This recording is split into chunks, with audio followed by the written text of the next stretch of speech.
Hi, welcome back guys. This is your friend, the Broccoli Fanfics. Back with amazing fanfiction. This is the series of What If Deku Had Flora Kinesis Quirk? Now before starting, please give this video a like and subscribe to the channel if you want more videos like this. Now let's get into the fanfic. Shigaraki Tomura sensei always spoke in such grand, sweeping terms, whispering plans and schemes and intricate strategies into Tomura's ear from a young age, hoping the boy would absorb them, adapt to think in them. Yet, even at the age of 18, Shigaraki was as capricious and short-sighted as a child, driven by the winds and whims of his fancy. It was Sensei who budged to accommodate him in the end, admitting the benefits of chaos in criminality. The League's actions would never be predicted so long as Tomura was its head.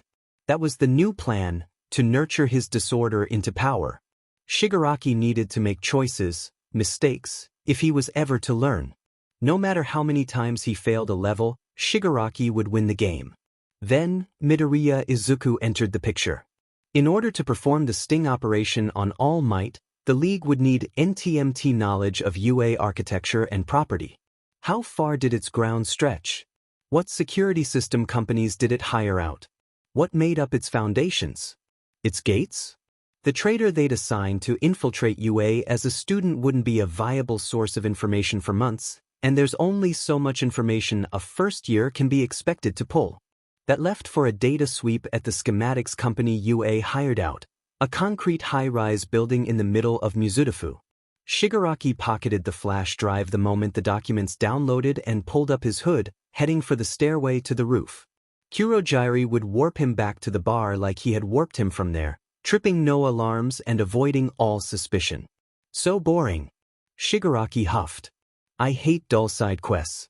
He shoved the door to the roof open with his shoulder and scowled up at the sun. It took a moment for his eyes to adjust as the figure before him became clear. Someone stood on the other side of the roof railing, white-shoed feet hanging over the edge into oblivion. He started at the sound of the door, flinched, and clutched the rusty banister to avoid falling. Wild green hair, scuffed up Gakurin uniform, stocky frame a child's features. The boy turned around to gape at a smirking Shigaraki. Don't let me stop you, he cackled. Get on with it. The boy Izuku's face slackened. You're not going to try to talk me out of it? No, Shigaraki snorted. Do it. I'm bored anyway. Oh. Izuku glanced down to the empty space below his feet. I was actually hoping to do this in private. But it's suicide, not murder. I don't know. It's a private thing. Brat, you're throwing your life away to become a statistic in the JPN news. Now that is about the least private thing I can think of. Shigaraki snorted. Izuku's shoulders rose to his ears, shame and biting wind flushing his cheeks. I guess I'll come back later. Better not or else you'll wimp out. Go to the next building over. No, Izuku looked out into the horizon with raw eyes. It has to be this roof. Stupid brat. What's one roof have to do with anything? Izuku turned to Shigaraki, and the clear paths of tear trails down his freckled cheeks glistened in the sunlight, eyes so sunken and desperate and numb, the older man was almost impressed. But nothing could have caught his attention like the boy's next words. This is where All Might left me. His morbid, distracted interest zeroed in to full attention. All Might. All Might. The man Shigaraki hated above all. All Might. He sneered. What about him? Izuku hesitated, wondering if he should take the leap before being roped into conversation with a disheveled, red-eyed madman. Come on, brat. Shigaraki's hands twitched. Nobody else will give a crap about your stupid life story. Spill it before I crush you. Well then. Izuku's blood went cold, the sting of his bruised body trembling under the familiar tone of a threat. But this man wasn't like Kaken. He wasn't angry, he was unhinged, unpredictable. He took a step forward, and Izuku blurted. I'm quirkless. Shigaraki paused, waiting, and Izuku's worst habit of babbling took over. I'm quirkless. And being quirkless means being useless. That's what everyone says. But I wanted more. I fought for more. No matter how many people beat me down, I thought I could be useful, a hero. I tried so hard to be one, but they kept saying I couldn't, So, when All Might saved my life one time, I knew I needed to ask him, so I grabbed on when he tried to jump away. He brought me here, and I asked him if I could be a hero without a quirk. Stop talking. Izuku thought, but he couldn't. He said no. He left me here on this roof. That's why it has to be here. Because I already died here that day. There's no point being alive without a quirk. If I can't be a hero, then I don't want to exist at all. I don't want to get hurt anymore. I don't want to be useless. How's dying going to make you stronger? Shigaraki sneered, but the bite to his voice was gone. I dunno. Izuku shrugged. I'm tired, and I don't want to be anything anymore. Better to be a dead nothing than a worthless anything. Finally, thankfully, quiet fell, and the two absorbed the outburst respectively. Izuku observed the slow crawl of traffic and the sparsely populated sidewalk below, tops of heads bobbing by. Would no one look up? Would no one see him? Izuku decided it was fine either way. He felt better after unloading the thoughts that had looped through his brain for months. Of all the people to tell, the pale, blue-haired man with a murderous smile was an odd choice. But it was done, and Izuku felt lighter. His grip on the railing loosened. Shigaraki, on the other hand, felt a storm of impulses cresting in his chest. Once again, All Might had failed to save someone. The rampant delusion of peace and safety portrayed the man as perfect, untouchable, omnipotent, yet 5 feet and 4 inches of neglected victims stood before him as living soon to be dead proof otherwise, dull-eyed and still blinded by the symbol's grandeur. What Shigaraki wouldn't give to shove All Might's face in the scene of his mistake, or better yet prove him utterly, miserably wrong. The green-haired kid was as much a reject of society as Shigaraki. He had the makings of a villain, or at least a pet project. Izuku let go of the rail and tipped forward, making the decision for Shigaraki. The man pounced, hooked 2 fingers into the boy's collar, and dragged him back over the fence. Izuku yelped, kicking and hitting in the fervor of someone with nothing to lose. Shigaraki grabbed him by the hair and slammed his head into the concrete roof floor until he went limp, a tiny pool of blood forming beneath him. Shigaraki stood and pulled out his phone. Kurogyari, I'm taking a kid I found with me. He's interesting. Warp us to the bar and tell Sensei I want to see him. Izuku didn't expect to wake up. That was after all the whole idea of suicide. Yes, the last few seconds of the attempt had been chaotic, but surely he'd managed to die. Whether his head hit concrete from a fall or a murder, the result should have been the same. Yes, he was dead. It was unquestionable, undeniable. The only reason Izuku had trouble believing it was because he had to convince himself in the first place. Not to mention his head hurt, and his bruises ached, and his mouth tasted of sandpaper. It wasn't comfy. It wasn't empty. It wasn't even black, as dull flickers of light danced behind his eyelids. The full brunt of consciousness hit him then, and he groaned, saliva drooling from his mouth to the sofa his cheek pressed against. Squinting, darkness fell away to a TV screen and expanded past the dim wall behind it and the velvety maroon sofa and the head of blue hair sitting on the floor with a controller in hand. You awake, brat? He snapped at Izuku without looking away from the screen. His hand raised to his pulsing forehead and felt a bandage above his right eyebrow. What did you do to me? Kidnapped you. Now be quiet, I'm trying to finish this level. Izuku quieted and watched the pixelated character on the screen work through a platform game, oddly calm. It reminded him of being young, playing at Kaken's house.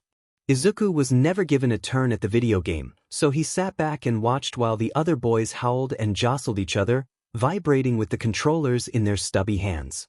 Those visits had always been tinted with sadness. He was the obvious outcast of the bunch, but now a filter of nostalgia gave the memories a soft, golden glow. The good old days, something he'd never get back. So, Izuku sagged onto the plush curves of the sofa and watched quietly until his lids drooped and he drifted back to sleep. He awoke in the same place, in the same position. A whine escaped his mouth, and Shigaraki glanced back at him. Do you want to play? He offered an extra controller. No, Izuku hummed. I like to watch. They returned to silence but for the rhythmic bass of the game's soundtrack. It was a higher level, Izuku noted, only half wondering how much time had passed. The tranquil atmosphere soothed him to SBMson nonchalance. No restraints pinned his arms or legs, heated air belched from a space heater in the corner. The familiar scent of Lysol permeated the sofa cushions. It was so homely and he was so tired. Izuku watched the game until he fell asleep again. "Wake up, brat." A hand nudged his shoulder. "Now." Izuku squinted into wrinkled, red eyes. Shigaraki sat with crossed legs on the floor in front of him, notably calmer than he'd been on the roof.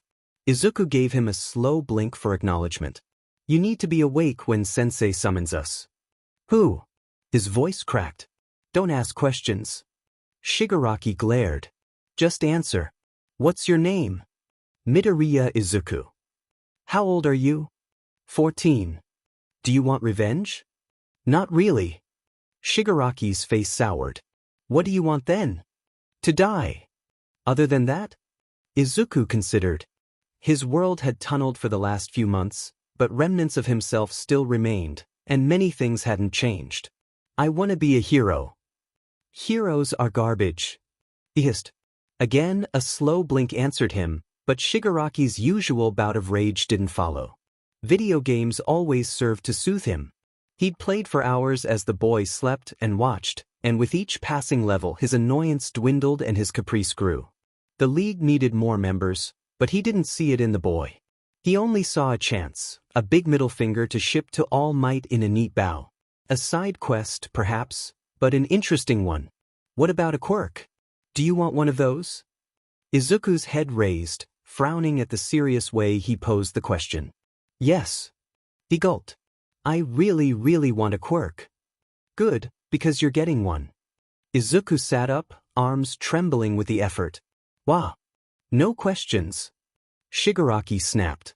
Izuku's mouth clamped shut, but something gleamed in his eyes, the first spark of light that had filled them in months. "A quirk." His head spun. "A quirk. I hate All Might. Everyone calls him the symbol of peace, but he's the worst. He doesn't know anything, and I'll destroy him and everything he says or does. Heroes step on people like us because we're ugly and weak, but we're better than all of them. We can do anything we want when they're stuck on the rules. You want to be a stupid hero? You'll do what the rest of them are too big of cowards to do and trump them all. Screw All Might." The monologue lost Izuku. Shigaraki threw up his hands. "Do you want a quirk or not?" "Yes." "I do." "Then agree to my conditions and you'll get one." Condition 1. Tell no one. This was obvious. If anyone knew he'd conspired with villains to obtain a quirk, every hero school, agency, and organization would slam its doors in Izuku's face. He'd be arrested, persecuted, left for dead the same way All Might had left him on the roof. This condition was a mercy for Izuku. It held his last bit of hope hostage for Shigaraki to toy with in manic glee. Condition 2. Do not interfere with the criminal activities of the League of Villains. Izuku had never heard of the organization, but he assumed it made up Shigaraki, who'd finally introduced himself, Sensei, and Kurogiri, a suited man of mist who bustled by periodically. They seemed villainous enough, and Izuku hesitated to agree with something so similar to an alliance, but Shigaraki won him over with. Condition 3. Attend UA High School. Izuku had to lay down again after this one. You freaking... The school of his dreams. They wanted him there so the traitor they placed could keep an eye on him and his hero career. Not to mention All Might taught there, making it the best place to constantly remind the hero of his misjudgment of Izuku. Condition 4. Do not divulge any league information to anyone. This was an extension of conditions 1 and 2 and simply assures they'd receive no trouble from the aspiring hero. Condition 5. Check in periodically and come when summoned. This was Kurogiri's suggestion. Regular contact would stabilize the unconventional situation. After all, since their actions would be largely independent of each other, Izuku might grow too cocky or guilty and betray the League. He would need regular reminders to stay in line. Condition 6. Act as an alarm for any issue that might trouble the League. Shigaraki insisted this didn't mean a spy. They already had one of those. No, Shigaraki called it common courtesy, promised to pay him the same respect, and clarified he expected no other information than a basic heads-up. Condition 7. Become a hero and rub it in All Might's face at every opportunity. The whole point of it all, at least for Shigaraki. It wouldn't matter too much in the end when the League destroyed Hero Society, including Izuku. It contributed nothing to the main quest but XP, but Sensei wanted Shigaraki to make decisions and plans and mistakes. Izuku was a puppet on strings he could cut at any time by broadcasting his villain association to the world, his dreams and credibility as hostages of Shigaraki's whims. He explained this much to Sensei when he and the boy had been summoned. Izuku lay sprawled across the floor at All for One's feet, put to sleep by a quirk, while they talked. Tomura. Sensei rested his cheek on a great fist, towing the boy's limp body. You're taking a great risk for something with little payoff. Even with the conditions, the boy has nothing to lose, and therefore nothing to fear. But if we give him what he wants, Sensei, he'll never defy us. We'll be his only method of survival. Then why not use him more? Why not recruit him? We won't have any leverage if we make him a villain, Shigaraki spat. He wants to be a hero or dead. Then I don't see the point of the boy at all. He kicked Izuku onto his back and placed a foot on his neck. We might as well put an end to his misery, or use him for a Nomu, perhaps. Though I doubt such a weak, quirkless body could handle being one. He's a liability, Tomura. You said I should do what I want, Sensei. Shigaraki began to scratch his neck. I want to prove All Might wrong. I want to show him how powerless and stupid he really is. He talks and talks about peace and about how everyone can be a hero, but then he tells the brat he can't because he's quirkless. I want him to face his own hypocrisy. I want him to be proven wrong. And that requires giving this boy a quirk and letting him be a hero? Yes, Sensei. You have hundreds of quirks. Give the brat one. He might even become useful. All for One sighed, bemused, and lifted his foot from Izuku's throat. Is this anything but a distraction, Tomura? It's a fun game, Shigaraki grumbled and switched scratching hands.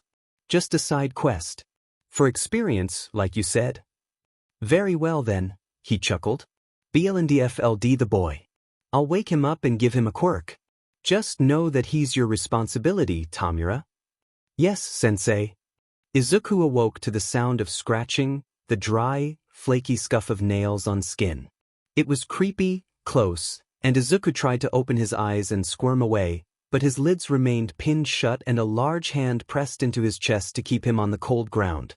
Something dripped in the distance, steady breaths echoed each other, shoes shuffled, the hand crushed his ribs, and the scratching it didn't stop. He started to whine but stopped when the weight increased, going limp instead. Memories harped his oxygen-deprived brain. He'd been with Shigaraki at the bar, discussing conditions as best he could without asking questions when Kurogiri appeared, said Sensei was ready to see them. Then black mist and a dark room, then nothing as if he'd fainted. Maybe they'd kill him, Izuku reasoned. The deal of the quirk had certainly sounded nice, but things like that could only be considered in the hypothetical. He was a fool for believing it for a second. Well, now he would die and it wouldn't matter. He'd had a few extra hours, but the result was the same. It was over. He could sleep now. Izuku released his last ounce of oxygen with a sigh, waiting for the pressure to mount and snap and for the darkness to be complete. You're strange, young one, a new, deeper voice chuckled. You're so accustomed to being weak, you don't even fight anymore. Perhaps Tomura was right. Perhaps this will be interesting. The pad of an oversized thumb pressed into Izuku's forehead. With that bush of green hair, I've got the perfect quirk in mind. A swell of energy, and the first flicker of pain shot through Izuku's skull. It worked down his neck, shoulders, torso, arms and legs, fingers and toes, muscles, ligaments, joints. Up and up, hotter and hotter. Until he could only feel fire. Until he could only hear screams. The last time Izuku left his house, he hadn't expected to return. He'd cleaned his room, trashed anything unnecessary to make the selling process easier on his mother, left a note to apologize and ask for an inexpensive cremation. It was best he left the world. Quietly, without much fuss, hurting as few people as possible. If he couldn't be remembered well, He didn't want to be remembered at all. Somehow, though, Izuku suspected his neighbors would always remember the sound of his mother's hysterical screaming at finding his unconscious body outside her doorstep in the middle of the night. His eyes cracked open to find her shaking silhouette in the doorframe while the alien wail escaped her mouth. Then there were running footsteps and hands, and he was lifted from the floor, deposited on their family couch under the quiet hush of husky voices. Look at the cut on his forehead. Someone bandaged it. Probably the same person who dropped him off. There's no way he walked here. The kid's out of it. Inko called me earlier, said Izuku hadn't come back from school. I wonder what happened. You think it was a hate crime? He is quirkless. I bet. My son goes to his school. People hate him. Poor little guy couldn't even defend himself. It's sad. The press of his mother's palm on his cheek kept him conscious for a while longer, hanging to every word he could catch. He remembered pain incredible and merciless and then cold. Shigaraki had said something he couldn't make out. There was nothing after that. Perhaps a flicker of black mist, but really nothing else. The details slipped from memory like a dream. That was it surely. It was all a dream. Coherency took a while, but when it finally hit, Izuku bolted up in bed, eyes swimming with the blinding red, blue, and gold colors of his room. Mom, he gasped. His head pounded, lighting up with sharp needles of pain like someone was tugging ropes of his hair. Mom, he repeated, louder this time, and a thud sounded in the other room. The door flew open, and there his mother stood, wild strings of hair hanging loose from her bun, blotchy swollen eyes darting about the room. Izuku! A new batch of tears flooded her cheeks, and she pounced on him, gathering him up in her arms and sobbing without restraint. Calm down. What's going on? Oh, Izuku. She sniveled, pulling away. Where were you last night? What happened? Last night. He blinked. Izuku had gone to the roof right after school, then he'd been shut off from all sunlight since. How long had he been with Shigaraki? Was Shigaraki even real? There's no way any of it had been real, right? I don't remember. I think I hit my head. His skull still pulsed. Yeah, I definitely hit my head. His gaze switched to his desk under the far window. The suicide note was still there, untouched. I can't let her see it. You don't remember anything? Her bottom lip trembled. What? What happened before you hit your head? 10 stories of empty space below his feet came to mind. I was walking home from school, I think. Did someone attack you? Manic red eyes, scabbed skin. Maybe. We need to call the police. She moved to stand, turning towards the window. Wait. Izuku grabbed her wrist. I feel funny. Funny. She repeated. Yeah. And he did. Pinpoints in his head felt like they were on fire, pushing and writhing. His eyes flicked to the desk again. It's just, he looked one too many times and Inko shifted in slow motion, head pivoting to the window, the desk, Mom. Izuku shouted, and the pain in his head peaked until she turned back to him, and the color drained from her face. Izuku, she whispered. There's something in your hair. Izuku snatched his phone from the bedside table and found the camera app. The pain had stopped, almost as if something had popped right out of his skull. Holding up the screen, he found he wasn't far off. Forget-me-nots. Tiny, clear blue forget-me-not flowers sat nestled and scattered in his curly bush of green hair. He poked one, felt the feathery brush of its petals, and tugged it until his scalp complained. They were attached. He'd grown them. He stared at his ashen-faced mother. I think I finally got my quirk. Flowery hair.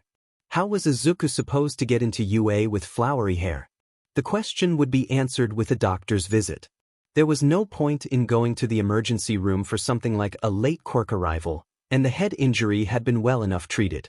The police also informed his mother over the phone that, if Izuku had no memory or proof of a crime, it wasn't possible to report one.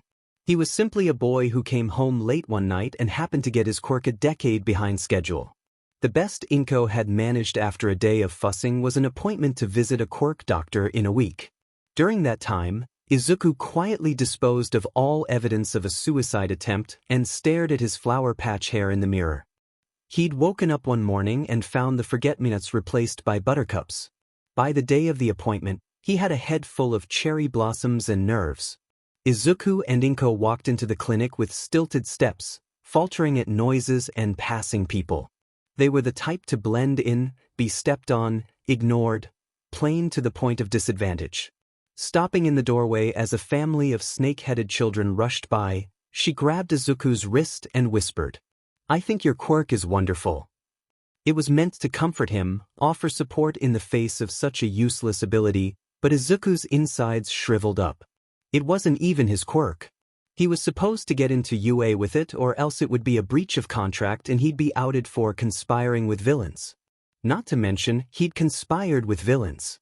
That fact had taken several days to set in. When given the choice between death and a second chance at his dream, it had been a no-brainer, but now it felt twisted. All it took was one tantalizing offer, and Izuku dropped his morals and self-righteous drives without hesitation. What if he worried all he really wanted was power? Now that was villainous. Well, at least there weren't many crimes he could commit. With flowery hair. The receptionist directed them to a quaint, generic doctor's office, walls adorned with a hanging master's degree and a few mementos like a glass tenure plaque and a well-lit X-ray and a potted snake plant. No personal effects or photos though, and Izuku wondered what kind of person his doctor would be. He knew when he saw him. Pushing through the door in a lab coat and steampunk glasses, the familiar mustached face of Izuku's old pediatrician moseyed into the room, Dr. Tsubasa. Inko pulled Izuku up by the arm to stand as the man entered. "Tsubasa." She smiled. "I had no idea you worked at this clinic." "I transfer from facility to facility, wherever I'm needed," he shrugged, polite smile sending a ripple through his feathery stache. "It's nice to see you again, Miss Midoriya, little Izuku. What's this I hear about a late-blooming quirk?" Inko settled back into her chair. "Yes, well, that's what I'm a little concerned about. I've never heard of a quirk manifesting and I'm worried it might point to an underlying issue." Tsubasa tapped a pen to this chin. "It would depend on the circumstance surrounding the manifestation. Izuku, have you experienced any trauma lately?" "Well, tipped over the edge of a building, face smashed into the cement, kidnapped, bone folded, experienced a painful quirk transference." "Where does the trauma end?" "I hit my head and had some amnesia. The next day I woke up and the flowers started growing." "I see." He jotted something on a clipboard. Such circumstances aren't unheard of. Some quirks simply require a little push to manifest it. That hit you took was the push. In the field, they're called trauma-induced manifestations or TIMs. Rare, but they have plenty of precedent. Better late than never, as they say. Inko sagged in her chair. "So there's no reason to be alarmed? My baby's okay?" "He's fine." Tsubasa sniffed. "Now, there's simply the matter of cataloging it in the quirk registry. Izuku, why don't you tell me what your quirk can do?" "Oh." His mouth went dry. "Well, all it's done so far is make flowers grow out of my scalp. The type of flower changes, but not much else." Tsubasa frowned, eye twitching behind the swampy green lenses of his glasses. "Nothing else, huh?" He gave another polite but strained smile to Inko. "Miss Midoriya, would you give Izuku and I some time to run through a few tests, take a scan or two, HM? They always make a fresh pot of coffee in the waiting room about his time. I'll call you in when you're needed, all right?" "Oh." Inko chewed her lip as she glanced at a nervous Izuku, shoulders raised to his ears. He nodded. "All right, I'll come back the moment you want me." "You'll do great." She squeezed his knee, stood, and nodded to Tsubasa before leaving. The moment the door swung shut, the doctor's face soured. "You'll have to do better than that, kid." He swung around to face Izuku, arms folded. "I'm surprised you haven't made more progress considering how far you went to get a quirk." Izuku jumped to his feet. "Well, what? How on earth you got a career sponsor out of Shigaraki, I'll never know. I've worked with Sensei for years, and I've never gotten more than a scowl out of Tomura, though I'm not much of a people pleaser." "You're?" Izuku choked. "You're in the league?" Of course I am, and you are too, if only an honorary member. You're one of Shigaraki's side projects, or quests, as he likes to call them. He sent me here to tell you about your new quirk. His childhood pediatrician was a supervillain, and one that knew the greatest secret of his life. You know the conditions of the contract? So you can't tell anyone. Tsubasa humphed, nodding. Please tell me about my quirk. The doctor settled deep into his chair and smirked. Sensei gave you a quirk called botany, and the flowers in your hair are only a physical manifestation of it. You actually have the ability to accelerate and decelerate the growth of any plant and as well as manipulate flora movements, also known as agrokinesis. Whoa! Izuku blinked, sitting back down. That sounds so strong. It was specifically chosen to get you into UA. Here. He grunted, stood, and approached the desk before plucking up the snake plant and handing it to Izuku. Try using your quirk on this. Wah! The pot plopped into his lap, leaves tickling his nose. He squinted. How? 80% of the 4-year-olds on this planet figure it out on their own. You can too. It was the truth, but it still stung, reminding Izuku of one of the dozens of ways he irreparably differed from his peers. Their quirks came to them like instinct, like birthright, like it was written into their genetic code, ticking away for measly years before fully manifesting. Clockwork. Cause and effect. Genetic predisposition that Izuku could never fully understand no matter how many notebooks he filled with quirk facts. Adults always like to say he used his hobbies to overcompensate for his quirklessness, but really he was just clawing and inching his way to stand level with where his peers had started. His body betrayed him though. That's why he punished it back. Clock's ticking, kid. Tsubasa rubbed his eyes. I can't write up a full quirk report on botany until you actually use it. Just feel the quirk inside of you. Look in the place that used to have nothing but is now full. It's a simple concept. I can't believe you're a pediatrician, Izuku muttered, but he closed his eyes to reach inside himself. Plants. What connection did he have with plants? Quirk experts always spoke of children having a proclivity for things relating to their quirk even long before it manifested. The previously built connection made the power easier to access. So, what do I like about plants? He racked his brain. Plants were nice. Plants never caused him any anxiety like cars or people or loud music. Plants were even calming with their boring, limp appendages. Useless? Perhaps, but Izuku could relate to that. Plants didn't bite like animals or hit like humans. They were the one living being that never caused him any harm. A wave of warmth swelled in Izuku's chest, and he pounced on it. Green, leafy plants. Defenseless and forgettable, like him. With his quirk, they could both be more. They could be powerful. Move like they've never moved before. Grow like they've never grown before. Useful. As long as they were together. Now you're getting it. Izuku's eyes shot open. The stocky leaves of the snake plant slithered longer and wider until they drooped far over the pot's edges, into his lap and past his knees. Now make it move. Tao. Don't think about it.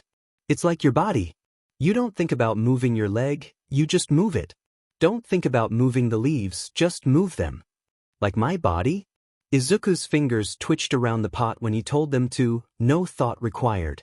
Just signals through the nervous system. Perhaps that's what his quirk was. A shared nervous system that connected him to all plants. So, that means... Izuku focused down on the pot, forcing an even breath through his lungs. Don't think. Just move. Don't think. Just... The block in the shared nervous system broke, and the snake plant twitched as naturally as his fingers had. He could feel it. Izuku gasped. It was part of him. The sagging leaves lifted on his command and pointed straight up, shuddering slightly like a hand tremor. Extend. Twist. Ripple. The leaves formed a tower to the ceiling, spiraling and unspiraling with Izuku's breath. No way, his voice cracked. A quirk. He had a quirk. Forget how he obtained it. For the first time, he felt as human as his classmates, his teachers, his mother. Like a full, realized being. He traced a finger down the veins of a striped leaf. He couldn't quite feel what the plant was feeling, per se, but there was a definite tickle, a shift in his awareness. That makes my job easier. Tsubasa gave a lazy clap. Shigaraki won't kill you yet? Yet? Well. He scratched his head. Who knows what will happen when Shigaraki's involved? I'd be long dead if I wasn't under Sensei's protection. You don't have the same luxury. If you don't prove your commitment to becoming a hero soon, he might change his mind on being your sponsor. What do I do to prove myself? Izuku's throat went dry, remembering the ghost of a foot pressing against it. Don't ask me. He shrugged, turning in his chair to begin the quirk documentation process. Though, here's another thing to consider. If anyone else finds out about your extra toe joints, you'll be in breach of Condition 1. The snake plant leaves shrunk down to their normal size. How would anyone find out? Who knows what happens in those hero schools? They require physicals and health checks, not to mention all of the injuries you're sure to get. Being forced into an X-ray wouldn't be surprising, and your refusal would be even more suspicious. What do I do? You should have thought of that before you took a quirk from the most powerful supervillain in the world. Tsubasa clicked his pen. I don't think you understand, kid. You chose this over death, but taking the leap would have been a lot less trouble in the long run. I hope that dream of yours is worth it. Izuku hugged the pot to his chest as a blackened, lonely dread settled in his stomach. Yet again, another person was telling him to kill himself, saying it would be better if he was dead. Even with a quirk, he was still far behind his peers. He'd have to work much harder than anyone else just to keep up, just to deserve to live. Flicking leaves back and forth with his quirk, Izuku set his jaw and eyed his feet tucked under the chair. Whatever it takes. He thought grim. I'll do whatever it takes to be a hero. Dagoba Beach seemed as good a place as any to train, and perhaps it was an appropriate setting. Tucked away, abandoned, a dumping ground of broken appliances and useless trash. Izuku wouldn't be worthy of a real gym or practice arena until his body and quirk were forces to be reckoned with, real and bona fide parts of him worthy of being a hero. Cleaning the beach would be symbolic as well as a great workout, a systematic uprooting of impurity and despondency.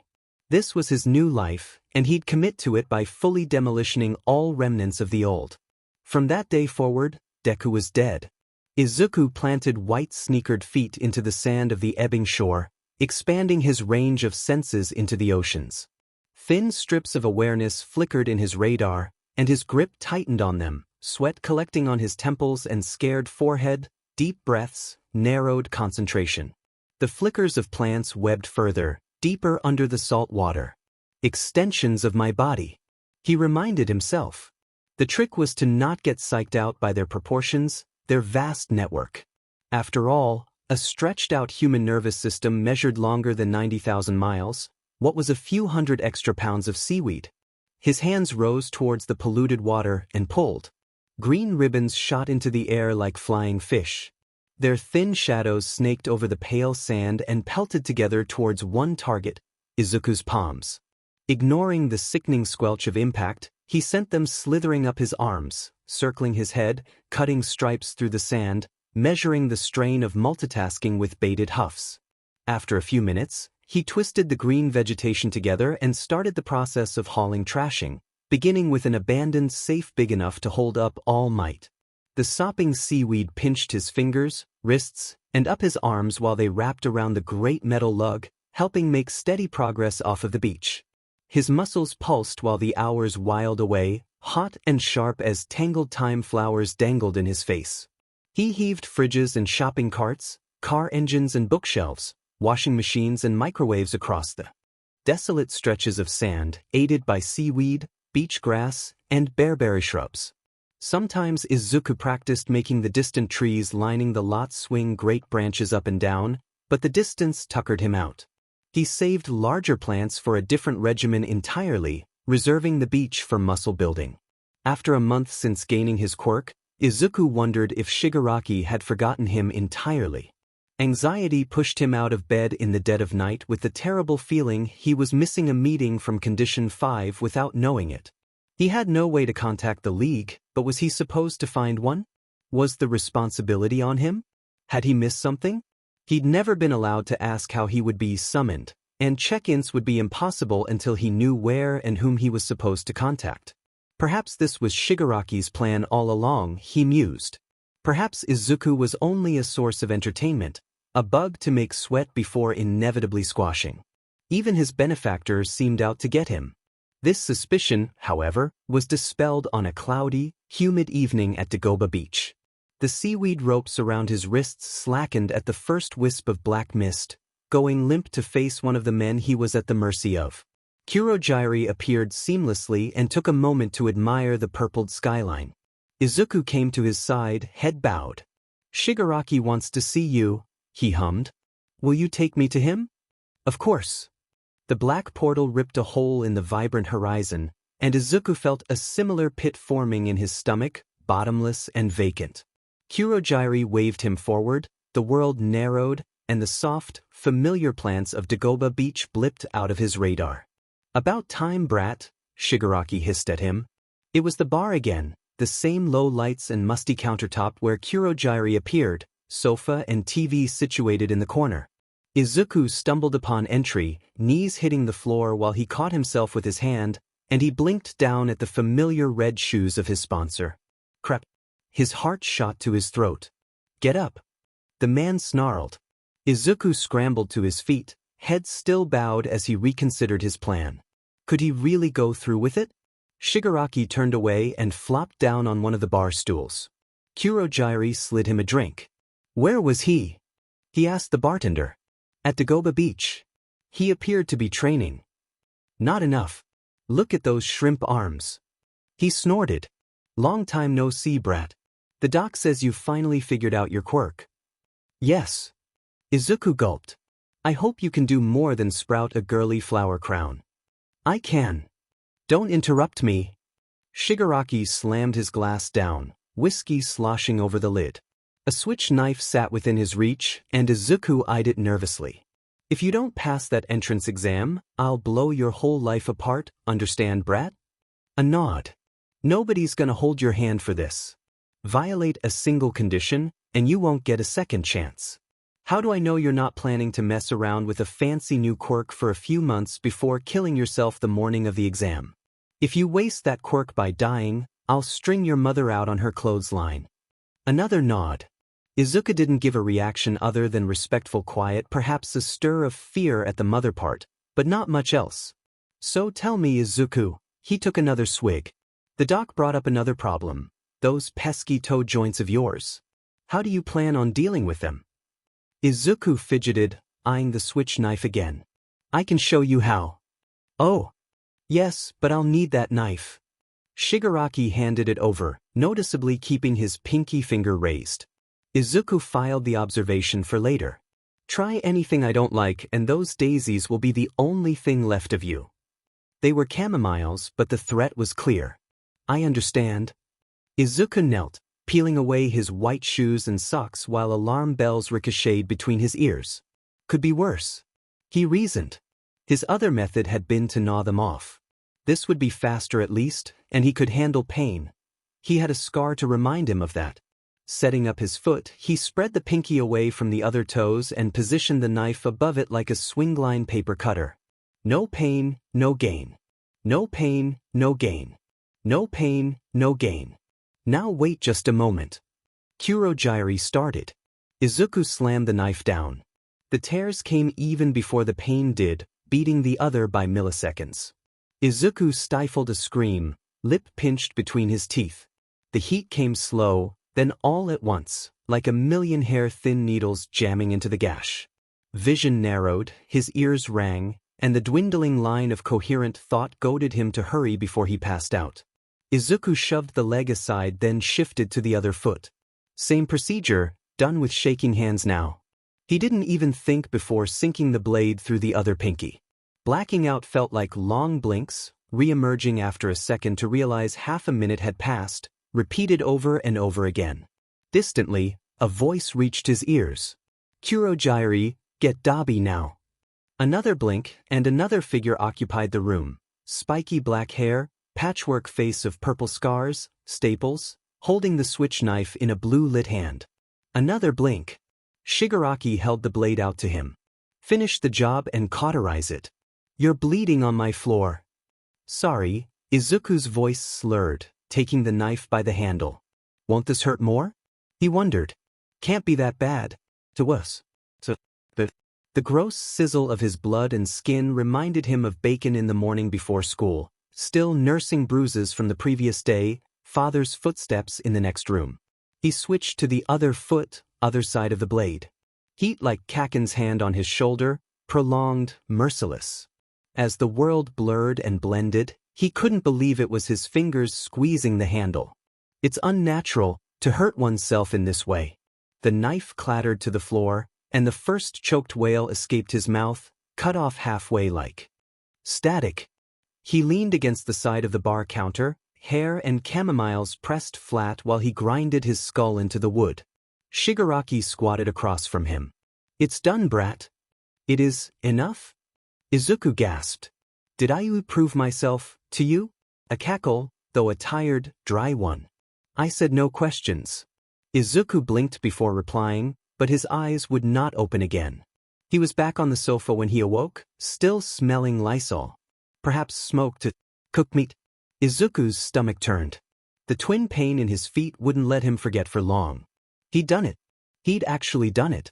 The sickest swell of pride filled his chest at the memory. Could a quirkless weakling do that? He didn't think so.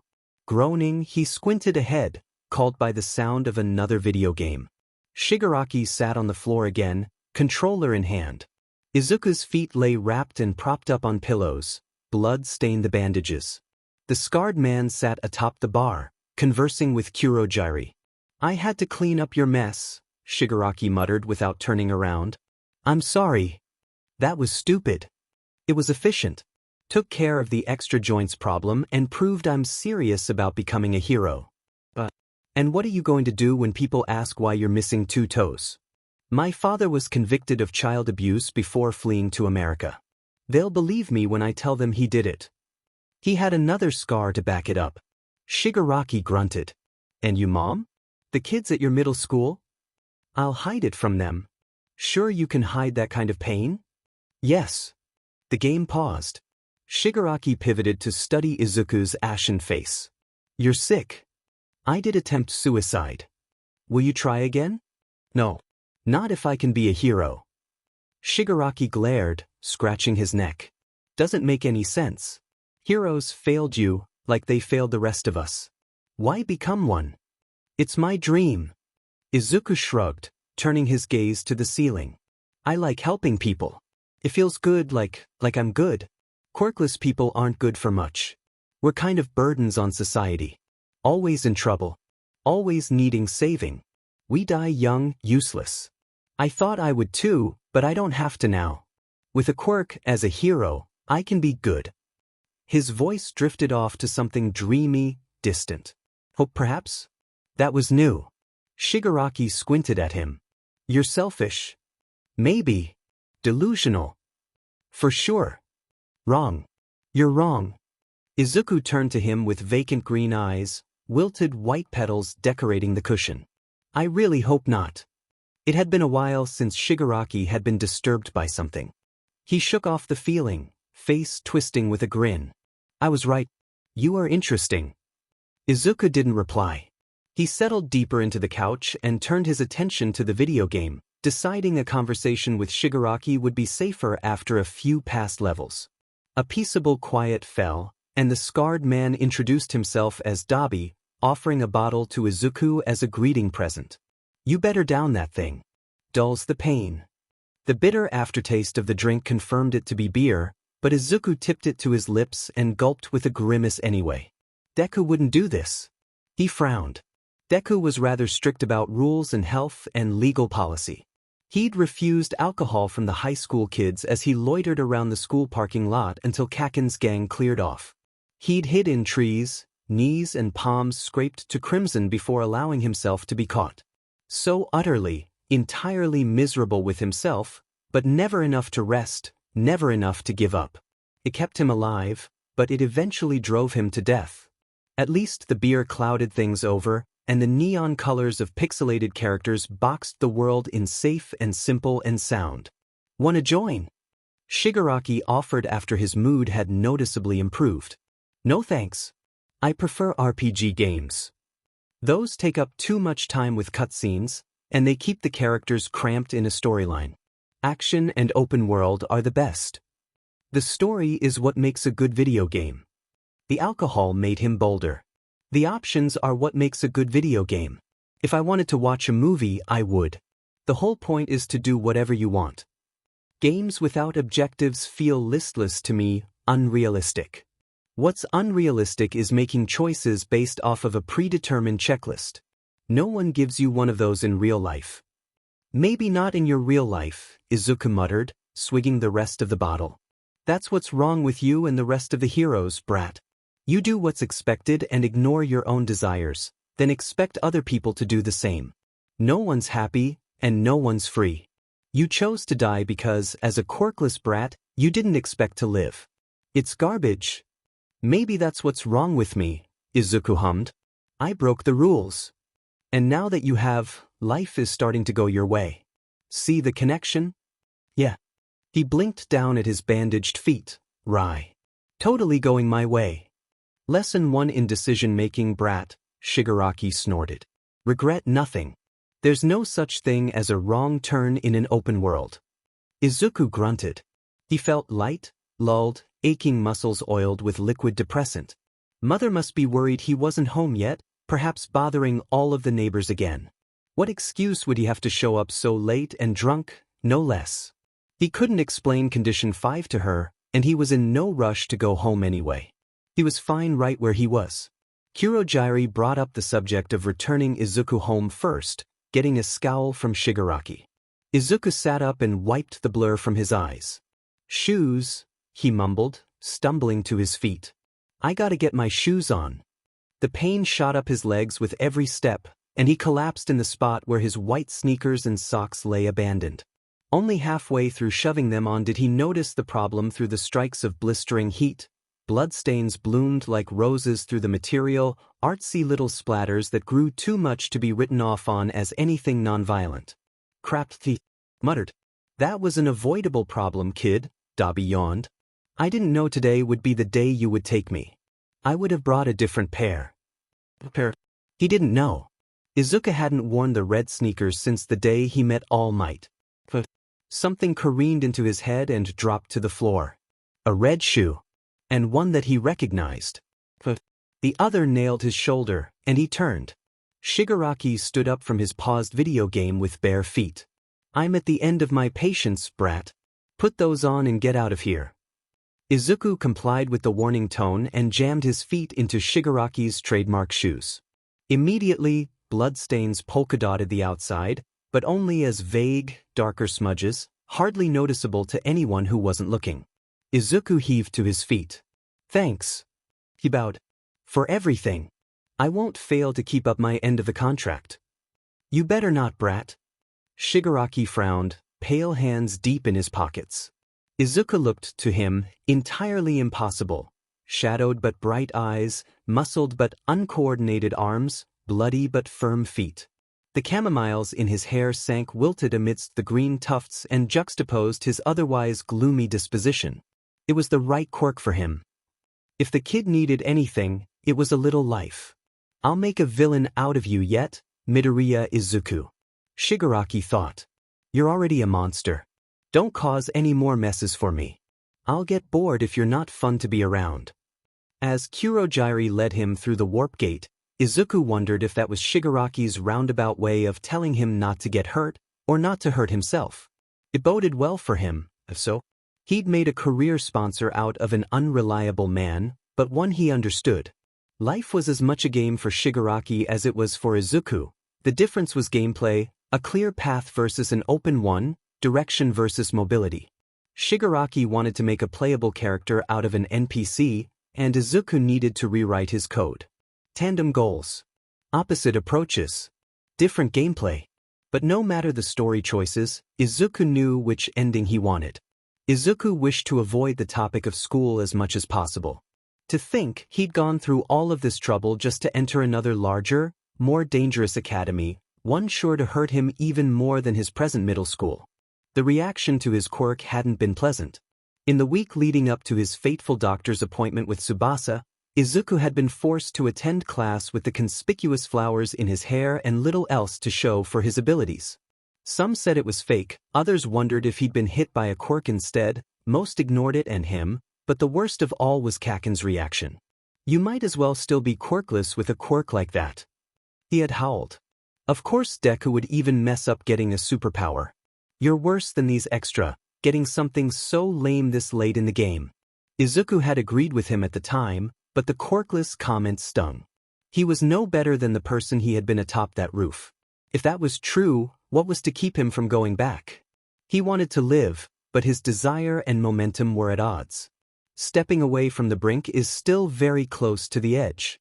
Thankfully, those comments were where the bullying stopped that week and for a month or so to follow.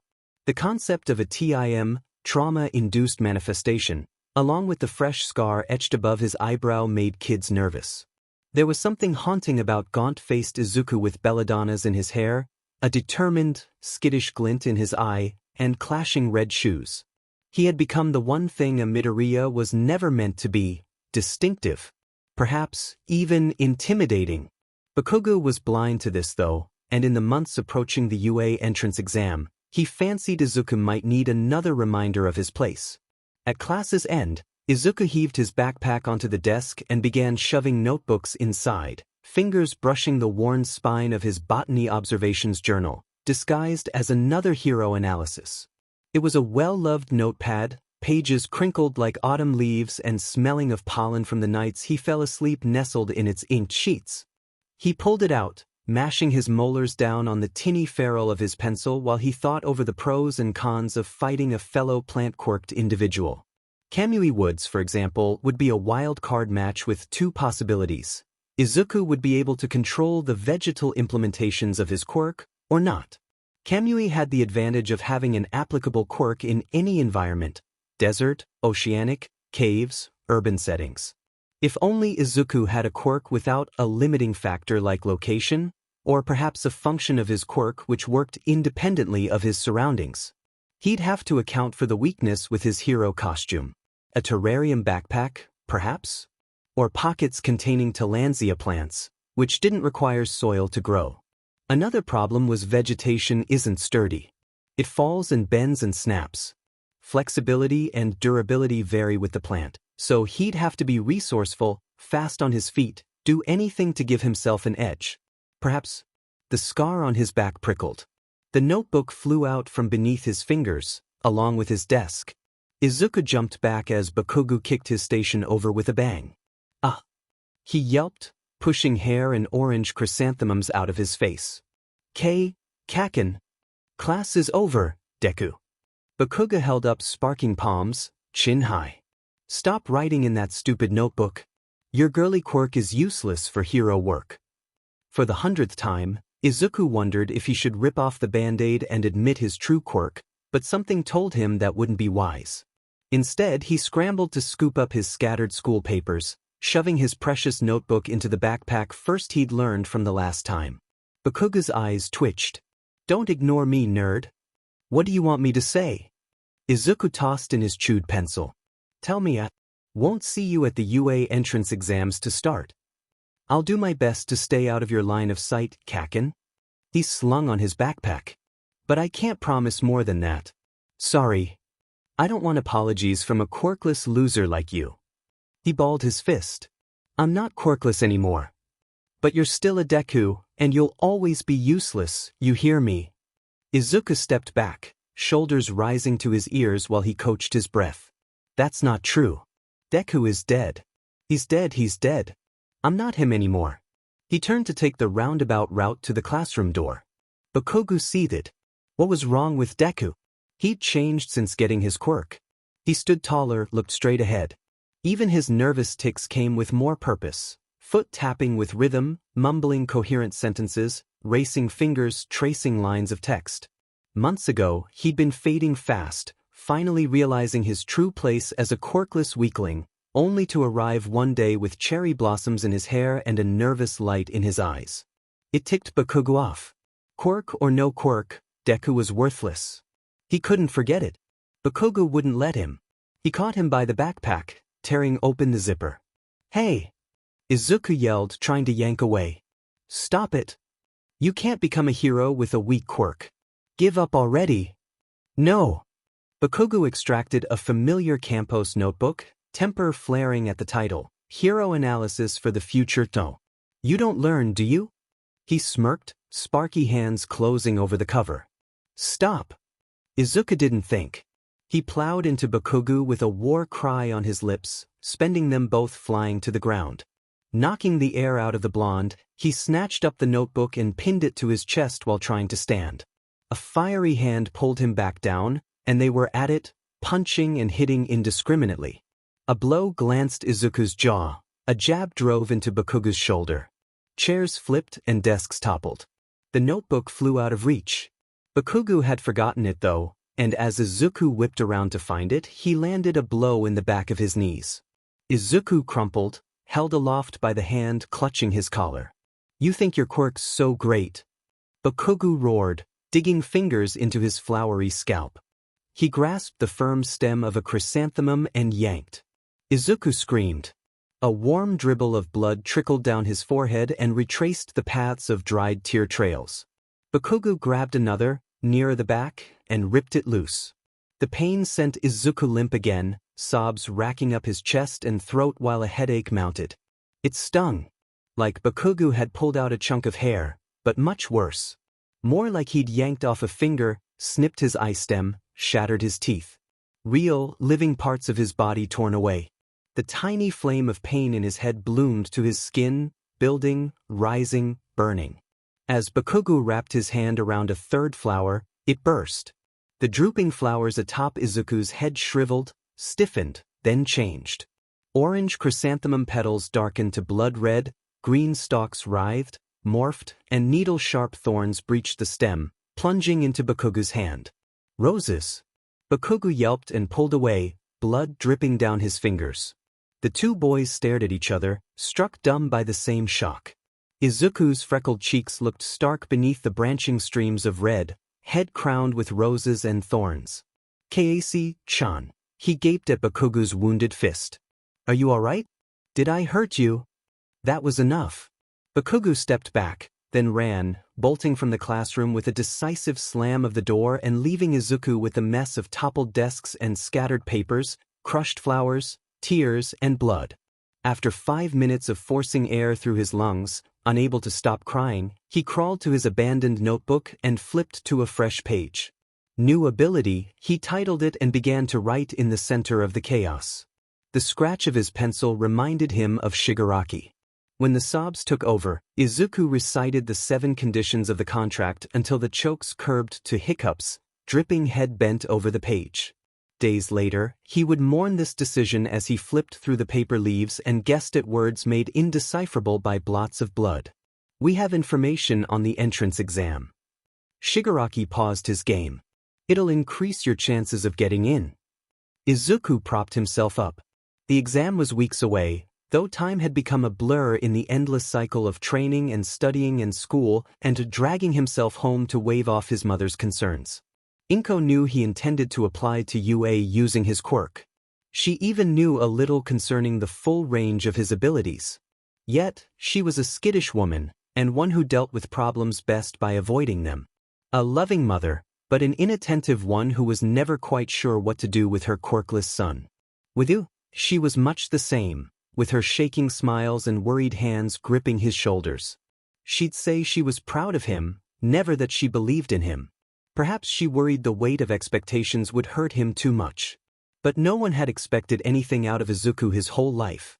Now, the expectations Shigaraki had set for him were staked on his life, an all but worthless commodity.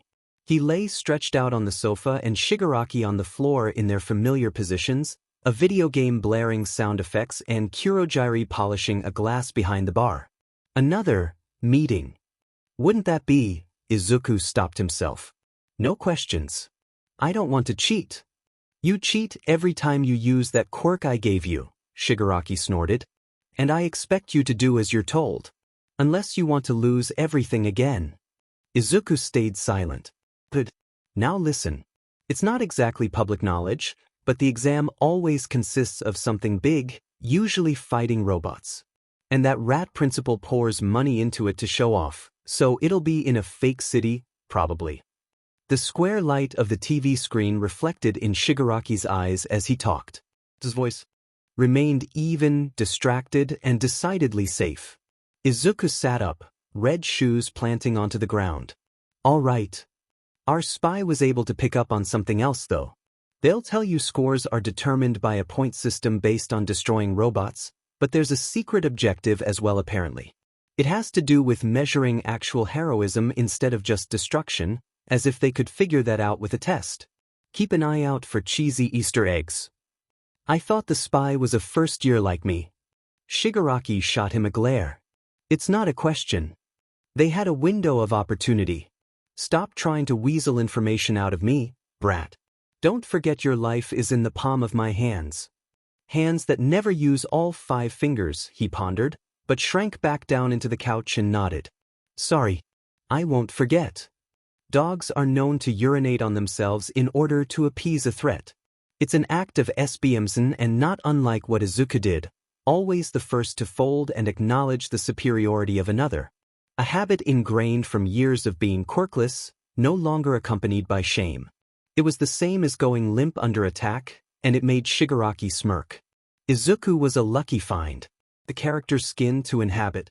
So blank and broken and tired, he'd go nowhere on his own. Not unless someone dangled the word, hero, in front of his face and told him to come.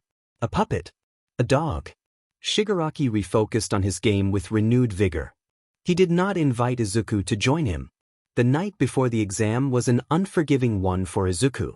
The doubts clouding his brain were too loud, clustering every channel and pathway in his head until he wanted to leave it entirely. Instead, he opened and closed the flowering buds of plants lining his room. They'd overtaken his all-might shrine and posters like wild ivy, casting shadows onto the deep-set pits of his eyes, the photoshopped glimmer on his teeth, the unsubtle bulge of his muscles. Shigaraki would throw a fit to see his face decorating my room, Izuku mused, and the thought sent a shiver up his back. He slid off his bed and approached the largest poster next to the door, placed so he could stare at it from under his covers. A beacon of hope. Izuku's carefully bandaged feet padded over, and he stopped under All Might's sharp blue-eyed gaze. I'm going to be a hero, he whispered. I am. I'm sorry, but you can't be a hero without a quirk. The cold wall reverberated the memory back to him as a response. But I have a quirk now. I can do it now. You're a villain. Izuku stepped back. All Might hadn't said those words to him, but he heard them in his voice. I'm not. I've never hurt anyone. Kaken's bloody fist flashed in his mind. I'll be a hero, and it won't matter where I got my quirk from. Villain? No. Traitor? I'm not a traitor. You consort with villains. You tell lies for your own selfish desire. Peek, please. You're evil. An abomination. You're driven by greed. Stop. You only lust for power, villain. I just want to live. Izuku's voice cracked. I don't want to be weak anymore. I just want to live. Please let me live. All Might's brandished teeth glowered down at him. Shigaraki had ordered him to hurt All Might. Condition: what kind of a hero is bound to villains? What kind of hero hurts people? Forgive me, he choked. Forgive me, please. Jump. The ratty carpet of Izuku's room flipped out from under him, and he was there again. The roof, the cold cement, the bite of wind. Get on with it. I don't want to. Izuku couldn't step back, open air surrounded him. Weak. Quirkless. Villain. Deku. Wrong. You're wrong. No. No. The push, and he fell. Izuku sat up in bed, legs twisted painfully in a knot of sheets and blankets, half of his covers hanging over the side. A dream. One halted by the dizzying sensation of falling. Hypnic, he knew. Nothing more than a sleep start. He'd been trying to nod off for hours, but now that he didn't want to do it again. With a groan, Izuku flipped on his phone and squinted at the digital light. 3 o'clock, a long ways from sunrise. This Esikas. He flicked on his bedside table lamp and reached past it to grasp a lump of Irish moss, potted in an empty corn can.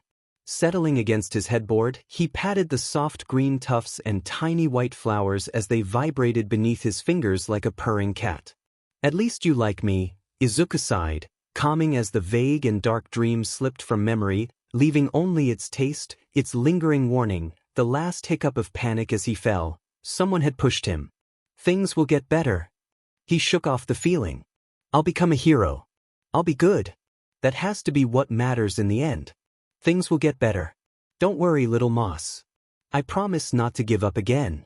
If I pass this exam, I'll always come back to water you. Izuku did not expect to find himself falling again so soon, but this was a different kind.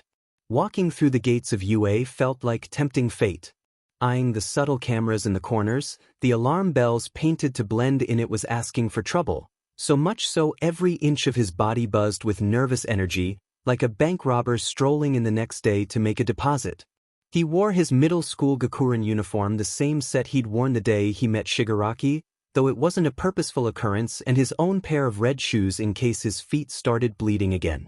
For the physical portion of the exam, a gym bag swung precariously at his side, spikes of tillandsias poking through the fabric.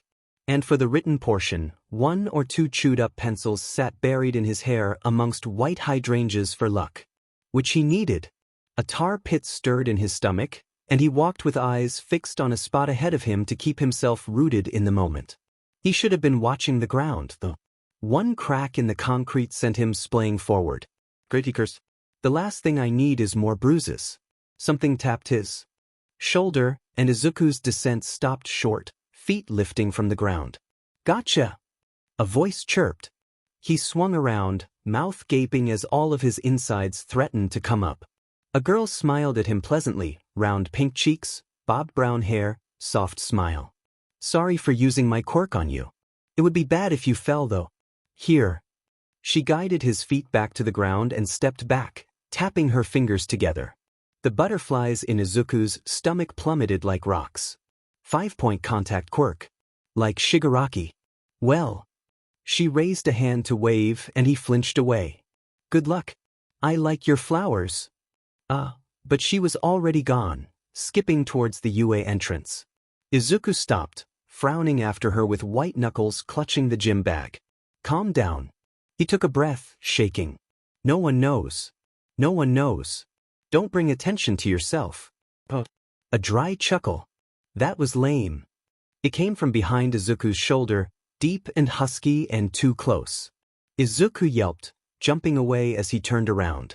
The tall shadow morphed into an ill-mannered face, sunken eyes, pale skin, blown back purple hair like a sleep-deprived troll doll. His deadpan face quirked a brow at Izuku's reaction. You all right? Is he the spy? Was she the spy? Can they see right through me? Nerves. He swallowed. I'm fine. Your face is almost as green as your hair. Sorry. Again, the boy looked him up and down, taking in the haggard posture and twitchy movements, braced to take a hit at any second. He softened his face and sighed. It's fine. Let's go. I don't want to be late. He started walking, straight-backed and sure, like he knew what he was doing. Izuku followed. I'm Shinso Hitoshi, by the way. Midoriya Izuku. Their sneakered feet padded along with the crowd congregating UA's doors, the blue glass towers reflecting the sea of young, nervous faces. Students packed shoulder to shoulder as they funneled through the marked entryway, and Shinso noted how Izuku shrank in on himself, the flowers on his head closing like they sensed a storm. It's not my problem. He scowled.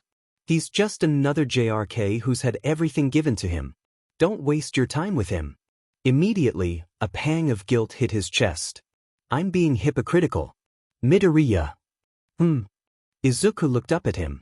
The crowd of examinees herded into an auditorium, nervous energy dousing the air.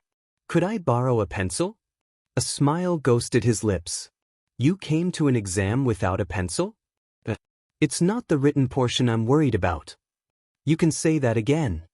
Izuku rooted through his hair to feel out the hard stick of wood amongst stems and curls. Striking one, he pulled it out and grinned shyly at Shinso's dubious face. The taller boy absently wondered if Izuku had a bottomless pit quirk like 13 and stashed entire weapons in his locks. The thought of the boy extracting an assault rifle from his bush of hair was enough to lighten Shinso's mood, and he took the pencil kindly enough. Thanks. No problem. They wordlessly shuffled down a less populated row near the back of the testing center and sat together. The written test doesn't even matter. Shinso frowned at the bite marks riddling his pencil. And they rigged the physical portion to favor flashy quirks. You don't sound very optimistic. Izuku bit down on his eraser. I'm trying to find a way to cheat the system. His stomach turned at the word, cheat. Oh, Izuku was cheating the system, all right. He was cheating the entire genetic lottery. A quirkless person like him shouldn't even be there, shouldn't be taking advantage of Shinso's deadpan kindness, shouldn't waste the paper to take the exam. A poor tree had been stripped raw and torn apart so he could cheat. He eyed Shinso warily, recalling Shigaraki's words. I heard they look for heroism.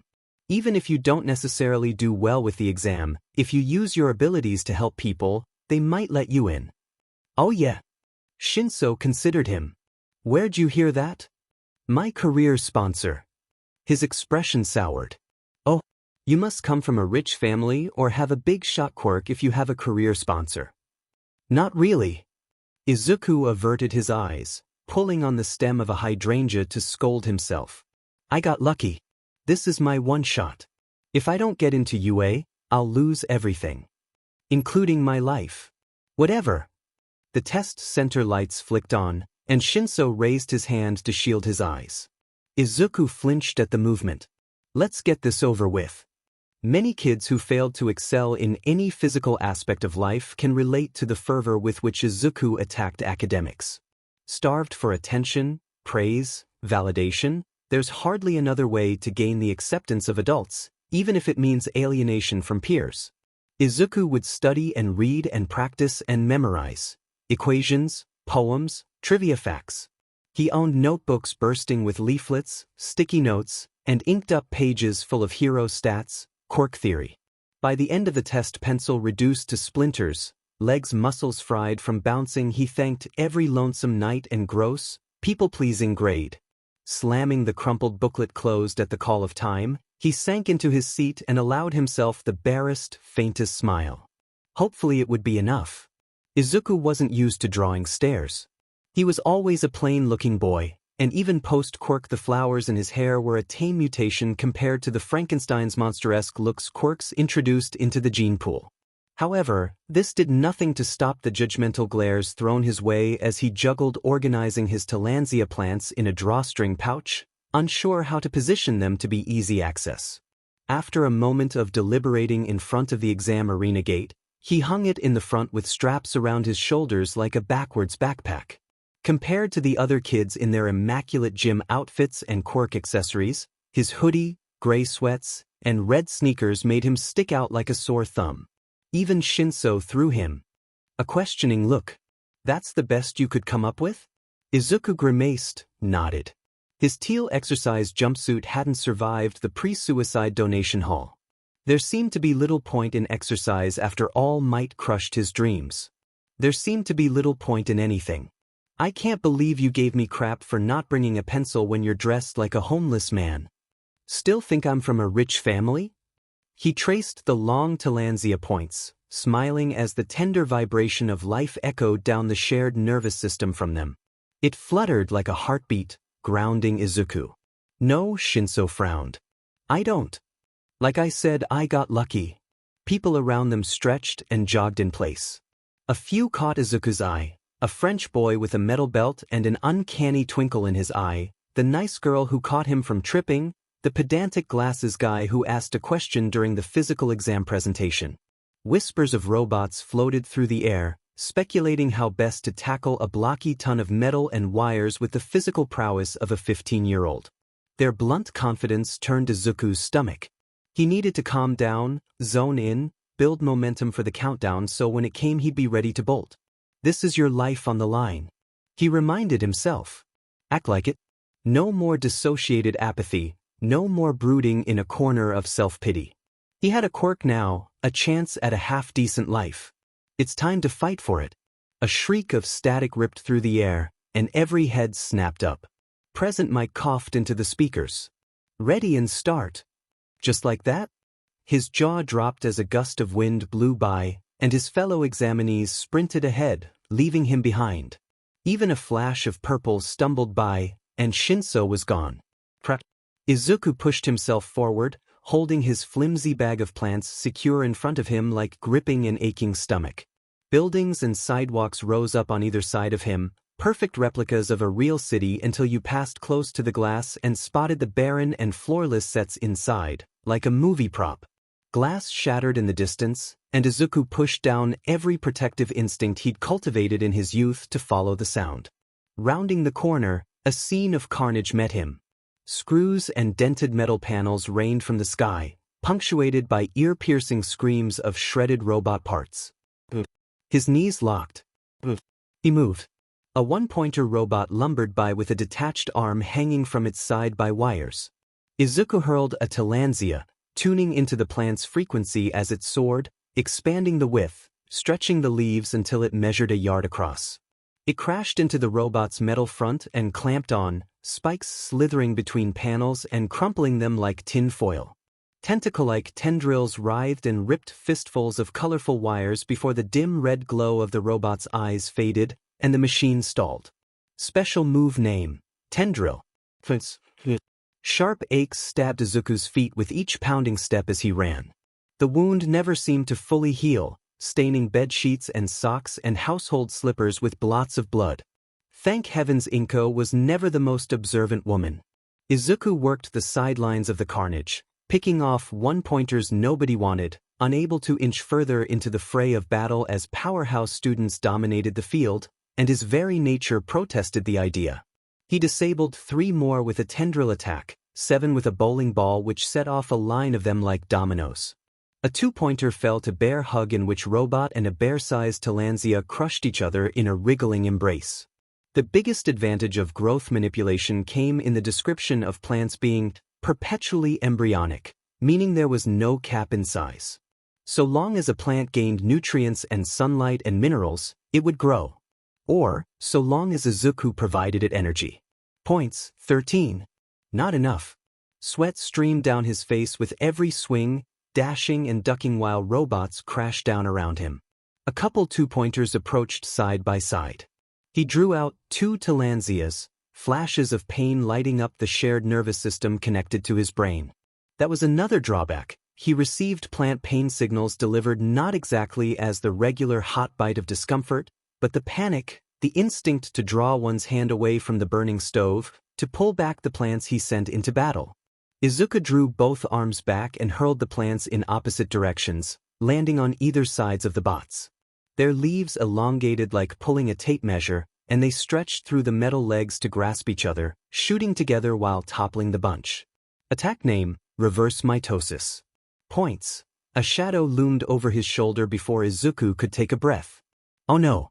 He always felt small when something was about to hurt him. A 4-year-old at his father's feet, a scrawny kid kicked down by Kachin's growth-spurted legs, kneeling and bleeding before Shigaraki. The shadow always consumed him, and with it the fear.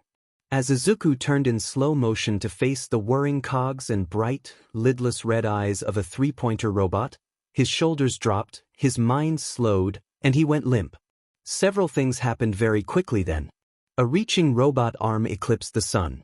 A familiar voice screamed his name. A flash of light. And Izuku collapsed. From across the field, Shinso's head whipped around wildly, soot and oil dousing his face and clothes from skidding through robot wreckage. There was no doubt in his mind. The exam was a bust. A stupid, dangerous waste of time because of course he couldn't compete on the same field as gifted kids who were born with flashy quirk that made their parents' eyes shine with pride. What had he done so far? Whacked a few robot legs with scraps of metal.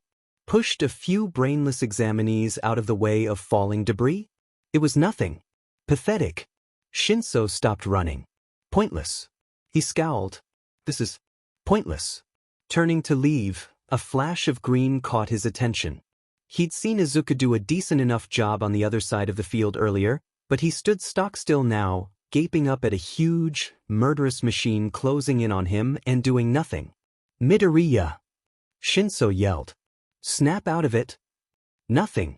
The side of his face glimmered pale and translucent, slack. He's going to get hurt. His stomach twisted, eyes darting for help. Hey! Twinkle Toes! The blonde boy that whizzed obnoxiously around from time to time with his sparkly laser spun around at the call. Do you mean moi? Shoot that robot. He pointed. Now. The effervescent boy went blank, and he aimed his beam at the looming robot. Crash. The machine exploded in a shower of debris. Auto shop. Shinso screamed, blood running cold. Name-calling is not. Save that boy. A rev of an engine, and glasses shot toward him, plowing into Izuku as he collapsed from the shockwave. Everything and nothing ran through Izuku's head as the robot before him imploding in a beam of sparks and scraps and smoke. The sting of his father's slap, blackness. Kakin on an explosive tirade, silence. All for one's thumb pressed into his forehead, numbness. The world was reduced to microwave noises and every tainted memory Izuku had of falling or giving up or appeasing his attacker. Why didn't he fight back? Why did he never fight back? He knew the reason, of course. They always hit harder if he struggled. There was never any positive award for defending himself. There was only the inevitable end of pain, and how much he might delay or hasten it. Izuku's body blew back before slamming into someone's outstretched arms. He was sped away, laid down, and abandoned. Only then did the world awaken again. You all right? Shinso jogged to his side as he sat up. What happened? Izuku groaned. You froze. I had to use my quirk to get glitter gun and Hot Wheels to help you out. Ugh. He grinded the ball of his palms into his eyes. I did it again. Shinso recalled the instinctual flinches Izuku had to movement, the way his back curled and shoulders rose. His tone softened. Don't worry about it. This stupid test is almost over anyway. Wah. 1 minute left, listeners. Mick's voice screeched across the arena, and Izuku jolted to his feet. 1 minute. He spluttered. I need more points. You need to lay back down. You look like death. You don't understand. He shook. If I don't pass, I'll lose my quirk, never forgive myself. He wasn't sure which to say, which he worried about most. He didn't have to choose. Boom. The earth shook. Look. Dozens of heads turned, gaping, screaming, running away. A robot stood tall and lonesome at the mouth of the street, towering above the great buildings on every side as it heaved a leg forward and eclipsed the sun, a silhouette everyone recognized. The zero-pointer. Izuku choked, knees growing weak again. Its footsteps sent tremors like ripples through the pavement. A low-rise cement building fell victim to the knock of its metal knees. Midoriya. Shinso stepped back. Fellow examinees streaked by them without a passing glance, screams of terror garbled beneath the screech of grinding gears. We need to run. Izuku stared straight ahead, fixated on a spot near the zero-pointer's feet. Something in the rubble. Midoriya. The lump in the dust shifted, moved, raised. It's the girl. His stomach twisted. Answer me. He did not. Izuku shot forward, scrambling over loose turf and charred bricks. He didn't see it, didn't feel the struggle to get to her. His mind expanded beyond his body. An intuition expanding into full, clear radar of a system beneath his shoes, out of sight, feet and blocks and miles away. A nervous system. A spiderweb. Roots. Skidding in front of the vast beast of metal and wires, he moved without thought and slammed his palm into the concrete, calling upon even wisp of pulsing plant life for as far as he could reach. Pale, worm-like roots shot from cracks in the sidewalk and roped around the monstrous legs, 3 added for every one that snapped, nuzzling their way through panels and vents and ducts. Another crash and other figures rounded the corners. Prim and trimmed trees that dotted the fake city walkways like pretty ornaments reanimated into slithering creatures of dirt and wild, flapping branches. They braced themselves against silvery feet and clawed upwards to tear at the heavy-set knees as their sizes increased. Still, the robot pushed forward, foot straining against soil-clogged roots no matter how many bits and pieces came loose while its body was invaded. In Izuku's periphery, the brunette girl inched her way forward on scraped hands before collapsing in a lump. "My ankle!" she cried. "It's trapped under the rubble." The dimming coherent part of Izuku's mind seized with panic. "Stop the machine! Stop the machine! It's going to crush her!" An expanding light hummed from inside his head, his chest, not unlike the feeling of the roses sprouting from his scalp to protect him. But this was different, warmer yet thick and viscous and suffocating. Stabs of agony rattled deep in his veins and joints as it ate his body whole.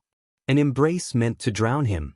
Dregs of consciousness clawed to stay on top of the rising tide, like a honeyed death slowly claiming his body. Izuku couldn't think, couldn't see, couldn't breathe, merely struggled like a bird in a shrinking cage. Slipping away. "Let me take you and I'll save her." Izuku's last thought as his strength failed and his body succumbed echoed hollow and haunting down the emptied passages of his mind. Was that All Might's voice? Only Shinso, Uraraka, and the cameras witnessed the next events. Izuku went stock still again, twitches and plants brought to inanimate stillness. The remaining roots wrapping the robot foot snapped, the dense mass descended toward Uraraka. Distant control room techies scrambled to prevent disaster. Shinso imagined her blood splattered across the pavement. Police sirens and bug-eyed reporters and noisy lawsuits. None of them came. The ground ripped open and tentacles of green and brown burst out. Izuku's head flew back, his mouth opened, fingers splayed, and a nightmare emerged. Twisting, mossy lianas like Jack's beanstalk shot out of him, ears, mouth, fingertips, nose, toes. Tiny leafed clovers popped from his pores with drops of blood. The hydrangeas in his hair mutated to flowered vines. Conglomerates of bushes heaved up beneath the rubble. All green, writhing things, all at once, swung at the zero-pointer robot. Its crash could be felt for miles, like a god's fall from Olympus. 1 minute tall and proud, the next a brutalist artifact overgrown by flora after centuries. Ivy vines popped between its metal plates. Japanese maples cushioned its head. And marigolds overflowed from its shattered eye sockets. Garden of Eden meets a beast from hell. Uraraka shakily turned to get a glimpse of Izuku. He stood there with vacant eyes, head still tipped back. Leaves and vines sloughed away from his skin, leaving blood dripping from his ears and nose, red-stained lips, bruised fingers. The plants extricated themselves from him like a parasite would a dying host. Part of Uraraka wondered if he was dead as his last thread of strength snapped, and Izuku crumpled onto a mattress of heathers and debris. Izuku's middle school had buggy fluorescent lights that buzzed at all hours of the day while they were on, dim and flickering. It certainly wasn't a high-end place. Kaken had always pointed out the low budget and carved-up toilet stalls and deflated soccer ball with a crude sort of pride, swearing up and down he'd be the only student to go from Aldra Middle School to UA High, solidifying his origin story as the #1 hero. Well, if Izuku had done as horribly as he felt, there was no need to worry about upsetting Kaken. Anyway, he awoke to the sound of that terrible, familiar buzzing, and not for the first time he wondered if the events with Shigaraki following the rooftop were a dream, and really he was writhing at the base of some building on a bloody sidewalk or still attending that hellhole middle school. He'd prefer the former. Izuku's eyes squinted open and met a longer, more oblong fluorescent light than his old school had.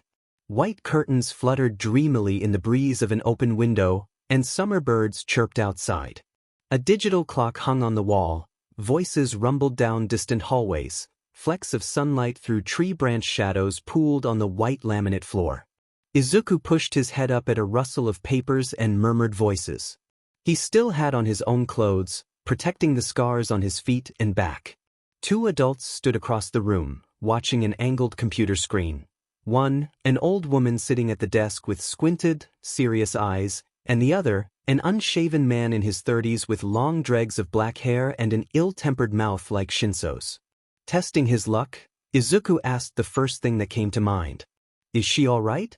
Mildly surprised faces swung toward him. "The girl under the rubble. Is she okay?" She's quite all right, Midoriya. The older woman pushed out from her desk and waddled to his side, followed by the man. The deep-set wrinkles in her face gave way to recognizable features, and he bolted upright with recognition. Recovery girl. Yes, yes. She waved him quiet as the man nudged him to lay back on the bed. Izuku complied. You certainly know your heroes, young man. Yes, I'm the retired youthful heroine, recovery girl, but now I work at UA as a school nurse. And this is Aizawa Shoyuda. He's a teacher here. Oh. The dots finally connected. I'm at UA, in the infirmary, because the entrance exam. The 0-pointer. The girl. His quirk. What's the last thing you remember? The man Aizawa asked him. All Might's voice. Izuku thought, but his head was clear enough to know not to say it. The 0-pointer was coming, and a girl was trapped in the rubble. It was going to step on her. Then, well, I guess I ran to help and my quirk started doing something a little strange. It just happened on instinct. I thought, his voice grew small. I thought she was going to die. You were right there with her. You could have died too. Did that ever cross your mind? Aizawa asked. Izuku blinked at the question, blank. I must have passed out. He dodged. That's a red flag, Aizawa thought. Yeah. My quirk was doing something strange, and there was this pain in my head and chest that kept spreading, and then I passed out. That's what I remember. Well, Midoriya. Recovery girl patted his arm. Unless those idiots down in tech would have gotten their ducks in a row and stopped the robot, which I highly doubt, you managed to save both yours and the girls' lives. And UA from a lawsuit. Aizawa grumbled. Don't count on that, she chuckled dryly. We still haven't talked to their parents yet. I saved her. Izuku repeated, a beat behind in the conversation. Yes. A sheepish smile added the first dab of color to his face. I've never saved anyone before. You were incredibly reckless. Aizawa suppressed the warm twinge his heart gave at the kid's odd face and focused on the scar above his eyebrow. You'll need better strategies than running straight into danger when you're a hero. A hero? Izuku frowned. I don't think I got enough points. Don't worry about that. Recovery girl waved him quiet. I'm sure your career is far from over. A friend of yours came in earlier and mentioned you even have a career sponsor. A friend? Shinso Hitoshi. Oh. He grinned. Friend. That was new. That was nice of him to visit. Indeed. He and the girl Uraraka Ochako were both very worried about you. Your quirks seem to do a lot of damage. That's why you're here. There was heavy internal bleeding. We were just pulling up your files, but I was wondering if I could ask you a question or two about your quirk. Izuku shifted uncomfortably. Sure. Wonderful. Let's start with the basics. What's its name, type, and abilities? He gulped. It's called botany, and it has two main abilities. It can accelerate or regress the growth of any plant within its range of senses, and it can manipulate plant movement. You mean you can, she corrected. I guess I can. He thinks of his quirk as a separate entity from himself. Aizawa massaged his chin. Most children had the opposite problem of not distinguishing themselves from their abilities, letting their personalities be shaped by a genetic variance instead of natural inclinations. Even children with sentient or difficult-to-control quirks felt most of the responsibility for its effects. Izuku, on the other hand, seemed to have extricated himself entirely from his own skills, landing on the other extreme side of the spectrum. And what type of quirk is it? Recovery girl prodded. She could have guessed from the explanation, but watching the exam made her wonder. Emitter, Izuku responded immediately, then thought again. Or, well, I thought it was an emitter. Though, what happened during the exam seemed more like a transformation quirk since my body was changing. I'm not really sure. You haven't studied the range of your powers? Recovery girl exclaimed and began a tired lecture over the importance of personal quirk study before taking up such an endeavor as applying to hero school. Aizawa stood and walked back to the computer screen where Izuku's file had finally loaded up. He scrolled to the section on the boy's quirk. It says here you had a TIM. He squinted. What's that supposed to mean? A TIM? Her curved back stiffened. Your quirk is trauma-induced? Yes, ma'am. Izuku's mouth went dry. As of when? About 7 months ago. 7 months. Well, of course you don't have a complete understanding of your quirk. Young man, why did you let me go on scolding you? I can assure you that a TIM is a good enough reason to not know the range of your abilities. I don't really, he folded his hands. I don't really like talking about it. As this went on, Aizawa pulled out his phone and Googled TIM. Trauma-induced manifestation. The screen read, although rare, dormant quirks have been known to surface in the occurrence of a traumatic event. This can range from experiencing a car crash, a death in the family, or being a witness or victim of violence. Though volatility has been observed in some patients diagnosed with a TIM, no connecting behavioral or genetic thread has been found among all patients. Their responses to trauma remain much the same as those without the condition. There has also been no conclusive evidence of correlation in the types of quirks manifested. Aizawa grimaced. Great, so the kid has baggage. Izuku fidgeted and winced at the emphatic swings of Recovery Girl's cane as she ranted at him, eyes never leaving the latent weapon. In any case, Aizawa's interrupted, and Izuku's shoulders fell at his more low-energy approach. Wherever your career path takes you, you'll need to be aware of all dangers your quirk presents. I'm sure there are people who care about your health and success. Like your career sponsor. Focus on those people before rushing into a dangerous situation, alright? It'll clear your head. Izuku nodded vigorously. Speaking of your career sponsor, Recovery Girl tapped her chin. I was wondering if you could give me their name. I know lots of people in the industry. Maybe we've met. Crap. Izuku cursed. I never should have mentioned Shigaraki in the first place. I can't redirect the conversation now. Oh. He coughed. His name? Think. Shigaraki Tomura. Shigaraki Tomura. His name is Shigaraki Tomura.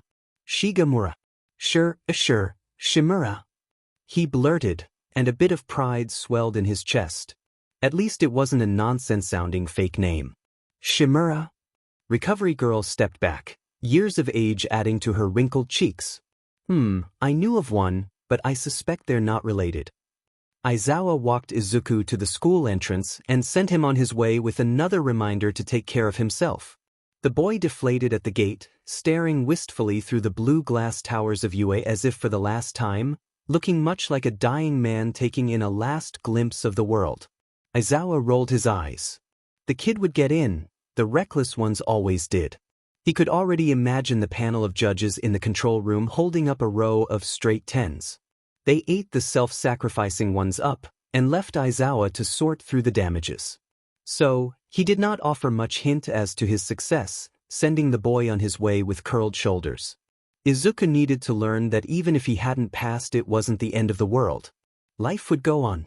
When Aizawa returned to Recovery Girl's office, she sat sagged in her desk chair, clicking through the pages of Midoriya Izuku's file. You're worried? Aizawa leaned in the doorway. Yes, she confessed. And perplexed. I've never seen a quirk behave like that before. It's listed and described here as an emitter, but that's not what I saw. Somehow, and I hoped I'd never have to say this, it seems to operate as both an emitter and a transformation quirk, which should be impossible. Maybe it's because of his TIM, or it could be another development in quirk singularity theory. Quirks are supposed to be getting stronger as the genetic threads cross. Yes, but there are limits, reasons for quirk types, and TIM patients have never displayed such a symptom before, except perhaps in extreme cases. This must be an extreme case. I think the boy's too mentally stable for that. He could be resilient. A flicker of something unsaid crossed Recovery Girl's face, but her mouth snapped shut and she turned back to the computer screen. I've simply never seen anything like it. Quirks. They function on a basis of cooperation with their host. Host? Aizawa blinked. I'm not suggesting that quirks are independent of their holders, but something that you need to understand is they're much more powerful than the human body can handle. Take sentient quirks. Entire other consciousnesses have sprouted from our genetic makeups, yet there have been very few cases in which the quirk tries to usurp control of the body.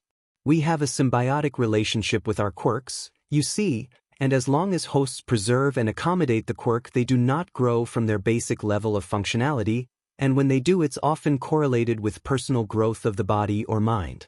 It's another reason why we're born with quirk factors, to contain and limit our own abilities.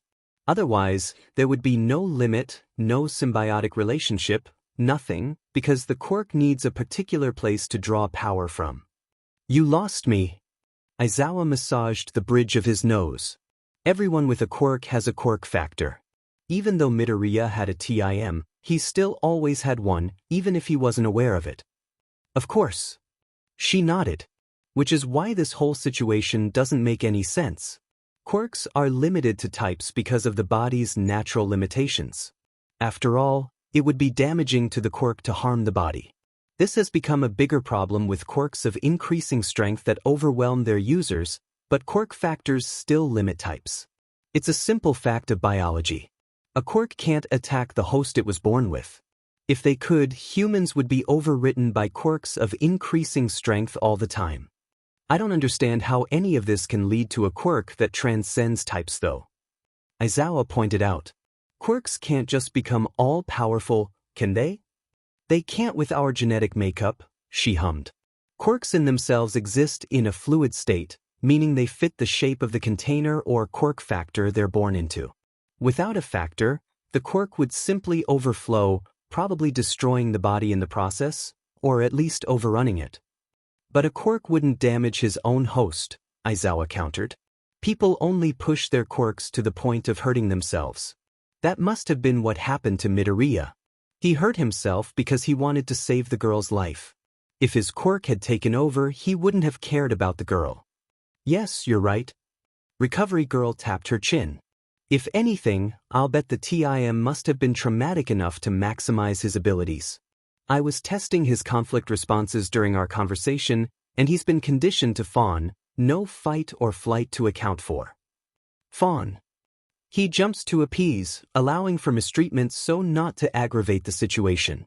When I scolded him for not knowing the range of his quirk, he did nothing to correct me and resigned himself to being lectured. He also seemed to freeze once during the exam. That will have to change if he wants to be a hero. Indeed. But please be gentle with him. There's something else that's bothering me.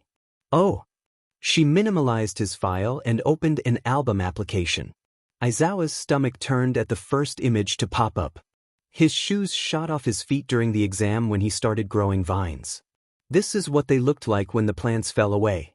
There was something missing. Blood and dirt coated the pale nubs of his toes and dripped down to his heels. A piece of grass hung from a split in a nail, and 2 angry red gashes sat where the pinkies should be, burn scars lining the mostly healed holes. I couldn't tell how old the wounds are, so I took a picture to study them more. The amputation seemed irritated, probably because he ran around on them the whole exam, and who knows how long before that. Who would do this to him? It definitely wasn't a real doctor. Aizawa ran a hand down his face, pressing a thumb into the stubbly split in his chin. I have my suspicions. Recovery Girl clicked back onto Izuku's file and scrolled to find the pages with contact information. One parent box was filled with the black and white photo of Midoriya Izuku, listing her name, quirk, occupation, number, etc. The other box was comparatively less filled, with no picture, no contact information, just a name, Midoriya Hisashi. Beneath it, a red stamp filled in the white space, relieved of parental duties. Do not contact on behalf of Midoriya Izuku. I was afraid of that. He's out of the picture. More than that. A scowl warped her kindly features.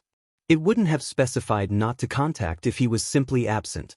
They only stamp them like this if the parent is a danger to the child. Seems we've found our culprit. It appears so, yes. Though we'll need to do more investigating. Aizawa, she pushed from her chair and hobbled over to him. You know as well as I do that Midoriya will get into UA after his performance today. He nodded. And, though I don't doubt the boy's ability and drive to become a hero, I would ask that he be put in your class and you keep an eye on him. His quirk defies all logic, and no one with a TIM walks away fully unscathed. I'm worried his missing toes and conflict responses will not be the only concerning outcomes of his experiences.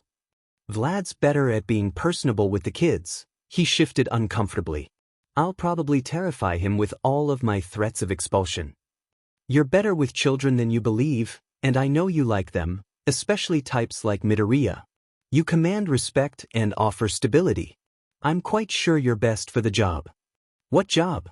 Recovery Girl's mouth hardened into a straight, thin line. The job of ensuring Midoriya Izuku becomes a hero instead of a monster. How to spend one's last days on this earth. Izuku had done it before. He should know. But he didn't. The depressing certainty of his situation had been clear 7 months ago, reality dismal and having nothing left to offer him. Though, that wasn't entirely true, it had an overpowered quirk to offer him. Chance. At his dream, a deal with villains, a friend, a girl who was alive because of him, they were all post-attempt miracles, like all the mental health campaigns had talked about. Life had gotten better. It was still dark and terrifying and lonely, but Izuku couldn't bring himself to leave it now, not when he finally had something to like about himself. A quirk. Father had been right all along. If he'd just been born with a quirk, everything would have been okay, would have been different. Izuku didn't deserve the second chance he got. Of course, he had to go and screw it up. Izuku paced the apartment floor, gnawing a plastic red straw from the Matsuya across the street. He went there often sometimes without getting food to sit at the cold, stiff-cushioned booth and stare out at his apartment building and the passing traffic. He'd bring his notebook or homework and write for hours, whiling the time away until Mom came back from her shift at the assisted living facility, hands smelling of gritty soap and old people. He spent the days of his summer break there and stole straws from the dispenser to spare his pencils from his molars. He wasn't there now, though. The mailman was scheduled to swing by soon. Izuku's rejection letter from UA was late. The instant he gets it, he'll have to figure out what to do. Maybe run away, flee to another country like his father did, change names, dye his hair, grow a mustache, become a farmer at an obscure rice plantation in China, wander into a forest and live off the land. No matter where he thought of, he was sure Shigaraki would find him there and eat him alive, or worse, finally reveal the nature of his quirk. The thought made his knees weak. I can't run, he muttered furiously. This quirk isn't even mine. I can't steal it. I'm the one who broke the contract. To be fair to himself, his options had been limited at the time, but Shigaraki always reminded him that he had agreed to the terms. Now that he'd broken them, the villains had every right to act like villains and tear him limb from limb. Izuku deserved this. Whatever they did to him, he deserved it. Knock knock. The straw slipped from his mouth, clattering soundlessly to the carpet. The letter hadn't come yesterday nor the day before, but would it today? Izuku padded to the scuffed-up door of the apartment, staring at his reflection in the golden knob, gaunt eyes, t-shirt and sweatpants, pink anemones in his hair. Anemones, meaning forsaken or death. Knock, knock. The blows came slow, deliberate. Come in, Izuku. He shook himself. Shigaraki won't know for a while. Just get it over with and figure out what to do. Maybe he'd cure world hunger with his quirk before the League caught up to him. The thought made him smile, and he pushed open the door, chirping a greeting for the mailman holding the letter. It wasn't the mailman. Good afternoon, Midoriya, Kurojiri coughed, holding up a message in UA stationery. I intercepted this for you. I hope you do not mind. Izuku's courage left him as he gaped up at the black, billowing head of Shigaraki's right-hand man. Mr. Shigaraki's going to kill me. That would depend on the content of this letter. He waved it again. He asked me to bring you to the bar for the official sentence. Sentence? His stomach turned. Like a criminal sentence, for a breach of contract. I understand. Pink heated his cheeks as he looked down at his loungewear clothes, socked feet. Should I change? No need. A warp gate ripped beneath Izuku's feet. It won't matter either way. Crash. The warp gate spat Izuku onto the familiar cherry-wood floor without the usual guise of politeness. Pain shot up his knees and arms as he crashed down on them, and Izuku folded onto his side with a groan. His eyes fixed on the flow of grain in the flooring until red sneakers crossed into view. Sit up, brat. I don't want this. His head pounded as he pushed himself up to kneel, sweaty hands pressed to his thighs. Looking up, Izuku's fragile calm almost shattered. Shigaraki wore a hand on his face. An actual detached at the wrist gray hand. In fact, they riddled his body, clamped down on the back of his head, shoulders, forearms, wrist, stiffened by rigor mortis and impossibly well preserved. Dead hands. Izuku gulped. Hands belonging to the people he's killed. Shigaraki tilted his head down at Izuku. The boy's ashen face looked stained by the pox marks of freckles, the anemones an apt match with his deathly features. Young, impossibly young, but as drained as he had been the day on the rooftop. He doesn't think he passed. Shigaraki scowled. He'd better have passed. Kurogyri, he snapped, holding out a bare hand. The letter. The bartender delivered it before moving behind the bar where Dabi stood watching with mild interest, unbothered that he'd been caught stealing whiskey again. Kurogyri snatched back the bottle and slammed a glass on the counter to fill before thinking better of it and adding another glass for himself. Izuku watched miserably from the corner of his eye. "Do you know why you're here?" Shigaraki asked. "To hear my entrance exam results." "No. That's why this is here." He held up the letter. "Do you know why you are here?" He blanked before the answer came to him, and he stared bleakly up at the man before him. "To make sure I don't run away if I've failed." "Would you have run?" "I don't know what I would have done. I just know you would have found me no matter what." The truth stung to say, but Shigaraki nodded, satisfied. "So, you understand what position you're in if you can't fulfill Condition 3? A nod. "Good." Shigaraki's thumb slid under the envelope lip before pausing. "Well, how about a little demonstration of my quirk?" His 5 fingers clamped down on the waxy, beige stationery, and his lips curled as a stream of dust decorated the floor at Izuku's knees. The glee on his face and the terror on Izuku's was short-lived as another tiny metal object clattered to the floor, and a light beamed from it. "Greetings, young Midoriya." The room's temperature plummeted. All Might, in all of his proud, pixelated glory, projected across the dark red floor like a phantom. Kurogyri shuddered, Dabi's scarred lips pinched, and Shigaraki jumped away from him. Only Izuku froze in place, caught in the act of consorting with villains. "It is I, All Might." His fists posed on his hips. "Here to tell you the result of your UA entrance exam in the form of a projection." "Why am I presenting this, you ask?" "Why, it is because I will be teaching at UA this upcoming year." Shigaraki hissed. "Now, back to your results. Your score on the written exam was most impressive. You proved your high intelligence and passed with flying colors. However, as to the physical exam, I'm afraid you only scored 19 villain points, not enough to pass." A gasp tore through Izuku. He'd known he'd failed deep down, but to hear it out of the mouth of All Might, the man he admired above all, the man who'd saved him, the man who'd killed him, it was unbearable. Tears pricked his eyes, a strangled sob building.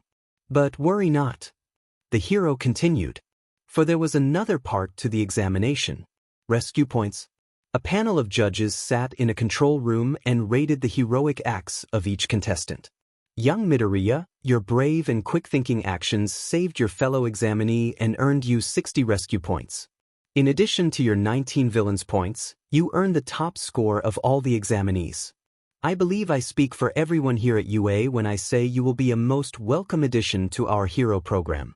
I still remember the young, nervous boy who spoke to me all of those months ago. I'm afraid I didn't give you the encouragement you deserved, but a true hero perseveres in their goals and ideals through all obstacles. You, young Midoriya Izuku, have reminded me of what it means to go beyond. Plus Ultra.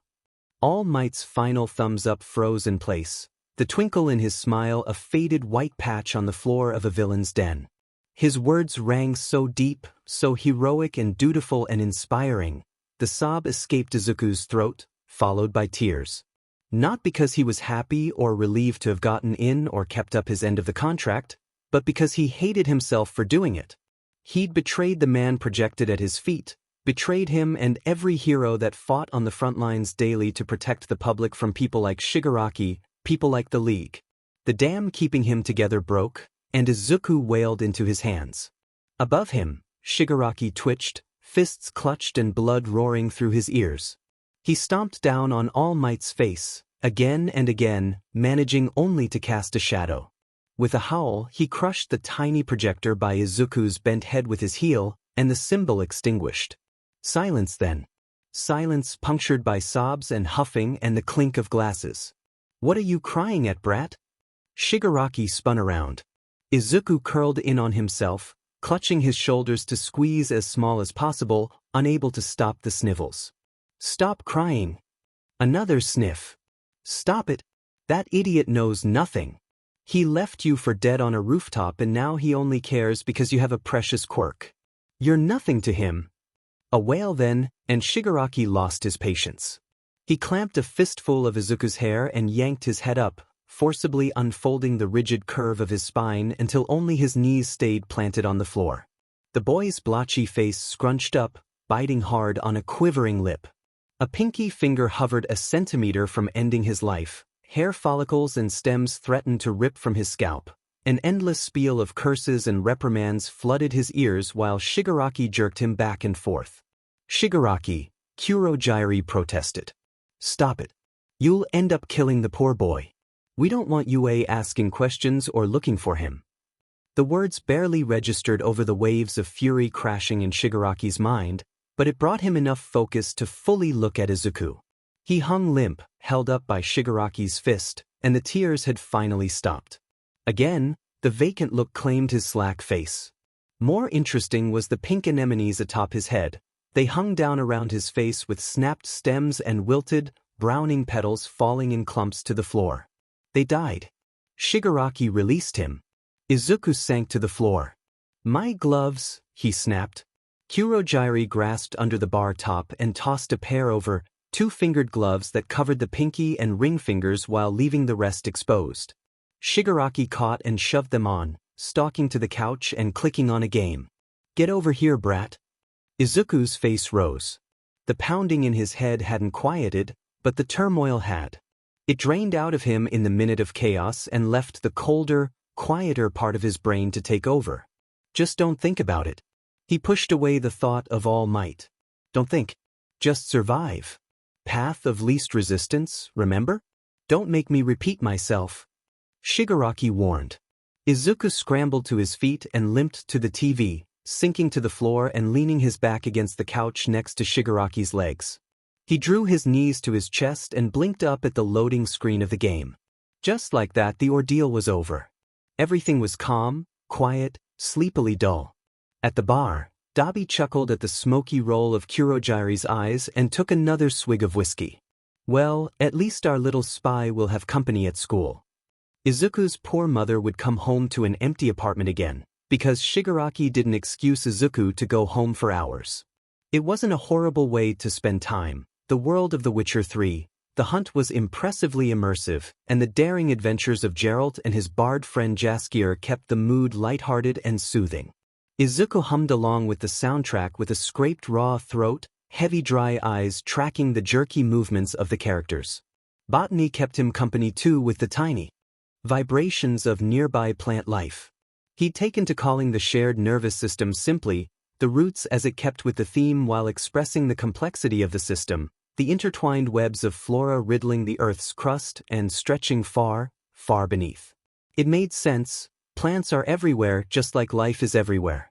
The bottom of the food chain sustained all other organisms. It was the foundation, the roots of life. Still, it worried him what had happened at the entrance exam. Izuku didn't have to be born with a quirk to know that wasn't normal. So, when Shigaraki removed the detached hand from his face and a faint smile twisted his chapped lips, he broached the subject. During the entrance exam, he cleared his throat. "Something happened with my quirk." Shigaraki grunted, disinterested. "I thought botany was an emitter. But they sent out this huge robot, and it was about to crush a girl, so I tried to stop it and I started growing vines." "So what?" "Flowers grow out of your hair all the time. This is different. They came out of me like my mouth, ears, nose, fingers, toes. It was like a transformation quirk, but I was manipulating plant movements separate from myself as well. I can't really remember. I blacked out, but my body kept attacking. Sensei must have given you a good quirk. Yeah, he hummed. The best. I guess I'm being ungrateful. It's just something recovery girl said. What did that crone have to complain about? She said I had heavy internal bleeding. I had to go to the school infirmary for a bit, and she seemed really concerned that botany has 2 quirk types. I think they thought it was because I had a TIM, but I didn't really. Internal bleeding, you say? Shigaraki paused the game, and Izuku turned to look up at him. And you sprouted tree branches? Something like that, yeah. I guess I got hurt because I wasn't born with the quirk, so my body isn't built to handle it. It was weird though. He trailed off, recalling the voice, the drowning feeling. I lost control of myself, like the quirk took over and I couldn't come back until my body was all beat up, then it let me in again. Is that, it might be normal for quirks though, I'm not sure. Don't be stupid, brat. Of course your quirk isn't supposed to possess you. Shigaraki tapped his chin. I'll have to ask Sensei. Your quirk may be no good. Wait. Izuku sat up, eyes wide. And, no, please don't take it away. I didn't mean to complain. I'm sorry. Please, I don't mind the trouble. Please don't take botany away. Oh. Shigaraki smirked. Making demands now, are we? No. Izuku put a hand on Shigaraki's knee, spine twisted to stare up at him pleadingly. I'm sorry. I shouldn't have said anything. Please, just forget it. Shigaraki cackled at the panic in Izuku's eyes. It wasn't hard to toy with him. He really was entirely at the man's mercy. Pathetic. Calm down. He carted a gloved hand through the boy's hair. You haven't breached the contract, so I'll let you keep your girly quirk for now. Izuku's shoulders fell and exhaustion crashed over him with the relief. Shigaraki's fingers rubbed circles into his scalp, massaging the sore spots he'd pulled. Thanks, Izuku sighed. You're hopeless, brat. He shook his head. One day, your luck will run out, and you'll be alone again. I know. Izuku turned back to the TV, head guided by Shigaraki's hand to rest against the man's knee so he could easily reach the soft tufts of green hair. A dog sitting at its owner's feet. It was another display of power, a reminder he was a thin strip of fabric away from disintegration. He was exactly where Shigaraki wanted him. But Izuku was tired, and his scalp was sore, and the fear had all but ebbed out of him, so he relaxed and allowed the touch.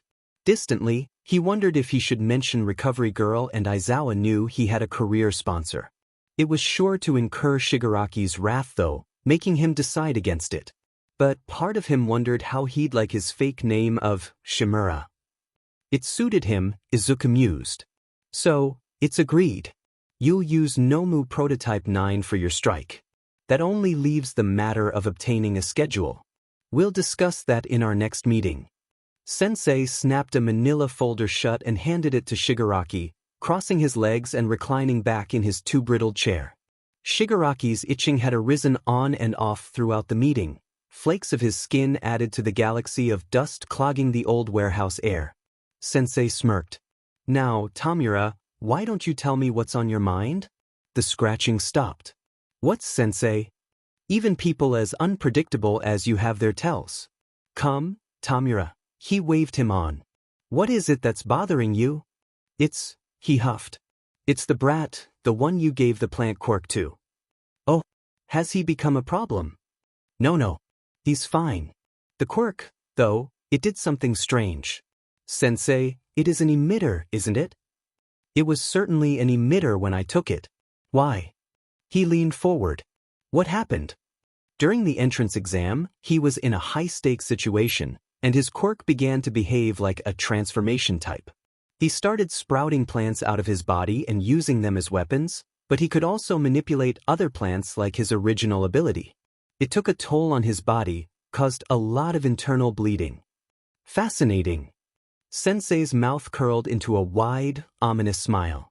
I had wondered what would happen if I gave a powerful quirk to someone without a quirk factor. Usually, when I offer my services to someone, I award them an ability they seem capable of handling, and the quirkless very rarely met my criteria, not since the incident with my brother. I heard rumors about those few I gave quirks to without previous abilities, but I never looked into them. Perhaps I've been depriving myself of lovely research material. Shigaraki stiffened. What did you do to the brat? Exactly what you asked of me. I gave him a quirk strong enough to make him a hero. Tomura, did you really expect him to handle power the same as the rest of them? He has no quirk factor, no biological safeguards built into his DNA. There's nothing limiting his abilities in order to protect his body, because the quirk doesn't recognize the body as a host. It's a wonderful science experiment. Tell me more, Tomura. But Shigaraki was red-faced, scratching his neck with a vengeance. You said the boy wouldn't be a Nomu. I'm using him despite all might. He's mine. You must learn to share your toys, Tomura. I can't simply let you run amok with every whim and fancy if they have no real purpose. The harmless ones, perhaps. But I do not intend to waste resources on fulfilling some silly boy's dream when he can be much better spent helping us fulfill our own. Besides, he has his life, his quirk, his school. I gave that to him. He should be grateful, even if his quirk does blow him up into bits. But he's mine. Shigaraki stomped. I found him. I take care of him. I own him. And I own you, Tomura. Sensei leaned forward, amusement gone from his face. His next words came slow, deliberate. What's yours is mine. I'll allow you to fool around with this stupid boy and use him to annoy All Might, but I expect you not to hinder my own uses for him. I want reports on his abilities, the progression of his quirk. We might have the good doctor run a few tests. This is a lesson you need to learn. Do what you want, but never take your eyes off of the final goal. The boy will be discarded the moment Hero Society falls. Don't forget that. He will die, just as he would have if you hadn't taken him, but you will survive. You will triumph. It is that distinction that separates the strong from the weak. Do you understand, Tomura? Shigaraki stepped back, blood dripping down his fingers from the hole he'd scratched in his neck. He could say nothing to defy All for One. Any freedom he had because Sensei allowed it. His blood boiled, but what he wanted didn't matter. Yes, Sensei. Good, the man perked up. You're making excellent progress, Tomura. I'm proud of what you've accomplished. Now, tell me something. He leaned forward. When the boy's quirk behaved strangely, did he become very powerful? He destroyed a giant robot. Shigaraki hesitated. By himself. Interesting. Sensei grinned. His lack of a quirk factor allowed him that much power? Yes, this could be a very fruitful experiment indeed. He left you for dead on a rooftop and now he only cares because you have a precious quirk. Shigaraki's words. All Might's voice. Izuku pulled the covers up over his face, knowing it's a dream but wishing to suffocate anyway. Wake up, he groaned. You're nothing to him. I know. One day, your luck will run out, and you'll be alone again. I know. Take a swan dive off the roof of the building. I'm sorry. You can't be a hero without a quirk. Wrong. You're wrong. I can't love a quirkless son. The sound of a shutting down, and Izuku bolted upright.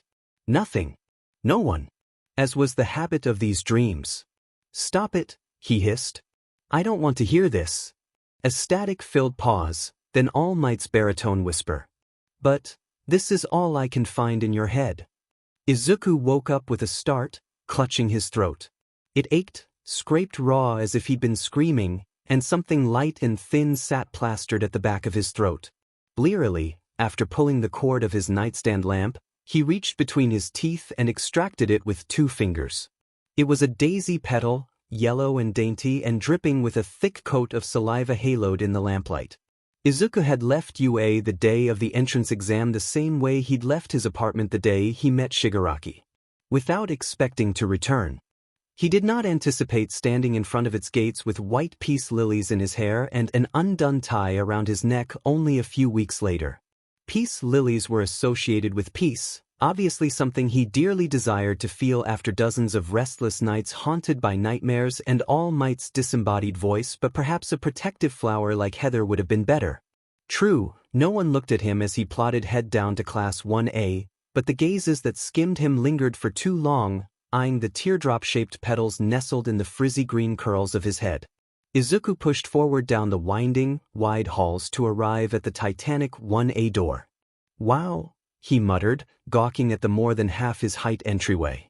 I guess they get all shapes and sizes here. People who could crush him. Easily.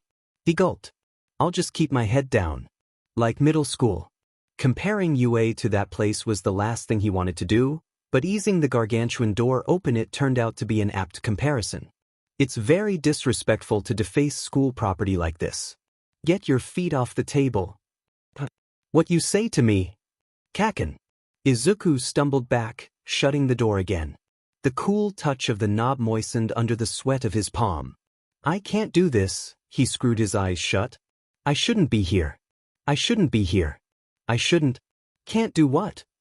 Izuku's eyes jolted open, and he twisted around. Shinso looked him up and down, hands buried in the UA uniform jacket pockets, weight shifted on one leg. Anything really, Izuku coughed, rubbing his neck. That thing you did with the 0-pointer was something, he scoffed. And you told me you didn't have a big shot quirk. I'd be mad at you if you weren't the reason I passed. What?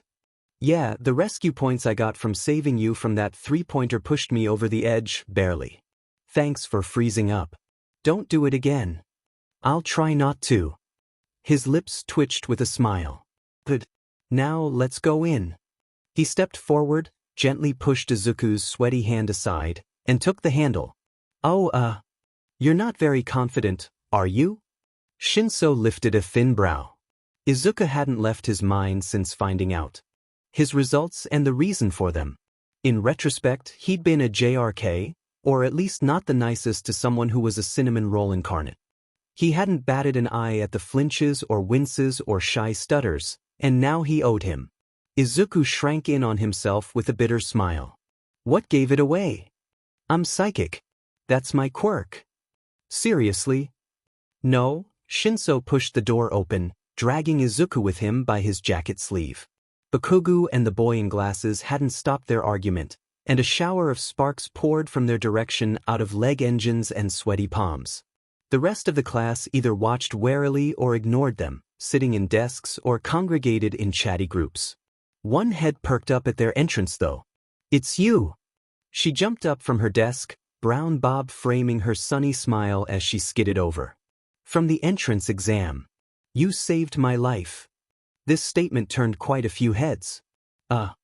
Shinso held Izuku rooted in place. Yeah. I'm glad you're all right. Are you all right, by the way? Oh, I'm fine.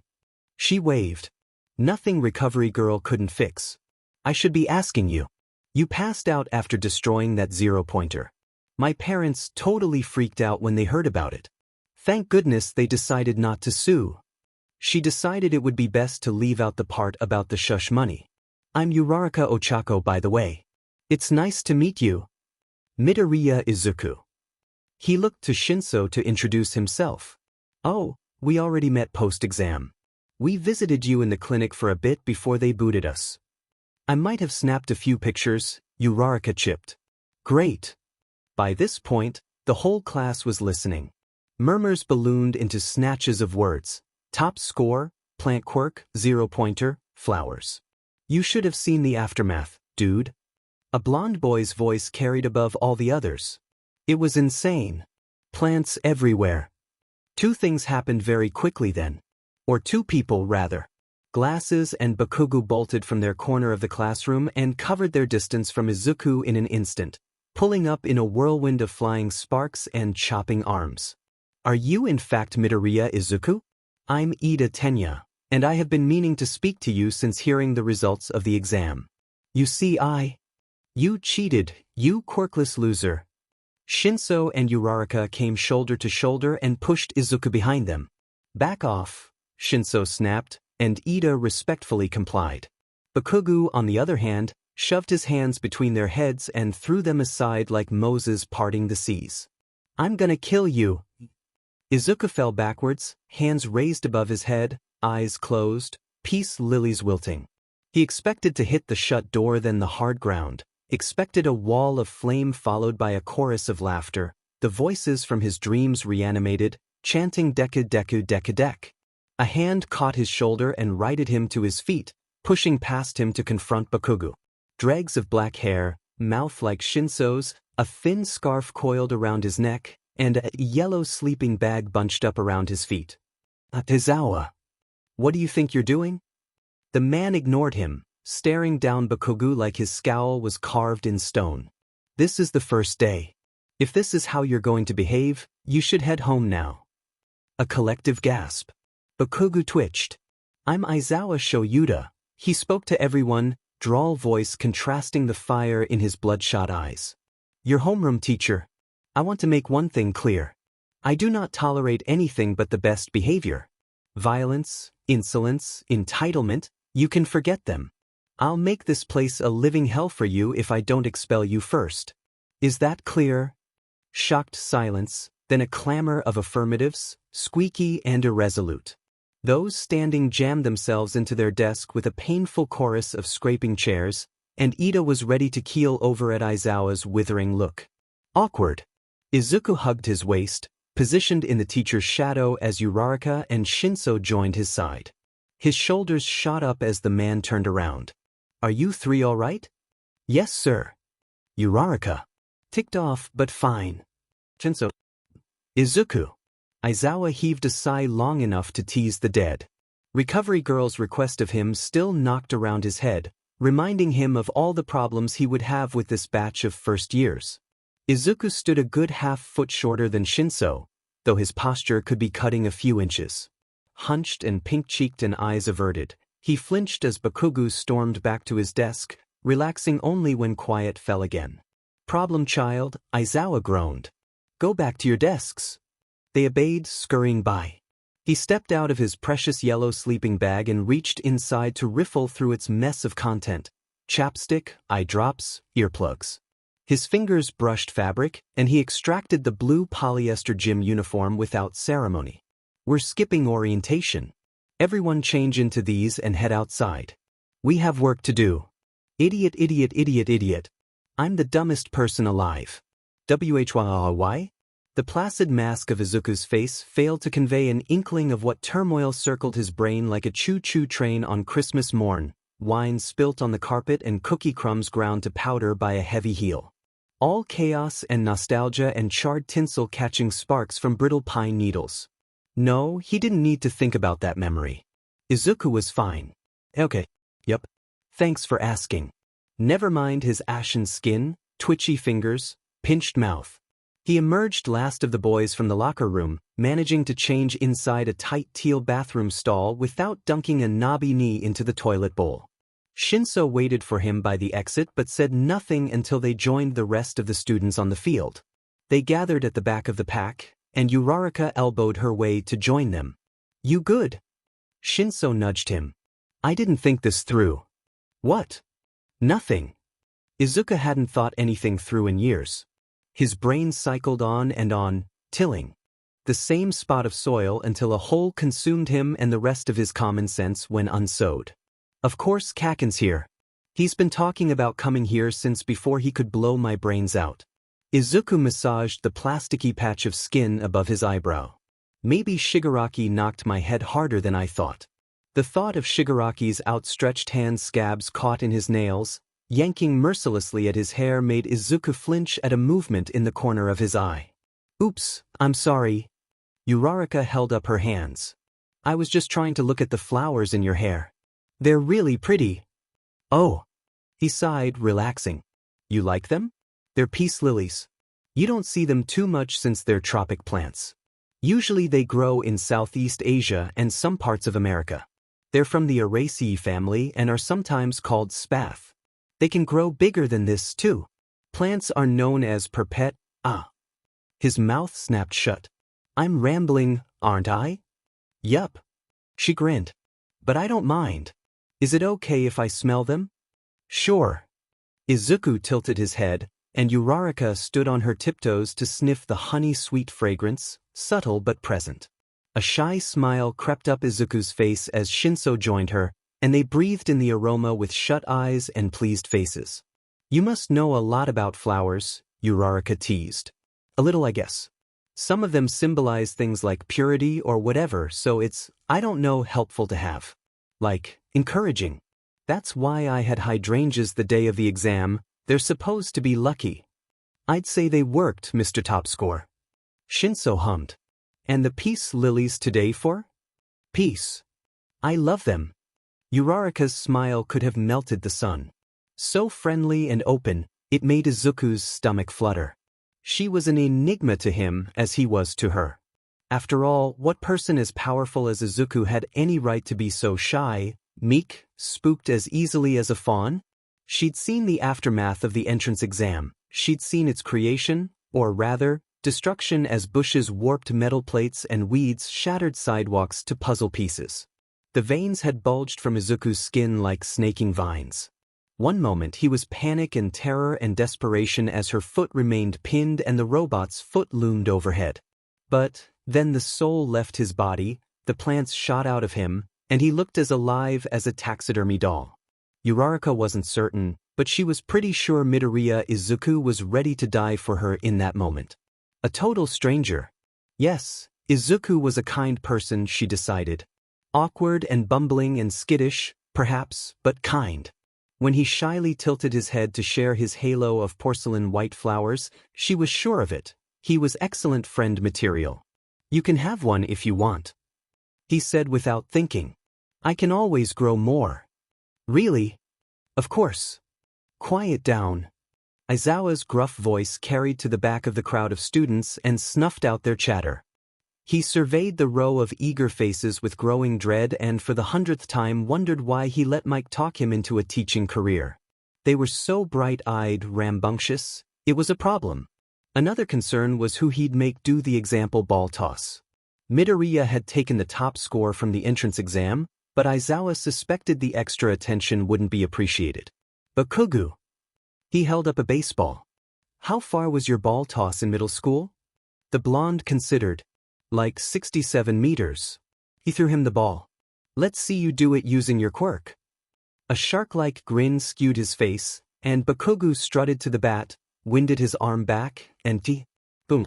Izuku's hands clapped over his ears as the ball whistled through the air in a fiery meteorite of pure aggression. Jaws flapped open, heads snapped back, cries of awe rippled through the crowd, and Bakugu Katsuki stood triumphant in the face of it, still securely at the top as Aizawa's unimpressed eyebrow flitted at the 4 digits on the screen of his distance reader, 705.2 meters. Up until this point, Aizawa continued. You've not been allowed to use your quirks in an effort of imitating fairness.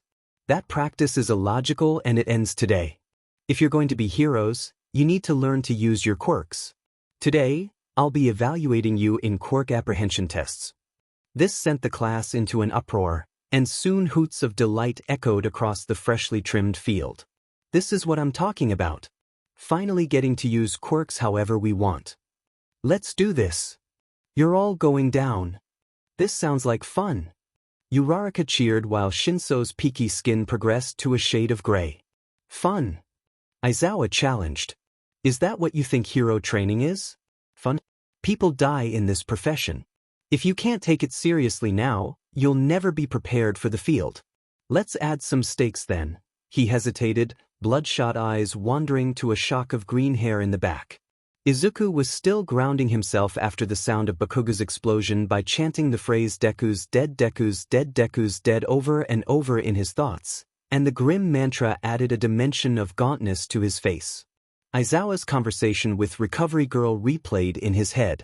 I'm quite sure you're best for the job. What job? The job of ensuring Midoriya Izuku becomes a hero instead of a monster. What kind of monster sprouted lilies from his head like a baby-faced cherub? Aizawa didn't know. Perhaps, though, it was a sign to go easy, at least for now, at least until he knew what he was dealing with. I expelled an entire class last year because I believed they had no potential. Convince you don't deserve the same treatment. The group of students rippled with mutters. It was a vague threat, but it would have to be enough. Unfortunately, some responsibilities come before scaring the dickens out of children. Grip strength, standing long jump, 50-meter dash, repeated side steps, distance run, seated toe touch, sit-ups, and ball throw. It was an exhaustive line-up in every sense of the word. Still, Izuku found himself craving the familiar grip of his notebook and gnawed pencils after a few minutes of observing everyone's quirks. Uraraka could float. More than that, she could make things float. This was hinted at from their first interaction, but to see her mirror the familiar raised pinkies of an unloved Shigaraki in such a cheerful, unthreatening way, it almost didn't feel real. Just as it didn't feel real to see her waving at him as he stepped up to do his 50-meter dash, Shinso with folded arms at her side. Izuku had been lucky before this in never being paired with Bakugo. But, taking his place at the starting line, the familiar spikes of sand blonde hair loomed in his right side periphery, snarling cuss words and throwing foul looks at Aizawa and anyone who dared score higher than him. Also intimidating was the figure on his left side, Todoroki Shudo. Yes, as in the Todoroki. Son of the number 2 hero, Endeavor, Todoroki Shudo. A sober face could not be more ill-matched with such distinctive features: red and white hair split down the middle, a current red scar over his left eye, tall and muscular features. There was also something disoriented about him too, a flick of disassociation in his dead-set eyes. Izuku gulped, stretching out his calves as Aizawa raised the gun over his head. Focus. He breathed and extended his senses. Plants. Green, leafy, unremarkable plants. Detached roots vibrated beneath his feet, remnants of the trees that were cleared away for the field. There were many across UA. Every day, hero students walked over the bones of beheaded bodies with all the reverence of a child in church, speaking over the creaks and groans only Izuku could hear. The 3 boys crouched, eyes locked on the finish line. The gun cracked. A propulsion of fire and a great, glacial roar of ice drowned out the sound of twisting, pale roots shooting from the ground, writhing as their outsides charred in Bakugo's wake. Izuku sprinted forward, extended his hands, and caught the elongated radicals in his fists like sleigh reins. Now jump. His brain stalled. He stumbled. Trust the plants and jump. He leaped, and the roots yanked. Shooting through the air, Izuku entered a hall of fire and ice while boxed between Bakugo and Todoroki. The roots slithered through the dirt, pulling him like a chariot as he bounced again and again off the smooth and treated soil. Wind shot through his hair. His eyes squinted through the bitter sting of loosened trackline paint. The world blurred like a candid photo and did not solidify until the red finish line flashed beneath him and his ropes gave out. Could Izuku have softened his fall with his quirk? Surely yes.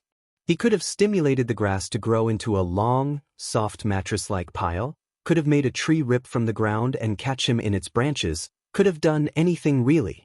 But, airborne and flailing, Izuku's brain buffered and he forgot the one piece of information he could never fully grasp. He had a quirk. At least he rolled upon impact. Yikes. A red-headed student yelled over. You all right, man? Uraraka and Shinso hurried to his heap on the ground, but he scrambled up quickly, ignoring the bloom of bruises to smile reassuringly. I'm fine. He held up scraped hands. Definitely meant to do that. Shinso crouched at his side, brushing turf grass from Izuku's sleeve. That was stupid. You froze up in the air. Yeah, but I was fast, right? Not fast enough to beat Bakugo or Todoroki, but fast enough to get a good time. Being the best was overrated when being enough was already so hard. I want to get high scores on the ones my quirks can help with so my other tests don't pull me down too much. Why didn't you stop your fall? Uraraka asked. I forgot, I had a quirk. He finished in his head. It was too much to unpack on the first day. In fact, he wasn't sure if he wanted to unpack it at all. Why cry wolf about a supposed, traumatic experience, when he was really a villain's side project? Izuku didn't notice Aizawa listening on the sidelines, intent on his words. I'm fine, though, so it doesn't really matter. Just a few scratches. You look like roadkill, Shinso deadpanned. Izuku's reply was lost to the approaching growl of Bakugo. His teeth grinded, his hair bristled, sparks snapped from his fingertips and twirls of smoke wafted from his head like devil horns. Stupid Deku! He raged. You've been lying all this time. Todoroki watched coolly from the sidelines, and Aizawa sensed trouble before it even descended. Next group, the teacher barked. The rest of you, get off the field. Bakugo wouldn't commit murder, not in public. Izuku knew this, but Kaken's words rattled in his head nonetheless. You've been lying all this time. What's that guy's problem? Shinso looked back at Bakugo as they returned to the group. We were childhood friends. Did you fall out? We grew up. By the time of the final ball throw, Aizawa had a pretty good grasp over his students' abilities. Uraraka was well-rounded, coasting through with mid-range to impressive scores. Her light-hearted, positive attitude gave her the edge when others got discouraged. Ida contrasted her by acting solely on textbook, exceeding all expectations to a satisfiable degree through sheer correctness. Azui kept things a bit more grounded, similar to Uraraka with her cool head, but perhaps a little off-putting to the other students.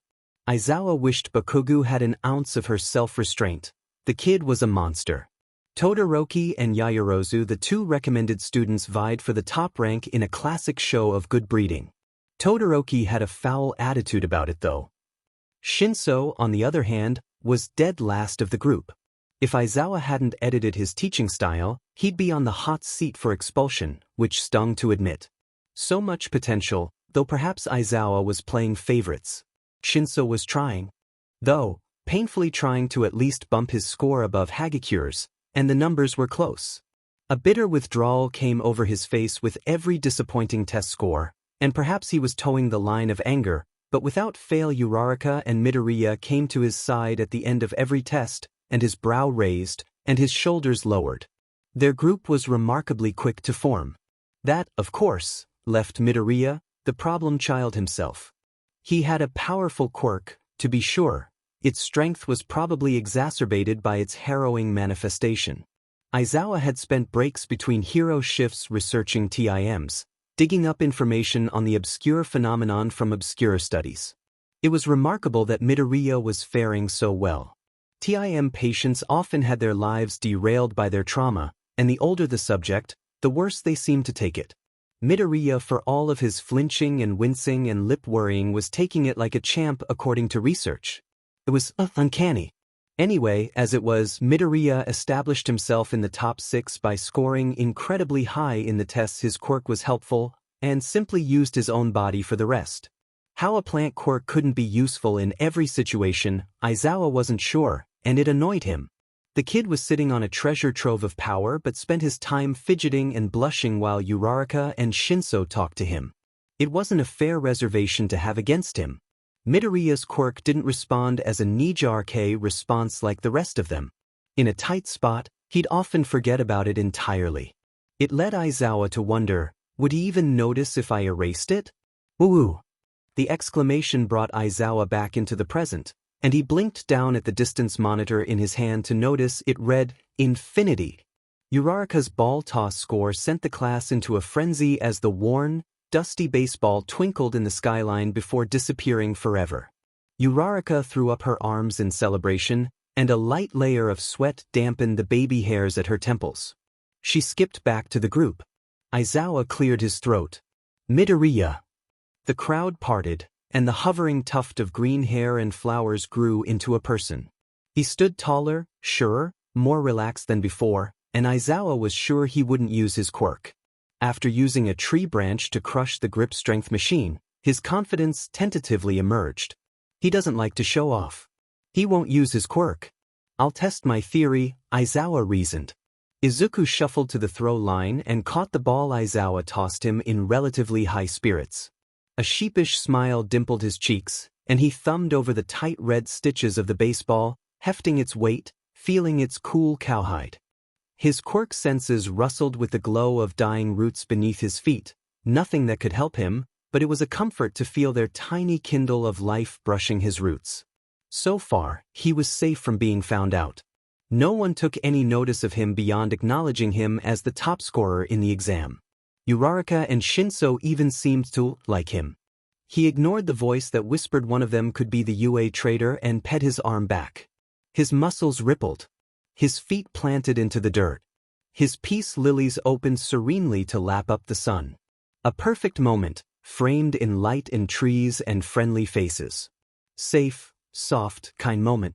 Mr. Aizawa activated his quirk. And that perfect moment ended. Somewhere deep inside Izuku, a fused, cancerous body was ripped from its death grip, clawing furiously as a force sees it from its host. No quirk factor to secure it. Izuku's scream ricocheted from the tree line to the school building to the stratosphere. Up and out. Writhing decibels. Garbled terror.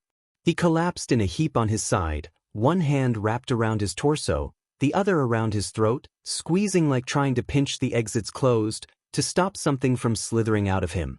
A wild animal was loose inside him, snout rifling through his intestines, claws scratching holes through his stomach, teeth gnawing his voice box, and all the while phasing out of him. A gravity called to it that his body could not stop, and the animal did not want to leave. No, botany would rather tear him up from the inside than leave him. Don't forget your life is in the palm of my hands. Aizawa released his quirk. Time resumed. For onlookers, it lasted only a few seconds. 3 to 5. Long enough for Izuku to topple and scream into yesterday. Bone-chilling but quick. He quieted as the pressure in his chest faded, dirt and grass grinding into his cheek. Blood from his nostrils turned the soil to mud. Aizawa skidded to his side, descending upon Izuku. What happened? He barked. Yuck. Are you hurt? Gently, he rolled Izuku onto his back to look him over for injuries.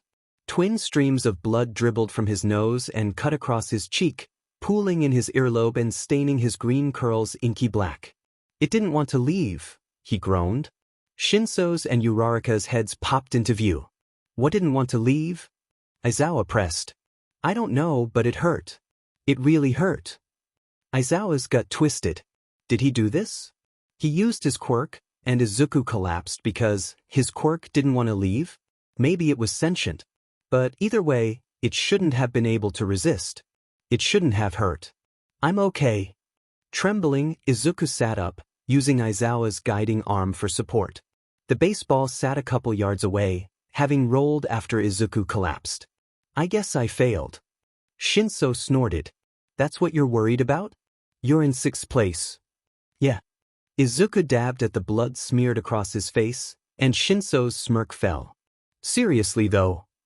He knelt at his side. What happened just now? Izuku grimaced. It was his quirk, for sure. He'd heard All Might's voice utter Shigaraki's words. You'd think all the quirk textbooks he read would have mentioned something like that. An oversight, perhaps? It would have to be a rather big one. And why had botany suddenly attacked? It clung to him like an astronaut would hold to their ship while the pressure seal broke. His access to it had been cut off, had been erased. He blinked up at Aizawa, and the thin white scarf triggered a memory. Notebook page Eraserhead? Aizawa blinked. You're the first student in a long while to recognize me.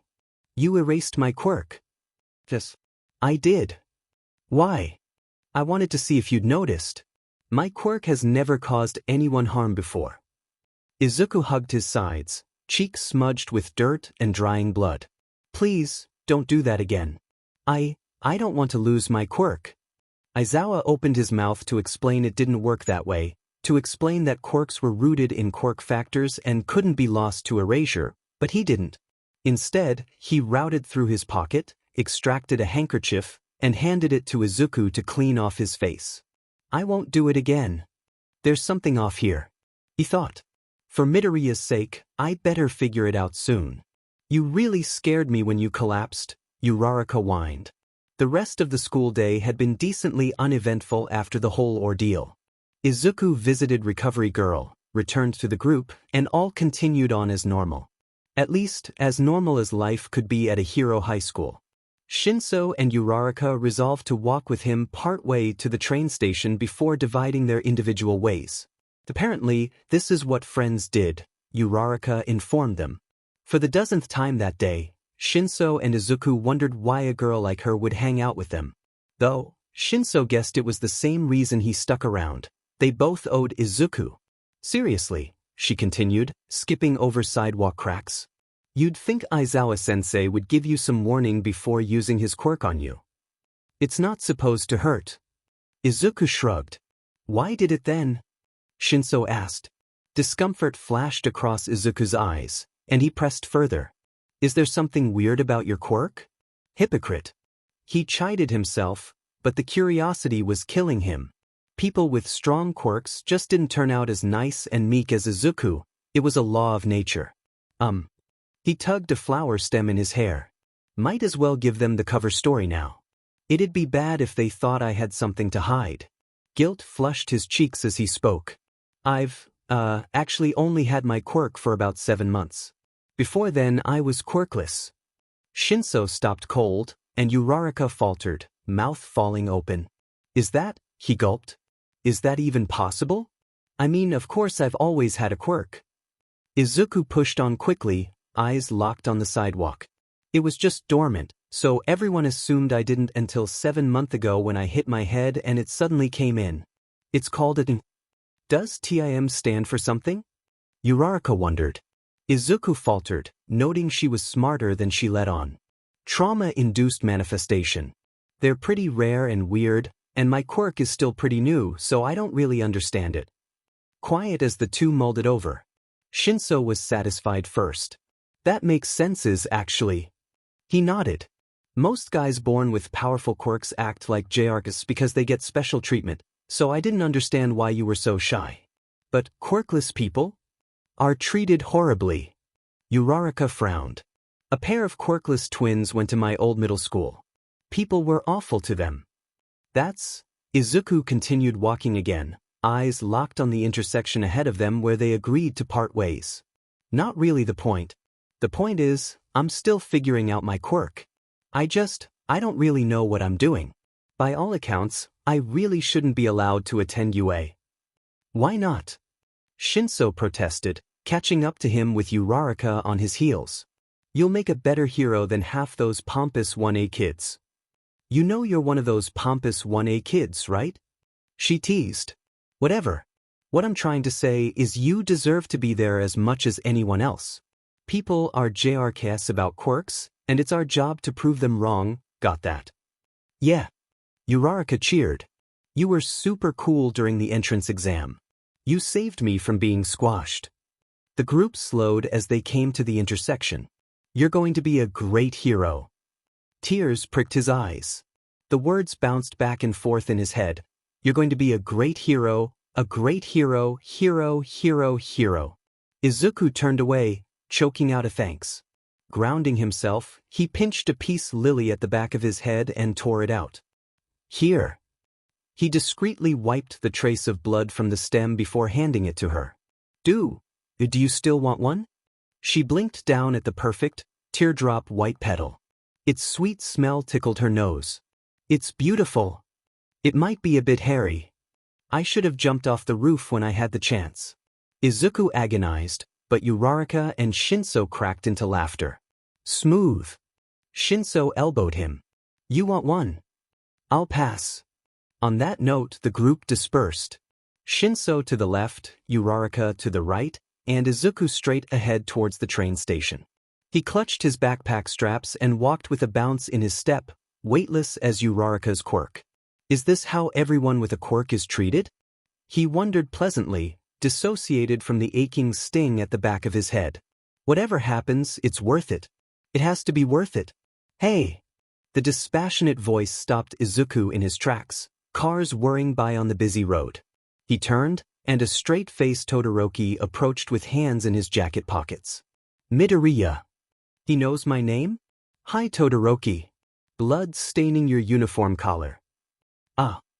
His hand flew to the back of his neck to feel the steady warm trickle from the flower he plucked. He placed pressure on the sore spot. Thanks. It should scab up soon. Todoroki stopped in front of him. I was eavesdropping. Okay.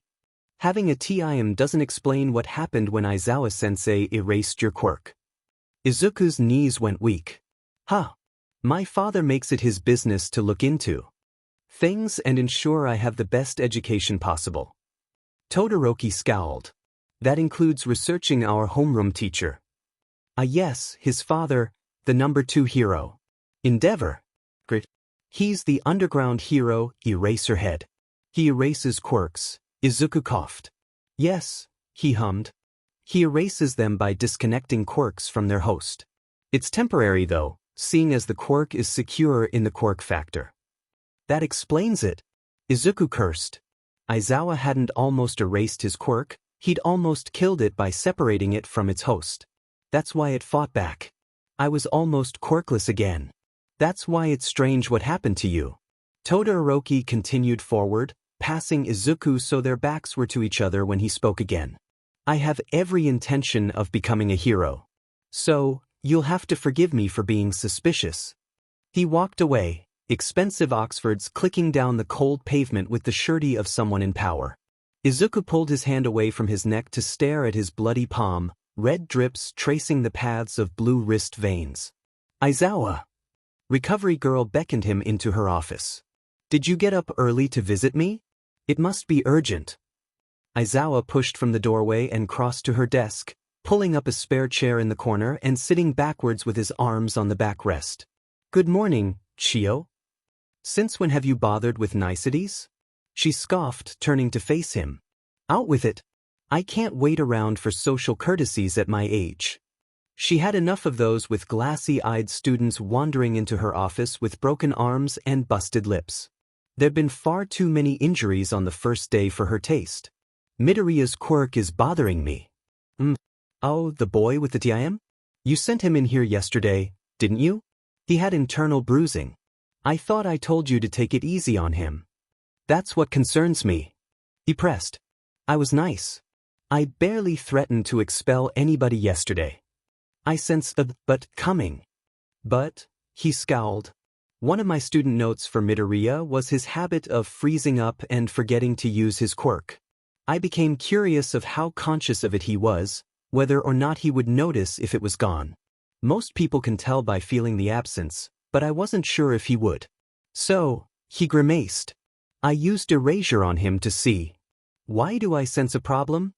Because there was one. When I used erasure, Midoriya collapsed and started screaming. His reaction stopped the moment I blinked, but he had a nosebleed when I got to him, and he was really shaken. He figured out I'd erased his quirk, and he asked me not to do it again. He said it hurt. So your theory was dead wrong. It was. He had an adverse reaction. Awful, yes. Recovery girl tapped her chin. I'll be honest. I wasn't expecting that. I suppose it's a side effect of the TIM. If it was, it's not listed anywhere. Aizawa had checked. He had a habit of breaking students' hearts, not their internal organs, and he wanted to keep it that way. So, on another TIM deep dive he went, growing more and more frustrated as the night wore on. Though it's so rare. Barely any proper studies have been done on it. Well, then we'll have to learn as we go. She snapped her fingers. I already have a theory. Hopefully it's better than mine was. It is. She cooed. I'll bet you anything Midoriya's quirk manifested in an effort to save its host. Quirks are natural self-protectors like the rest of our ingrained instincts. So, if anything's to bring out a dormant quirk, it would have to be something life-threatening. Right. I suppose, if the situation was stressful enough, Midoriya's quirk may always be on high alert to save his life now. Perhaps his body perceives it as an essential function, like breathing. So, when it felt the quirk being taken, it fought back, or tried to. I don't see how causing the boy more injury would help protect him. Have you ever heard of Aaron Lee Ralston? She mused, folding her arms in the way elderly people do when they're about to tell a story. No. He was an outdoorsman in the pre-quirk era. One day, he went canyoneering in Utah when a boulder became dislodged, crushed his right arm, and pinned his left arm to the canyon wall. He was stuck there, and he had told no one where he was. He rationed through his little food and water over the next 5 days and slowly became delirious. I fail to see the point. On the 6th day, he cut off his own arm by breaking the bone first and sawing through it with a cheap pocket knife. He then rappelled off the mountainside, hiked through the canyon, and finally found a family that contacted authorities. Aizawa blinked, admittedly impressed. And this relates to Midoriya's quirk? The body is as capable at making a judgment call as you or I. If it believes that hurting Midoriya will protect it in the long run, it will do so. It is the same principle that saved that man's life. Aizawa sank forward onto the chair back and considered the possibility. Was Midoriya really so tense because his body was always on high alert? What kind of trauma triggered that level of response? This is a lot of damage to be taking into the hero field. It won't be easy for someone like him. It might even be impossible. Recovery Girl's face soured. He's heard enough discouragement after years of being quirkless, and I'm surprised your similar experience doesn't make him empathize with him more. I have an unconventional quirk, not irreparable trauma. You have a responsibility. A responsibility to that boy to make sure he doesn't face his demons alone, to make sure he overcomes the evil trying to consume him and becomes a hero. Her wrinkled cheeks puffed out, her shoulders squared, her eyes gleamed, and once again she was the youthful heroine, recovery girl out on the field, blowing kisses like bullets and resuscitating armies. Aizawa merely blinked, tired. You're only 30. Act like it. You're retired. Act like it. Oh, Aizawa. She threw up her hands. That boy is the sole reason UA isn't being sued into oblivion at the moment. He saved that young girl's life. Now he is in our care. We can't afford to fail him as he's been failed in the past. I understand. He sighed, massaging the bridge of his nose. He seems to be a good kid too. Quiet, jumpy, polite, but a magnet for trouble. One of the students almost attacked him before class even started. He's one of those people misfortune follows everywhere. I'm surprised he has any hope in his eyes at all. Probably because UA is his hope. She grimaced. He's gone his entire life helpless, dealt with an abusive parent, and experienced a terribly traumatic incident. Midoriya's quirk and coming to UA might be the best thing that's ever happened to him. That makes him fragile but not irreparable. We're in a position to help. And that's what heroes do, right? Aizawa dragged a hand down his face, but already his resolve was solidifying. The sleepless night spent researching was done away. Now it was time to do some real work. We help people. Yes. She nodded. Let's help Midoriya. Izuku approached his second day at UA with mixed feelings.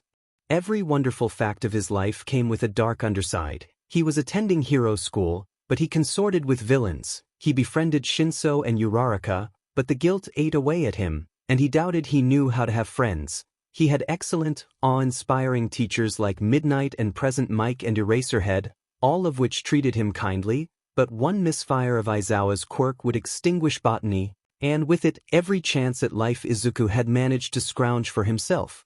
Walking into the classroom, the only full negatives Izuku could think of were Bakugo and Todoroki, both of whom had reason to be suspicious of him. He was a fool to have forgotten something very important though. The reason for everything. Izuku settled into his desk behind Bakugo, another double-edged sword, as Shinso's empty desk sat behind Izuku and extracted school supplies from his bag while listening to the general buzz of the class. Today was the first real day. After evaluations and skipping orientation, this meant it was time for real hero training. No more kiddie wheels, no more protective glass. Shinso skidded inside with a minute to spare before the final bell and hurried to his desk, pushing back feathery strands of purple hair. Daffodils today, he noted as he collapsed into his chair. Izuku twisted around to face him, yellow flowers crowning his head. They supposed to symbolize anything? New beginnings, I think. Or rebirth. New school, new Yuha? I didn't really think that much about it. But he'd researched it the previous night to channel the proper energy. Growing flowers was weird. It mostly happened at night when he was sleeping, so it wasn't an exact science. If he wanted a specific type of flower in the morning, Izuku had to channel intent for the follicle roots to get the message. It was disconcerting to jolt up from strange and warped nightmares to be greeted by drooping pansies. What happened with Bakugo and the roses was beyond Izuku's understanding. Rough morning? He asked Shinso as he tucked in his shirt front. Rough night, he grunted. I'm an insomniac, so mornings are unpredictable. Insomnia? Izuku wondered. It was a foreign concept to him, or at least it used to be. He'd spent the month before meeting Shigaraki sleeping, whiling away hours of time, catching morning attendance before walking back home and crawling through his window to crash in bed again. He lived constantly with a sore throat and crusty eyes and wasting muscles. So tired. The nightmares came post-rooftop, and he still wasn't sure what to do with them, what they meant. Aloe vera's supposed to help with sleep. Chamomiles too, Izuku mentioned, absent-minded. I'll stick to chugging melatonin, but thanks. Shinso smirked. Anyway, if we always work out as much as we did yesterday, I shouldn't have any trouble sleeping. It wasn't necessarily true, Shinso knew, but Izuku's troubled face brightened at the mention of hero training and Shinso getting enough sleep, so it was fine. It stumped him, though, why when All Might himself burst through the door Izuku went deathly pale. I am coming through the door like a normal person. The strained baritone rumble turned every head in the class, mouths dropping to desks as two large, tan hands grasped the door frame and the number 1 hero slid inside. White teeth, shadowed blue eyes, rippling muscle, iconic clothes, everything. The ideal. Kirishima jumped from his desk. Ida's back straightened to a ruler's edge. Even Bakugu sat up, ambition gleaming in his eyes. I can't believe it's really All Might. So he is a teacher. This year is going to be totally awesome. Hey look, is he wearing his Silver Age costume? He marched to the teacher's podium with hands on his hips and allowed the whispers to continue another moment before speaking at a blaring volume. Welcome to the most important class at UA High. Think of it as heroing here. You will learn the basics of being a pro and what it means to fight in the name of good. Let's get into it. Izuku shrank back into his desk, feeling countless eyes bearing down on him, peeling away the thin layers of skin and muscle to the horrible truth inside his body. The quirk he was never supposed to have. The scars because of what he lacked, and not just the ones on his feet or forehead. Somewhere in Class 1A, a pair of interested eyes watched him closely, remembering Shigaraki's orders. We will be engaging in battle simulations, All Might continued.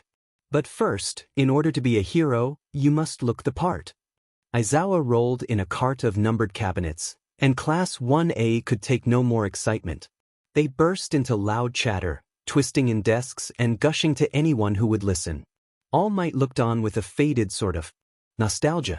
How many decades had it been since he attended UA? How many of his classmates had survived and gone on to live their dream? A good number, but not all. No, some failed and some fell. This grim thought carried his eyes to a great bush of green and daffodils as yellow as his hair. The boy. He realized. The one from the rooftop. He'd watched Izuku's progress closely throughout the entrance exam, recalling the sludge encounter he'd saved him from. He was a good kid, the kind adults liked because they were easy to deal with. Even in a frenzy, when Izuku clung to All Might's leg to ask him a question but ended up flying through the air, he didn't even struggle. He went limp, and All Might landed on the roof with Izuku and the bottled sludge villain secured. Who knows what would have happened if it had gotten loose again? Still, the boy didn't quite look grateful. While all the faces around him gave way to cheesy smiles and waving arms, Izuku was still. Izuku was silent. Looking his idol in the eye for the first time since being abandoned on the roof, Izuku was angry. Izuku had been stumped when the design request for his hero costume had arrived. He suspected his iterations of All Might's costume that ate away pages of his notebooks wouldn't be appropriate anymore, all things considered. Hero costumes had never been about fashion for him. It was what they represented: bravery, strength, persistence, icons irrevocably attached to their meanings.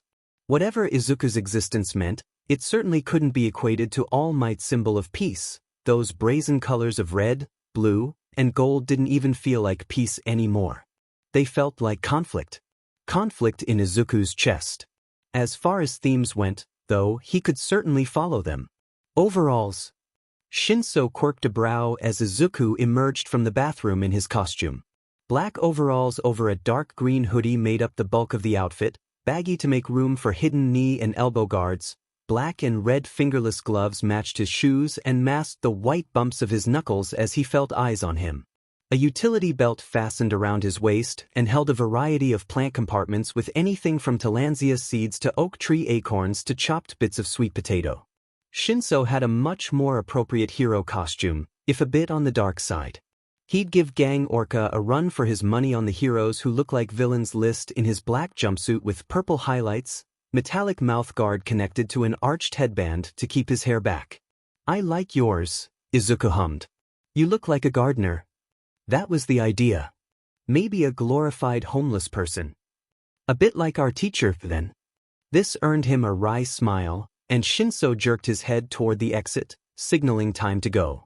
The rest of the students' costumes came with varying degrees of disappointment and surprise. If Izuku were braver, he'd tell Kirishima his quirk bypassed his need for armor, not clothes. Poor, sweet Koda looked like a McDonald's advertisement, and Ojiro looked like Luke Skywalker except, well, with a tail. As they joined up with the girls at Battleground Beta, they did better for the most part. Ajui's water suit fit her quirk and frog theme. Jiro was dressed in casual, punk rock clothes. Yayorozu looked uncomfortable. Uraraka's costume made him smile. Black form-fitting jumpsuit, with clunky pink boots, belt, and helmet, astronaut-themed. She jogged up to them, Ajui following behind. You guys look great. She cheered. I like the colors. Yours is a bit casual, Midoriya. Karo. Ajui tapped her chin. I don't have much of a fashion sense. I'll probably change it later on down the road, anyway. I don't know what kind of a hero I want to be yet. A hero in general had been so much out of the range of possibility, he barely dreamed of anything beyond it. I want to be like 13 and help with rescue, Uraraka supplied. You should too. A plant quirk would be great for natural disasters. With a flashy quirk like his? Shinso rolled his eyes. He should be pulverizing villains like at the entrance exam. That doesn't really fit his nature though. Karo. I'm right here, you know. Izuku tugged shyly at a daffodil. I don't really care as long as I can help people. Don't make me barf with all that selfless, sunshiny bullcrap. Shinso elbowed him, but he was gentle about it, smiling lightly at the flickering dimple in Izuku's cheek as he talked. Gather around, students. All Might materialized at the front of the group, and Izuku yelped, closing in on himself again. Shinso's smile disappeared, his eyes narrowed, and for the dozenth time a parade of red flags marched a circle around his head. There's something wrong here. He thought as All Might went through the rules of the heroes versus villains exercise, watching Izuku's slack face tighten as he and Shino were assigned as heroes facing down Bakugo and Uraraka. Eyes closed in on him from all sides. Shinso, Uraraka, Ajui, Todoroki, Aizawa, and All Might, someone waiting in the shadows. Something is very wrong here. What's your quirk? Izuku asked Shinso as they waited for Bakugo and Uraraka to set up the bomb. Shinso's face hardened, and immediately Izuku backpedaled. You don't have to tell me. I just thought, because we're about to, we might want to have a plan.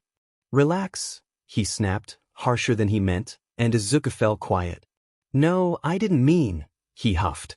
Look, I don't really like talking about my quirk. This was true. All Izuku knew of it was Shinso's casual mention of using it to save him during the entrance exam. Beyond that though, he'd shown only average skills. Average was all but a death sentence in the era of quirks, and not something a UA student could be. Amongst all the other turmoils, Izuku's curiosity was eating him alive. He looked away, perusing the realistic building models of Ground Beta, studying the mid-rise structure holding their bomb. How would Shigaraki react if Izuku failed his first real hero test? If he proved All Might right and was confirmed incompetent? Useless. The ghosts of Shigaraki's fingers wrenching his head back and forth still whispered aches through his skull, flowers rotting, sobs and stomach retches, breathless curses. He swallowed. I'd like to know what your quirk is so we can come up with a plan. Shinso blinked at the grave turn of his voice, and a thought startled out of him before he thought better of it. Do you still have that career sponsor? Yes. He waited for Izuku to elaborate or another question to occur to him, but neither happened, so he sighed, shoulders dropping. My quirk is brainwashing. If someone replies to me, I tell them to do whatever I want, and they'll do it. That's like a villain's quirk. Hiasigidi in breath. Izuku, you stupid hypocrite. That's amazing. And super helpful. Wasn't helpful in the quirk apprehension tests, or the entrance exam. Heroes typically have physical, flashy quirks. If I hadn't saved you from getting pulverized, I wouldn't even be here. He scowled. Izuku had hesitated, he'd seen it. Like a single corrupted film frame flashing over his face. It's a villain's quirk. I've met villains. You're nothing like them. Shinso blinked. Of all the harebrained, idiotic things to say. Izuku swore at himself. Stupid, stupid, stupid, why am I even alive? A knowing smirk stretched Shinso's cheeks, forgiving him. All right. He ignored the bombshell Izuku had dropped, reaffirming his confidence as he glared up at the distant sounds of explosions inside the building. What's the plan? For being a fairly optimistic person, Uraraka entered her first real hero assignment with low spirits. Bakugo was a cruel person, from what she understood, and he made Izuku go pale and trembling with every shout or spurt of disproportionate rage common occurrences for him.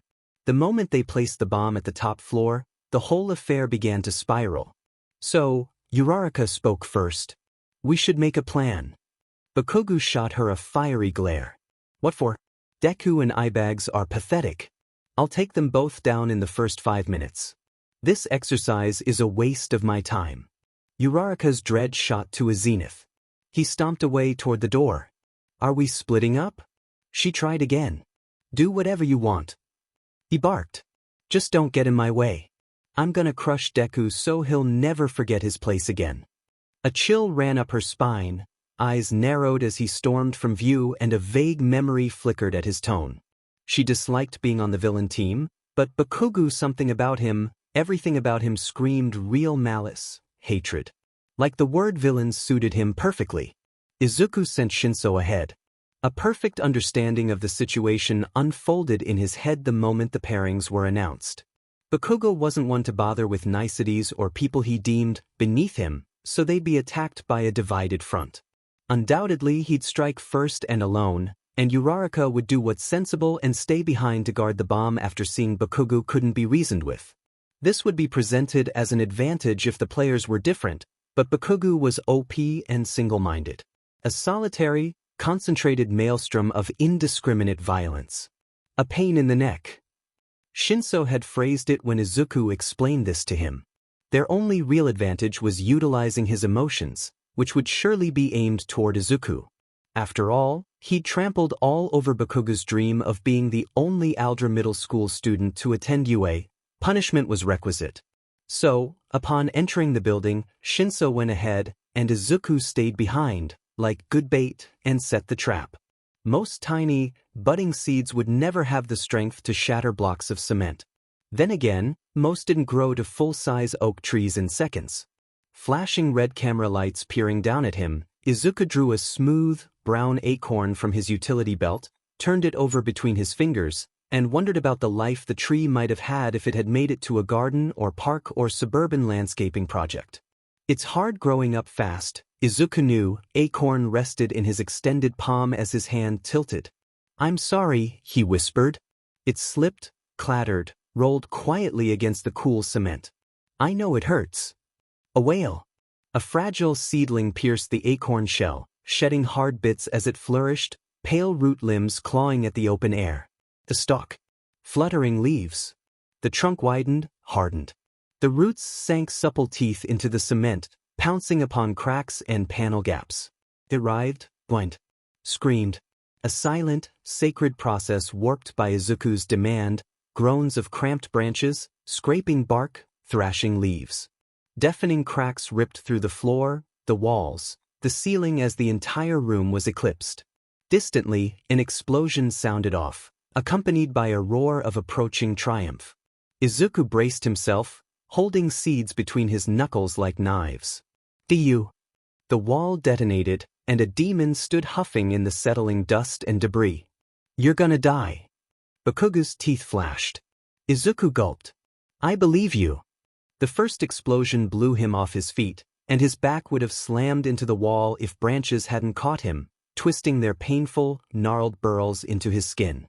Thankfully, the thick material of his overalls and sweatshirt cushioned him, and he rolled to his feet as the tree deposited him, shooting branches at Bakugo's charging figure. They wrapped around his legs and torso, holding him back, but another flash and the tree yanked away, falling apart in charred pieces. Izuku sent another, and another, the smell of smoke and scorched sap choking the air. Bakugo kept coming, exploiting the natural frailty of plants, of Izuku. It didn't make sense, but he was worse than a zero-pointer or villain. He burst forward through a hail of splinters, caught Izuku's collar, and heaved him off the ground, victory in his eyes. I'm going to enjoy this. Being engaged in mortal combat with the bubbly Uraraka Ochako was not how Shinso imagined his day going. Even worse, she had uncanny intelligence. He walked into the room with the bomb she guarded with all the confidence and swagger an awkward teen could manage, hands on his hips like an anemic all-might and a pretentious smirk. Did you even try to hide it? He snorted, surveying the bomb behind Uraraka's poised fists. She took a breath, readying for a fight. Say something. Why so quiet? You scared? That's out of character for him. Uraraka noted. Shinso, from what she could tell, was quiet, bitter, and grumpily unassuming, preferring not to engage with anyone or anything. Why be a chatterbox now? He didn't have a physical quirk since he came in dead last of the quirk apprehension tests. Was he stalling? He wouldn't have come in if he didn't feel confident in his abilities to face her. A distraction then? A rumble of explosions sounded from downstairs, so no. Izuku was dealing with Bakugo. What's his game? Is something wrong, Uraraka-san? He switched tactics. You're quiet. And you're too obvious. She smirked. Hand rising, Uraraka indulged herself, fell into a fighting stance, and beckoned him with 2 fingers, action movie music blaring in her thoughts. Shinso's stomach sank, but he stepped forward, calm, working a kenkai out of his neck as the two sized each other up. So, we're doing this the hard way, huh? She didn't answer. Definitely the hard way. Boom. Izuku's hearing capped out. Chest heaving with coughs, he scrambled back to his feet under the pulsing shriek of a high-pitched ring. Silhouettes flickered in the sooty air, shadows, hanging ceiling panels, overgrown tillandsias and smoldering tree trunks. Izuku wheeled around and around, squinting, sweaty ash dripping into his eyes while the ringing pounded. Fists of sensations, bites of shooting pain. He could taste the cinders and the bitter tang of evaporated sap. The roots system pittered in and out of his senses, flickering with breaks in the disorientation. This was middle school all over again. Heck, it was his old life all over again. Defenseless Izuku. Quirkless. Worthless. Dead. His knees went weak as the familiar helplessness weighed upon him like gravity. After everything he'd done, it was for nothing. The scar on his back prickled, and he whirled around, arms raised over his head as Bakugo towered above. His wrist gauntlet glowed with the sparks beneath. Found you. Thump. A heel collided with Shinso's gut, and he flew backward, flat on his butt. There was no time. Uraraka descended upon him, fingers splayed to catch his flesh. He scrambled away, stumbled to his feet, body halfway out the door and nowhere near the bomb. Of course Uraraka would best him in physical combat. Anyone could, but the cutesy girl was as stout as a boxer where it counted, and her clunky pink boots were bedazzled maul hammers in themselves. His only edge was being quick, slippery, drawing near and flashing back like a snake, feet nimble and strong under pressure. The bruises down his torso and split lip attested it wasn't an even match, but she hadn't laid her hands on him yet. Crash. Another explosion rang from downstairs, shaking the building. What's happening down there? They both wondered. Some partner you have. Shinso wiped blood from his dripped chin. Leaving you alone to guard the bomb while he finishes a vendetta he has on our mutual friend. I'm starting to feel pretty bad for leaving him. Uraraka shared the sentiment as another cry carried up the air ducts and reverberated through the room. Izuku. She had to finish this quickly. Uraraka lunged, kicking Shinso against the doorframe before trying to slam her hands into his chest. He caught her wrists, eyes dilated with adrenaline. They struggled, straining to break the other's arm muscles. I can't let her touch me. If I do, it'll be over. Not a bad strategy, but too narrow-minded. Shinso focused too much on quirks, Uraraka realized. Her eyes flicked from her restrained arms to their feet. His foot. Uraraka held nothing back as she jammed her hard boot toe into the inside of Shinso's left ankle. The crack sent a shiver from her foot to her head. Shinso cried out, collapsed, knee clutched his chest. His ankle had an odd angle to it, and Uraraka stumbled back, huffing and pushing damp hair from her face. "What was that for?" he shouted, tears squeezing out of pinched eyes. "Don't you think that was a bit much?" Uraraka mouth opened. An intake of breath. She stopped herself. "You're terrifying."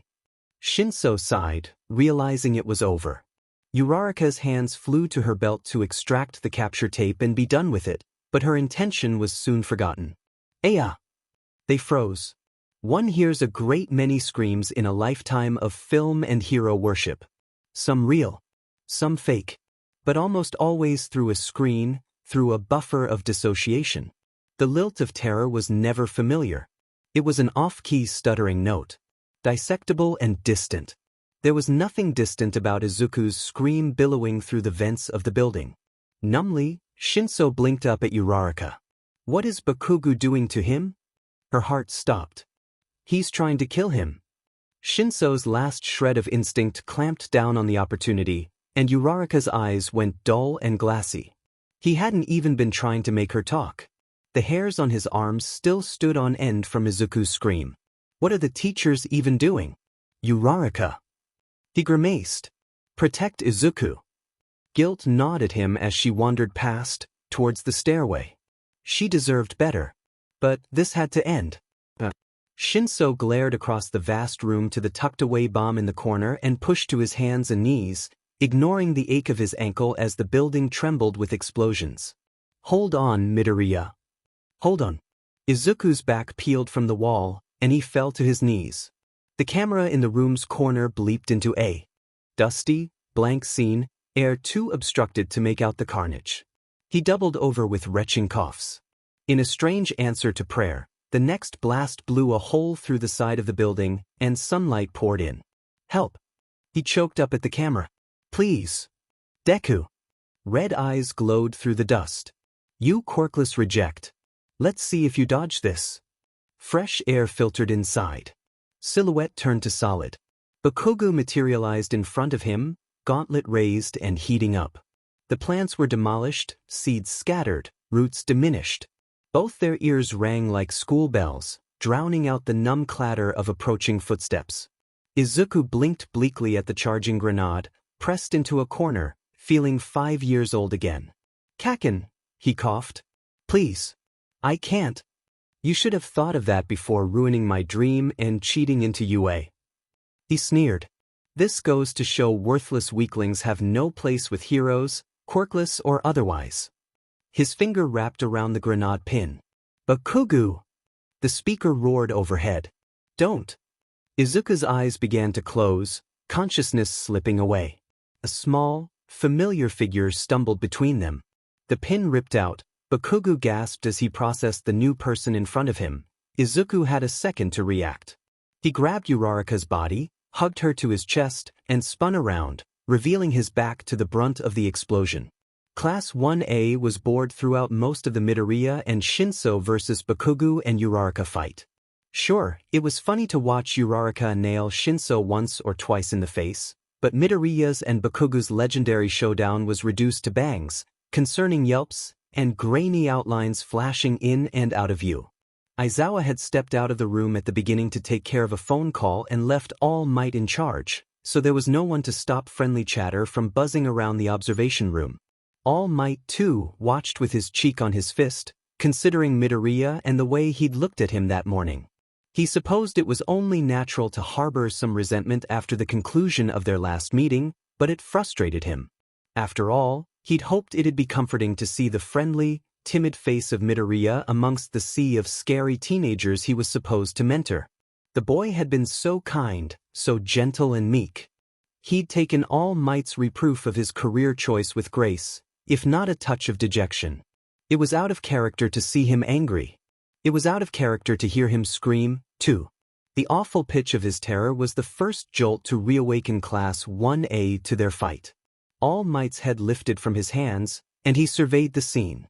The Uraraka girl suddenly went limp and jogged out of the bomb room, heading toward the lower levels while Shinso endeavored to drag his handicapped body to the bomb. He only had to touch it to win. The camera in Bakugu's and Midoriya's room was much the same, blocked by dust and dirt. Thankfully, another explosion gave way to the side of the building, and the first streaks of clarity broke through. Izuku sat folded over on the ground, shoulders trembling and smoke wafting from his clothes. Slowly, his head rose, and he spoke to the camera with real, wide-eyed terror. "Help, please." All Might's chair flew back as he jumped up. Bakugu towered over Izuku, high-powered gauntlet aimed at his face. His hand slammed down on the intercom. "Bakugu!" he yelled. "Don't!" Uraraka stumbled between them. Midoriya grabbed her and twisted around to shield her with his body. A burst of hot, white light, and it was over. The jolt broke through the fog of Shinso's quirk, and Uraraka blinked awake, becoming conscious first of a blinding light, then arms wrapped around her torso. They toppled back, collapsed on the cracked cement. Green hair and wilted flower petals tickled her face. Daffodils. Delicate, dainty daffodils. The weight atop her fell away, and she gasped, whirling around. "Izuku!" He lay in a heap beside her, cheek pressed to the ground as his back faced up for the world, meaning the camera to see. The back of his sweatshirt and overall straps floated disintegrated in the air, a shower of black thread and fussed polyester. His exposed shoulders glistened red and bubbling under streams of light. Blood dripped down his sides, eyes clenched shut in unconsciousness, still wrapped in the moment of terror before his skin shriveled and burned away. A prepared sort of ritual, like someone well-versed in pain. And he obviously was. There, haloed in the blotch of blistered, inflamed skin, highlighted an older scar. Uraraka's hand flew to her mouth. Bakugu huffed as he squinted at the inscription, all fire gone out of him. All Might's unbeatable smile fell. Class A1 pushed and shoved to get a better look, cries rippling through the crowd. Todoroki's gut twisted. Aizawa cut through them all to see what the fuss was about. Even he froze in shock. No announcement of victory crackled through the speakers as Shinso slammed his hand down on the bomb. No one said a thing, too captivated by the scrawled lettering of old scars decorating Izuku's back with one inescapable word. Quirkless. Time resumed, technically speaking. Izuku and Shinso both needed medical attention, but Ida took it upon himself to gather the green-haired boy and sprint him to Recovery Girl's office. Nothing much else could be done besides that, and the training exercise continued on as best as it could manage. Aizawa never made the mistake of leaving All Might unsupervised again.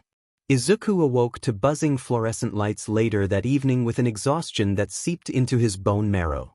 The scratchy white hospital sheets sat pulled up to his chin, tucked so tight he remembered an old motel he and his mother stayed at when he was young, snuggled together on a single bed and shivering under threadbare, fastened sheets.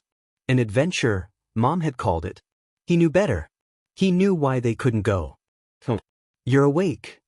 Izuku started up, choking under the pressure of the sheets against his neck. Aizawa's head popped into view, and he relaxed, fishing up his arms to slowly pry the linen restraints away. "I got hurt," he hummed. "I'm in the clinic. I can't tell if those are questions." Aizawa crossed his arms, settling back into the chair at his bedside. "Sorry." It was a force of habit born from Shigaraki's inane rule. What happened? Something I never should have allowed. What do you remember? I was fighting Kaken. He bit his lip. I was losing. Kept freezing up. I screamed because I thought he was going to kill me. Then, my back hit the wall, and Kaken raised his gauntlet. I couldn't move. The memories grew sparser. Someone else was there. Uraraka. He was so. Calm down, kid. Aizawa waved him quiet. Shinso and Uraraka were worried about you, so he compelled her to protect you. Because she was brainwashed and couldn't think straight, your classmate Uraraka wandered into the line of fire. You used your body to shield her from the blast. I did. He blinked, sitting up. All I remember was a flash of light and pain. A cringe shivered up his back. He'd been on fire. Your classmate Ida rushed you to Recovery Girl, and the wound was treated before you incurred any permanent damage. It was on my back? Yes. And did people? He trailed off. Oh no. The world caved in. Oh no. After years of concealing the scar. How could he be so careless? So idiotic and distracted and sloppy? Who? All of Class 1A, I'm afraid. It was broadcasted to the observation room. Only Shinso didn't see it, though I'm sure he's been informed. Izuku buried his face in his hands. This wasn't supposed to happen. I take full responsibility. I was preoccupied during the duration of your fight and left an underqualified man in charge. The cruelty Bakugo demonstrated was unacceptable, and the fight shouldn't have been allowed to continue without being monitored. Frowning and professional, he bent at the waist, head low. I sincerely apologize. Izuku waved his arms, frantic. It was a fundamental breach of natural law for someone like Aizawa, a stern hero and respectable teacher, to bow to someone like Izuku, a fraud and a coward. Please, don't apologize. It was my fault. I froze up under pressure. That justifies nothing, he reproved, but straightened, returning to his ill-mannered temperament, though noticeably cooled. But now, something more pressing needs to be addressed. Midoriya, he leaned forward. Who did that to you? Aizawa was having a terrible day. Truly one of the worst. Dealing with the rest of the training fights and All Might's profuse apologies while one of his students' his charges languished in intensive care because of his negligence was unbearable, though perhaps an apt punishment.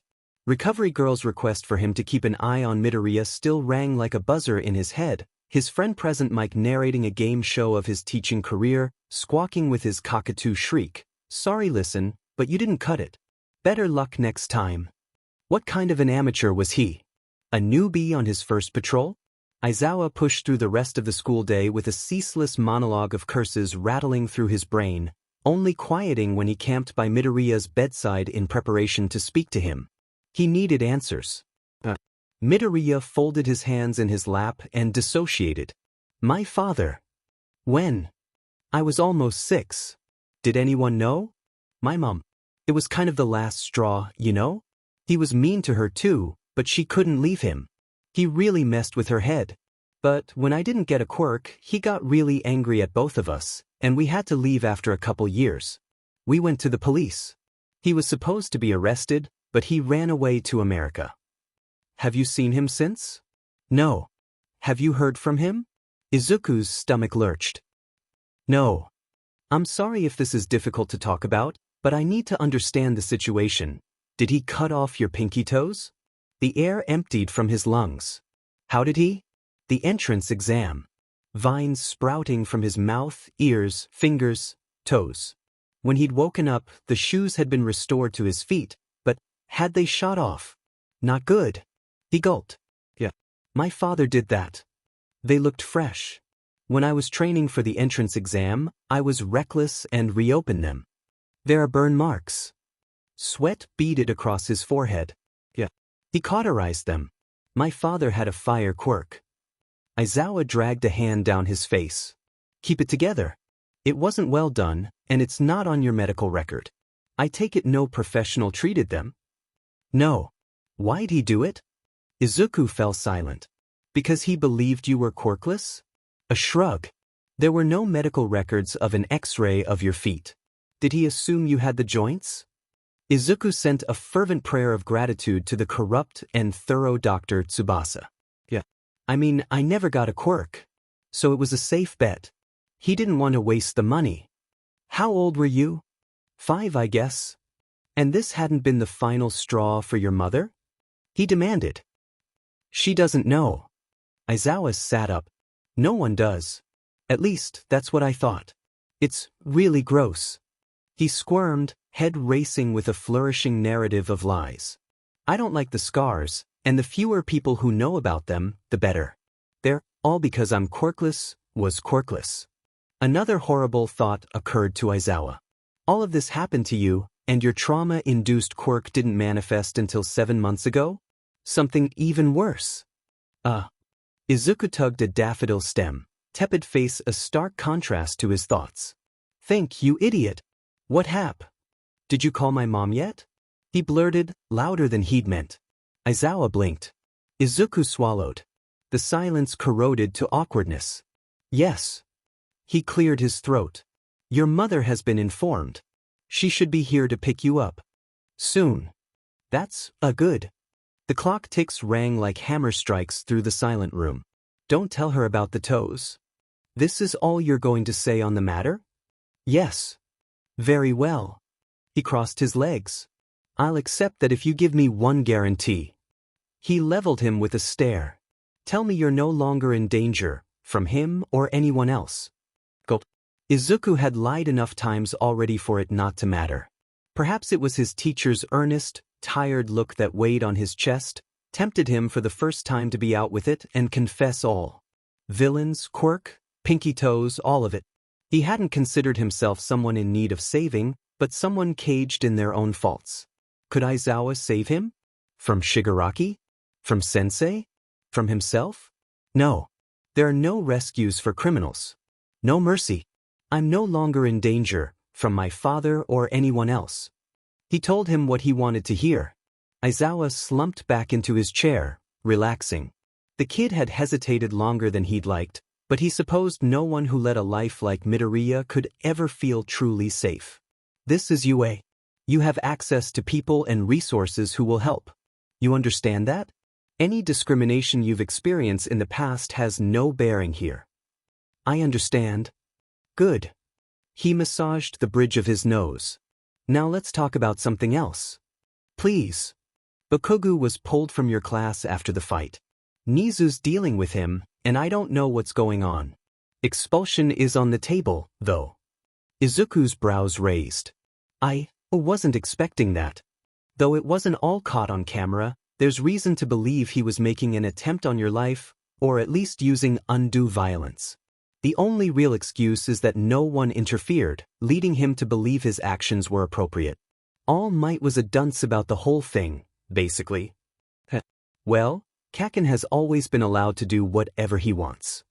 You know each other well? Since diapers. We went to the same schools. Not friends, I'm guessing. What gave it away? Aizawa quirked a brow, waiting for him to continue. It's not all that interesting.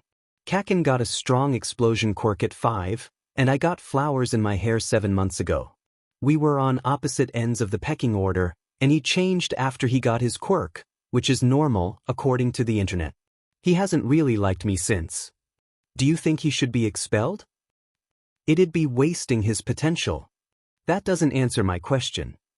Izuku gnawed his lip, battling between pettiness and shame. Kaken was born to be a hero when Izuku did the unspeakable to even attempt being one. Which of the two deserved a spot at UA? It should have been obvious, but years of bullying begged to differ. I'm too biased to say. Then say what your bias tells you. He grimaced. Would make my life easier. That's all. Aizawa nodded. That's an answer I can accept. It's not a very heroic answer. Actually, kid. He folded his arms. I am very proud of you for giving that answer. Heroes have to defend themselves first if they're going to defend others. This gave Izuku pause. But isn't heroism about sacrifice? Aizawa grunted, looking him up and down. Is that why you're here? To sacrifice yourself? No. Not really. I guess I'm here because I always wanted to be here, but I couldn't. I like helping people, but the quirkless are kind of just burdens on society. I don't want to be a burden. I guess it's selfish. I want what I couldn't have. It's not selfish for an oppressed person to desire what's been denied to them. You have as much right to be here as anyone else. I'm not sure. I feel like an imposter. That happens to the best of us, kid. Aizawa sighed. He was enjoying himself, strangely enough. Izuku was a calming person to talk with, quiet, considerate, conscious of his words, forthcoming and matter-of-fact. Anyone would struggle to be in his position. It was only a matter of helping the boy out of his own head.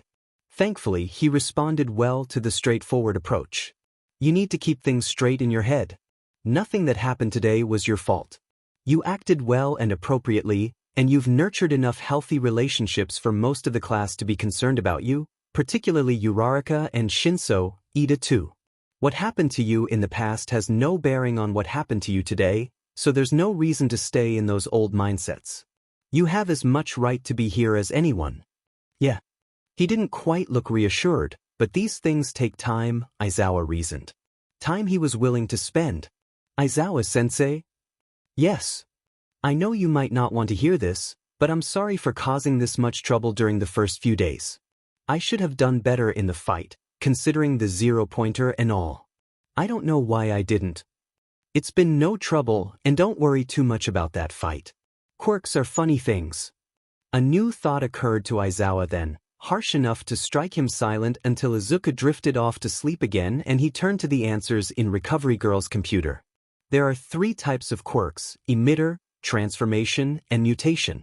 The third, however, has come under some controversy. After all, many children have mutations that don't even correlate with their quirks, Tokoyami with his bird head, Koda with his rock-like features.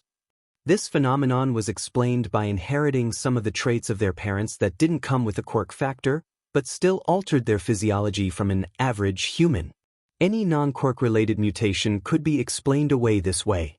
Aizawa opened Izuku filing, scrolling down to the parent section.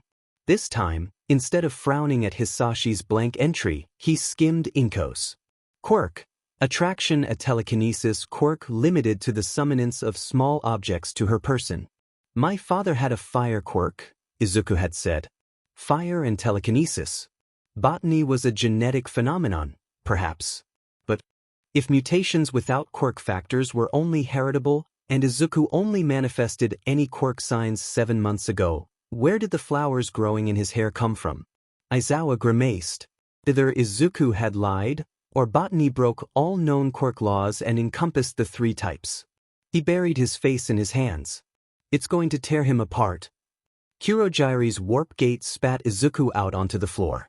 He scrambled up quickly, used to it by this time, and scanned the dim bar for its familiar persons. Kurogiri at the bar, Shigaraki on the couch, and a less common character Dabi, also at the bar. Shigaraki groaned, paused the game, and stretched his arms above his head, muscles twitching with the strain. Long time no see, brat. He stood. Hi. Anything interesting to report? Izuku paused, unsure how much he wanted to divulge. Just school. Don't give me that crap, Shigaraki snapped, crossing to him. No gloves. Izuku noted. Our little spy already gave us a full report. I don't understand why you asked me then. He winced once the words left his mouth. Sorry. That was disrespectful. The one thing more disrespectful he could think of would be snatching him as he fell into bed, dressed in soft fleece pajamas and sago-lilied hair still dripping from a shower, and sending him to a criminal-infested bar. At least his PJs were Kamui Woods themed and not All Might. Still, Shigaraki glared at the tree insignia blazoned across his chest, hand twitching to slap him. Izuku lowered his eyes, waiting for the blow. Whatever. He growled. It seems you don't need me to beat you up anymore anyway, Care to explain your relationship with this Bakugo Katsuki I've been hearing so much about? We've just always gone to school together. He hates me. Does he pose a problem? No, he gulped. I'll handle it. It's fine. There's no reason for him to doubt the TIM story. Except Bakugo and Izuku's mother knew for a fact Izuku had pinky toes as of a year ago. He was practically a sock hole away from discovery. You don't sound very convinced. Shigaraki leaned to his eye level. I could kill him for you. No. Izuku started. No, thank you. I don't think that's necessary. It won't be a problem. He won't get in the way of me being a hero. They might even expel him. Still, Shigaraki mused. It might be amusing to see how UA would react to one of their precious students going missing, running around like chickens with their heads cut off. Though, that very well may happen if you don't keep things together, brat. Your quirk isn't the only thing on the line if you don't uphold the conditions. I understand. Izuku nodded, miserable. Good. Dabi snagged a beer bottle from the display case as Kurogiri's back was turned, popping the lid and swigging while he watched his boss bully a teenager. Careful, Shig. He looks like he'll pass out any second now. Heavy eye bags stole the sheen from Izuku's green eyes, drips of shower water tracing down his face and neck. The kid almost died, according to our spy. It wasn't that bad, Izuku grumbled. That's what it seemed like to them. He shrugged. Also mentioned something about a scar, too. That's right, isn't it? Shigaraki scraped at his neck, lost in thought before whirling around toward Izuku. Show me. Wow. No questions. Izuku's arms wrapped around his waist, fingers squeezing the thin threads of his shirt. They were new pajamas, part of his many shopping trips to replenish after his pre-suicide donation haul, and untouched by unpleasant memories. I don't want to. Oh. Shigaraki tilted his head. Having a rebellious phase, huh? Don't you get tired of being threatened? Please. Just show him, Kurogiri groaned, polishing a glass to look busy and not incorporeally forlorn. The sooner you finish this business, the sooner you can go back to bed. Izuku gulped, silently parting with the sanctity of another of his possessions. It doesn't matter. His insides shriveled. You chose this, remember? You chose this. Turning around, he grabbed the oversized nape of the pajama collar and pulled it up from over his head, clean skin rippling with goosebumps under the open air. The bar grew silent. Shigaraki hadn't had any expectations. He only liked to see the boy squirm, miserable and withdrawn and utterly powerless. It was funny and a bit empowering, in the way bullies fuel their self-esteem through the suffering of their classmates. Izuku was quite good at being a satisfying victim. Perhaps from experience, Shigaraki realized as he surveyed his back. The crooked, slashing letters disrupted the freckled shoulders like fire cutting through a forest, like bloodstains in snow. Drunken strokes, varying pressures. The Q-tail was akin to a healed stab wound, while the rest of the lines flowed in pink, plasticky ridges, curved and tender where once it was sharp and numbingly harsh. A word. A condemnation. Quirkless. Izuku's curled shoulders and bent neck hid a blank face, dissociating like a ghost seeping from a dying body. He'd gotten so good at avoiding mirrors, showering in a haze, dressing in a bathroom stall. No one had the privilege to look at the scar, not even him. Well, that choice was ripped away from him now. He'd sold it with the rest of his soul. Shigaraki's fists clenched. Who did this to you? He demanded, quiet. Izuku stiffened. My father. When I was almost 6. Where is he? Shigaraki, Kurogiri interjected. No, really. Dabi smirked, though grim. He just wants to talk to him. I don't understand. Izuku turned around, shirt held to his chest. I'll kill him, Shigaraki seethed. Melt his skin and burn the bones. Use his ashes for cat litter. I can't think of a response that doesn't include a question. No questions. Izuku fell silent and allowed Shigaraki to circle him, peering close at the fleshy carving. All took pause to watch the interaction, the withdrawal on Izuku's face, the sick fascination and fury on Shigaraki's. The pad on his thumb pressed into the Q-tail stab wound. On the left side. He seethed. Had it gone any deeper, the brat might have died. He traced the rest of the letters, familiar with the texture of scars. Izuku's fists clenched at the contact. Add a few fingers and he'd disintegrate, and it was strange. Dry fingertips on warm skin, like his mother gently stroking his forearm, except nothing like that at all. He was as vulnerable as the day he'd gotten those scars, and at any second he expected the fingernails to sharpen to blades. Listen to me, brat. Shigaraki growled to the back of Izuku's head.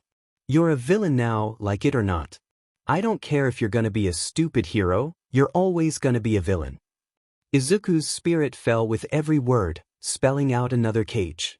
If anyone tries to do this to you, other than me, I will kill them. No one better touch you, you hear me? I'll make it a condition. You can't do that, Izuku protested, spinning around. That's not what I agreed to. Whatever.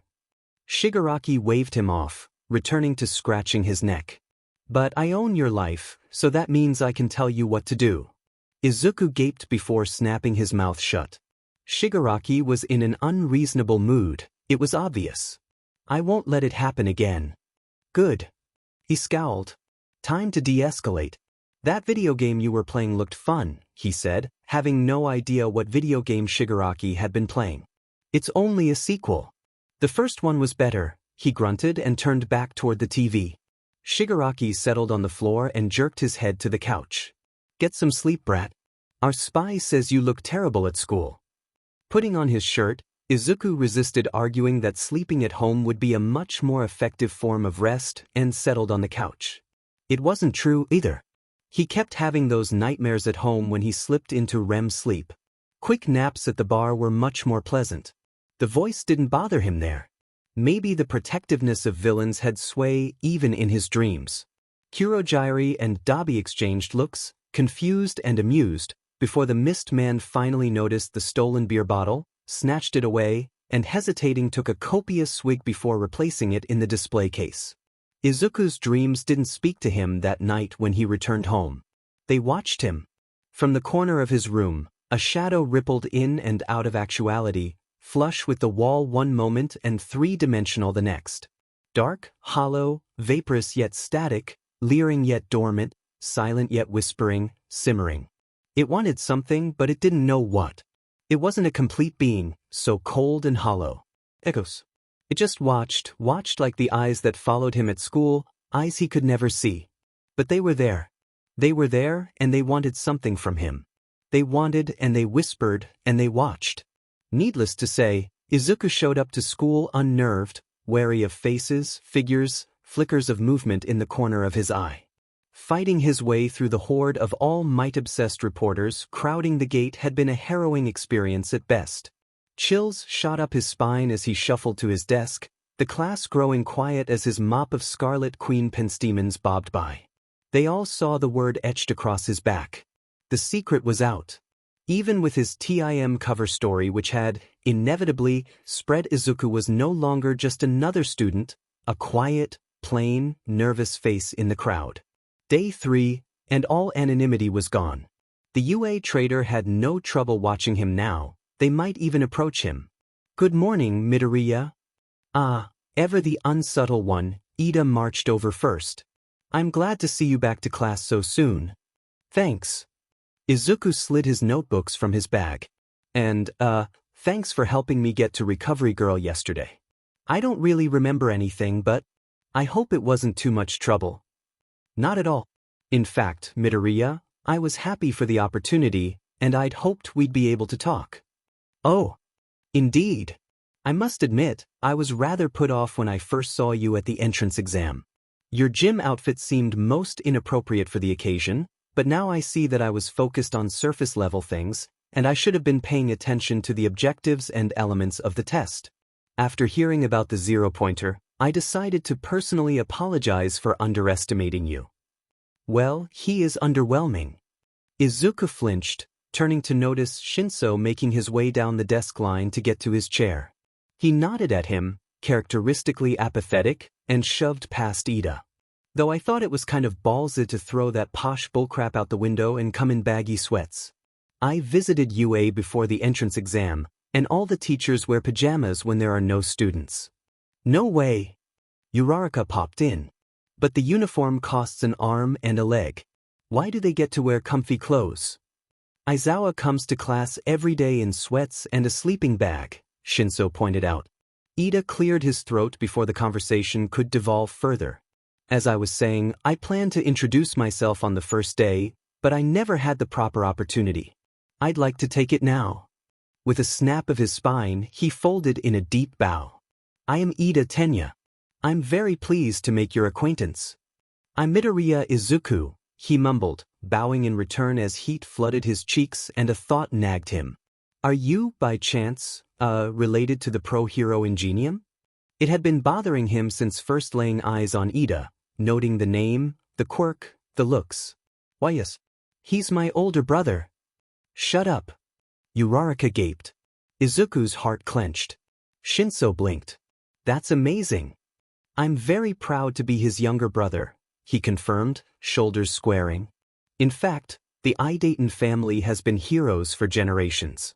Old money. Shinso stifled a cough in his arm. Ida appeared or pretended not to notice. Uraraka was already saddling up to him. Wow. I always thought Ingenium was the coolest. I thought he'd be too grounded for you. Shinso glared. Well, it's really an honor to meet you, Ida-kun, Izuku cut in. I really admire the work of your older brother, and your abilities are really impressive too. Shinso rested his head on his desk, done with flattering the rich kid. Well, I'm honored to be in class with you too, Midoriya-kun. Ida returned. Your actions during the entrance exam and yesterday's exercise were excellent demonstrations of heroism. I hope to follow your example through observation. I'll be watching. Izuku's stomach turned. The color drained from his face. Thank you, Ida-kun. I'm not sure I did anything particularly admirable yesterday. There's no need to watch me. Eyes. Eyes everywhere. Which was the traitor? Was it Ida? Hey. Shinso sat up. You alright? You look pale. Eyes. Eyes. Eyes. Aizawa-sensei came to the rescue, in the end. He trudged into class with corpse-like enthusiasm. Pipe down and go to your seats. Ida zapped to his chair in seconds, suspicious whiffs of engine smoke lingering in the air. Uraraka skipped away. Today, we have to do something very important. An intake of breath swept the room. What was next? Mortal Kombat? Torture endurance training? Psychological warfare? You need to pick your class representative. A collective exhale. That's it. Someone shouted. That's so normal. Kirishima sagged in his chair. Thank heavens. How do we decide? Don't care. Aizawa stepped inside his sleeping bag, zipping it up as he hopped to collapse in the corner. Just get it done by the end of my nap, and don't wake me up. Madness, the chatter and shouting and hands shooting into the air as people demanded to be president. Numbly, Izuku wondered just how loud it would be if Kaken had been there. Where was he? At least, all the attention on him had been diverted. Ida spoke over the cacophony. Order. He demanded. We must have order. There is only one way to determine who would be most qualified for such an esteemed position. We must have a vote. He quaked from controlling himself. Yeah, right, Ciro snorted. You obviously want the position for yourself, and what's to stop people from voting for themselves? No, this is a good idea. Uraraka tapped her chin. Even if most people do vote for themselves, surely someone will get a couple votes. Then they can have the position. Her nonchalant smile dazzled the class, except Todoroki, who excused himself to go to the bathroom. Shinso tapped Izuku's shoulder as Jiro and Koda handed out slips of paper for people to vote on. You all right? His cheek rested on his hand. You looked ready to pass out there. Fine. Izuku smiled. I'm just not used to this much attention, you know? Everyone saw yesterday, and now they're acting weird. They're showing concern. Shinso rolled his eyes. It's not rocket science, you reek of trauma, and you don't talk about it. I have nothing to talk about. Sure. He rolled his eyes. You keep secrets, don't you, Midoriya? Another retch in Izuku's stomach. If you don't want people to notice, don't be so obvious. You're not wherever you used to be anymore. People pay attention. And now you've got the quirk to qualify for their sympathy. You sound so cynical, Shinso-kun. Izuku gave a dry gulp. That's because I am. I don't trust these rich JRKs with all their stupid money and big words. Ida, basically. He didn't like Ida. Quirks determine a lot in a person's life, and you've got a weird situation. You're kind of like a chubby kid who hit PBRTY and became K-pop idol handsome, except with a different kind of genetic lottery. All your worst suspicions are confirmed, and the reason people hated you was because of the one thing out of your control. Sometimes even good luck esikas. No matter who you are, you'll never escape who you were. He shrugged. Izuku's shoulders caved, voice bitter. I hate who I was. Do you like who you are? Listen, Midoriya. His face softened. Lots of people are fake JRKs, like those stupid reporters out there, but some of them actually give a crap about you. I'm one of them, Uraraka too. This sounds sappy and stupid, and we don't know each other that well, but our concern is real. You're the reason I got into this dumb, posh place. So I'm gonna keep an eye on you, okay? The Scarlet Queen penstemons in his hair began to shrivel, and he couldn't focus on any of the kind words. Only the last sentence registered, repeated, rang out through his head. Keep an eye on you. Keep an eye on you. Keep an eye on you. Eyes. Eyes. EYES. Izuku stood, chair squealing with the sudden motions. A few heads turned, watching him. I'm going to the bathroom. He collected his bag. Vote for Uraraka for me, would you? Shinso blinked, straightening. Sure. You okay? Izuku shouldered his bag, turned to leave, paused, then faced Shinso again. Yeah, thanks. Why? You're really one of the nicest people I've ever met. I'll see you later. With that, Izuku left, easing the classroom door shut behind him to go unseen. But he didn't. Quite a few people noticed, including a single, squinted eye peering out from his sleeping bag. Izuku broke into a sprint as he neared the bathroom, ignoring the possibility of lurking teachers haunting the halls to scold him. It didn't matter. He burst into the nearest bathroom stall and keeled over. Retches rattled his gut. White knuckles clutched a white toilet bowl, body rocking in rhythm with the dry heaves, soul all but dissociated out of his body. Ice. Ice. Ice. I'm getting worked up over nothing, Izuku thought, distantly. Get it together. Get it together. The memory of Shigaraki's hand ghosted his back, tracing the letters, thumb pressed into the Q-tail. Touching him. It made him squirm, sick. A villain touched him. A villain was watching him. Somewhere, in this building, in his class, there were eyes watching him. A spy. The heaves lulled. Our spy says you look terrible at school. All Might's voice. Shigaraki's words. Izuku pitched forward, face buried in the toilet bowl as he released breakfast. Natto soybeans on white rice. It wasn't white on the upchuck, more a curdled yellow, volcanic orange, and putrid green. Not just breakfast, then. What did I have for dinner last night? Shakes ran up his body, energy seeped away with the sinking bits of beans decorating the toilet bowl. At least no one's watching this. You're ill. Izuku yelped, whirling around and back hitting the stall wall. Todoroki stood in the doorway, face as impassive as ever. Though, perhaps there was a slight wrinkle to his nose, a pained twitch of his lip. Something I ate, Izuku coughed, cringing at the half-digested food still floating around his mouth. He bent over the bowl again and spit. Sorry, this is gross. Should I get recovery girl? No, I'm fine. Aizawa-sensei? Really, Todoroki? Izuku wiped his mouth with the back of his hand and collapsed against the wall again. I'm okay. I just need a second. He hummed. Yesterday was unpleasant, I suppose. Yesterday? Another lurch, but he suppressed it. This isn't about that. Isn't it? No. Well then. Todoroki slipped hands into his jacket pockets. Is there another reason you're distraught enough to throw up? I told you. It's just something I ate. You're crying. Izuku froze, hand flying to his cheek. Sopping wet. And the flowers on your head died. Scarlet petals decorated the bathroom floor. I don't know why you lie so much, Midoriya, but it's quite obvious you have something to hide. I'm a private person. And a bad liar too. Todoroki stretched out a hand, dispassionate. Come on. Let's get you cleaned up. I'm sure you want to lie to the class and Mr. Aizawa about this. Given the choice, Izuku would have rather hacked up a lung than spend another minute with the all-seeing Todoroki boy. Still, the edge to his voice was lighter than what his words communicated, furrowed brow shadowed in the dim bathroom lights. It read vaguely as, pity? Understanding? Izuku took his hand and pressed against the wall to stand, pushing down the toilet handle to flush away the evidence.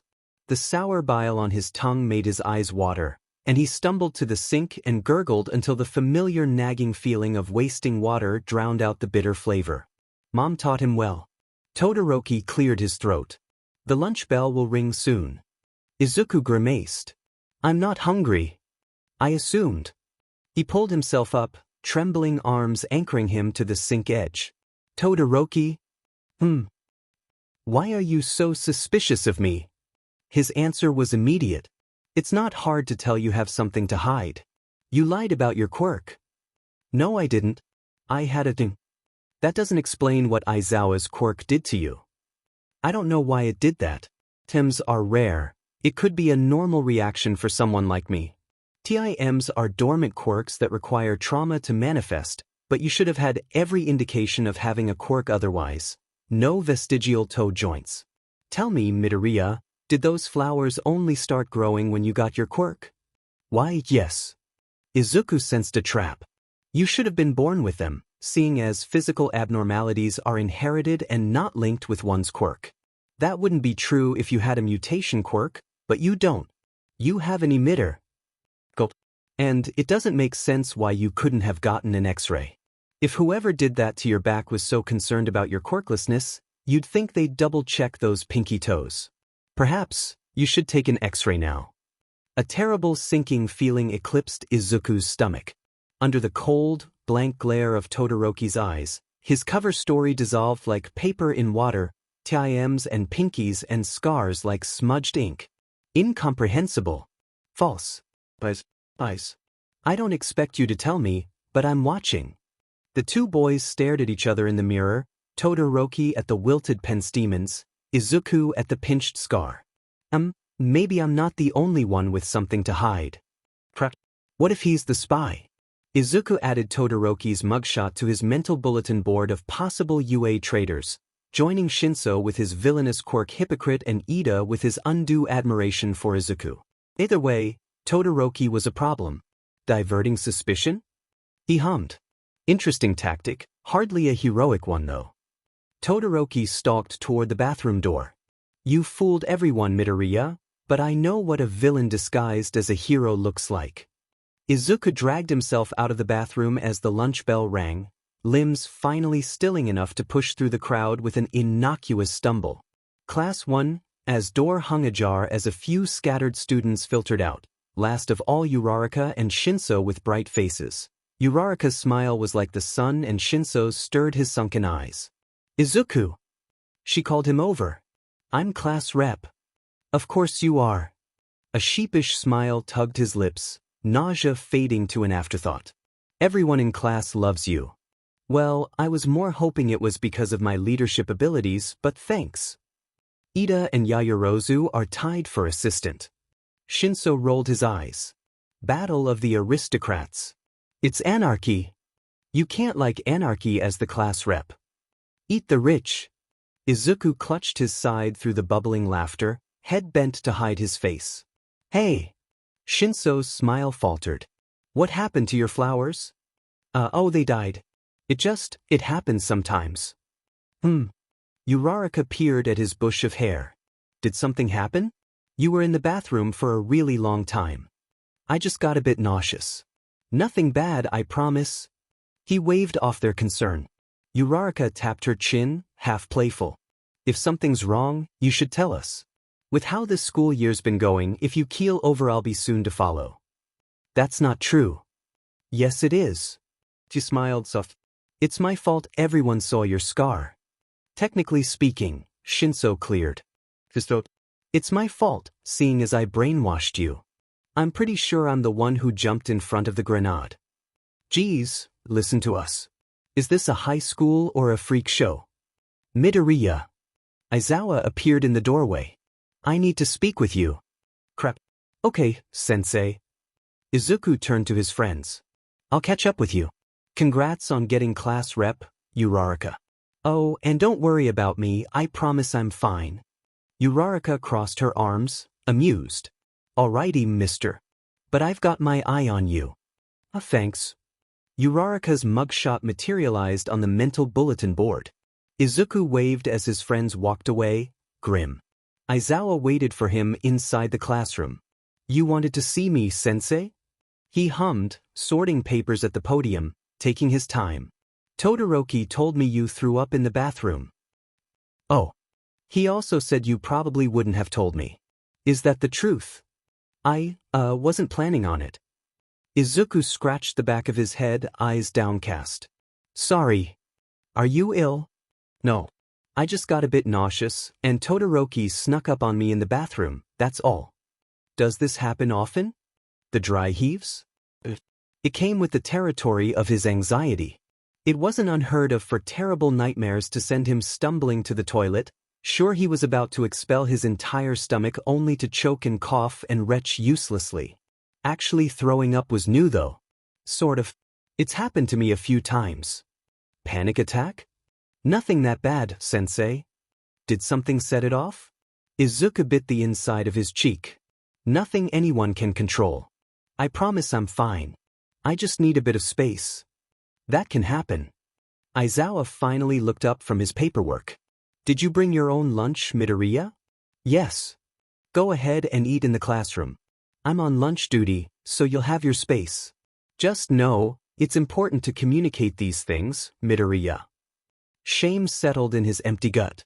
I don't want special treatment, sensei. It wouldn't be fair. It can't be helped, and I'd hardly call eating in the classroom special treatment. I did it all the time as a student. He stepped up to him. I have no intention of invading your privacy, Midoriya, but I will if you refuse to meet your own needs. Like it or not, you're not like the other students.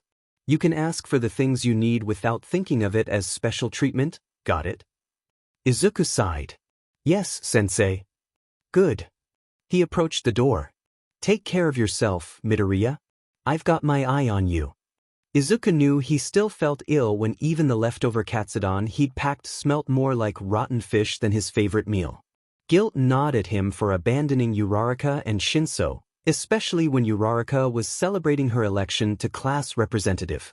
Still, if one of them was the spy, he was glad to be alone, glad to grimace at the cold remnants of last night's dinner, glad to focus on anything other than acting normal.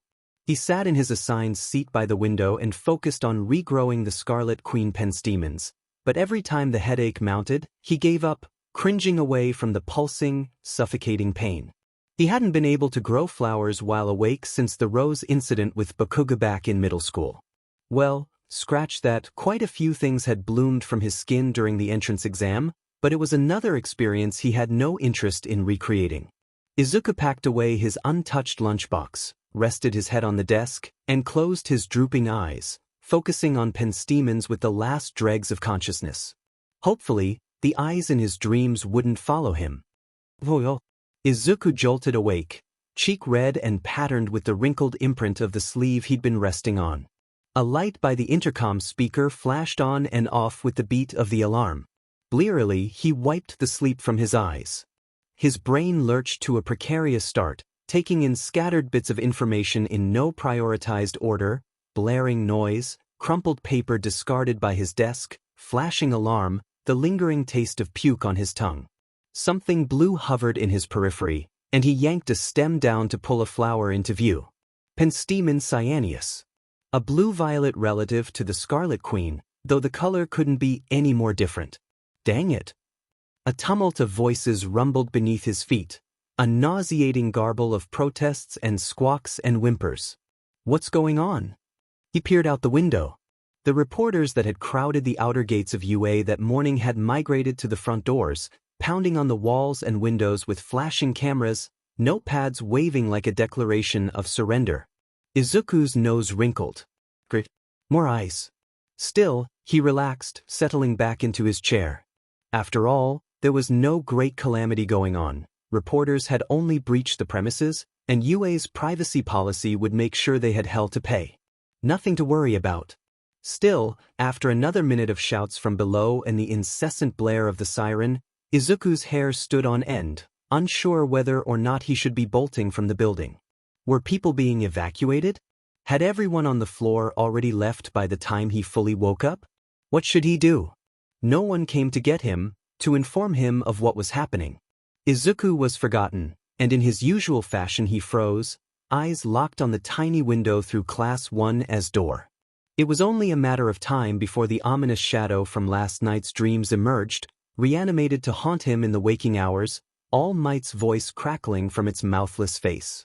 The anxiety, the surety it would happen seized Izuku, eyes drying as he stared and waited for the impossible sight.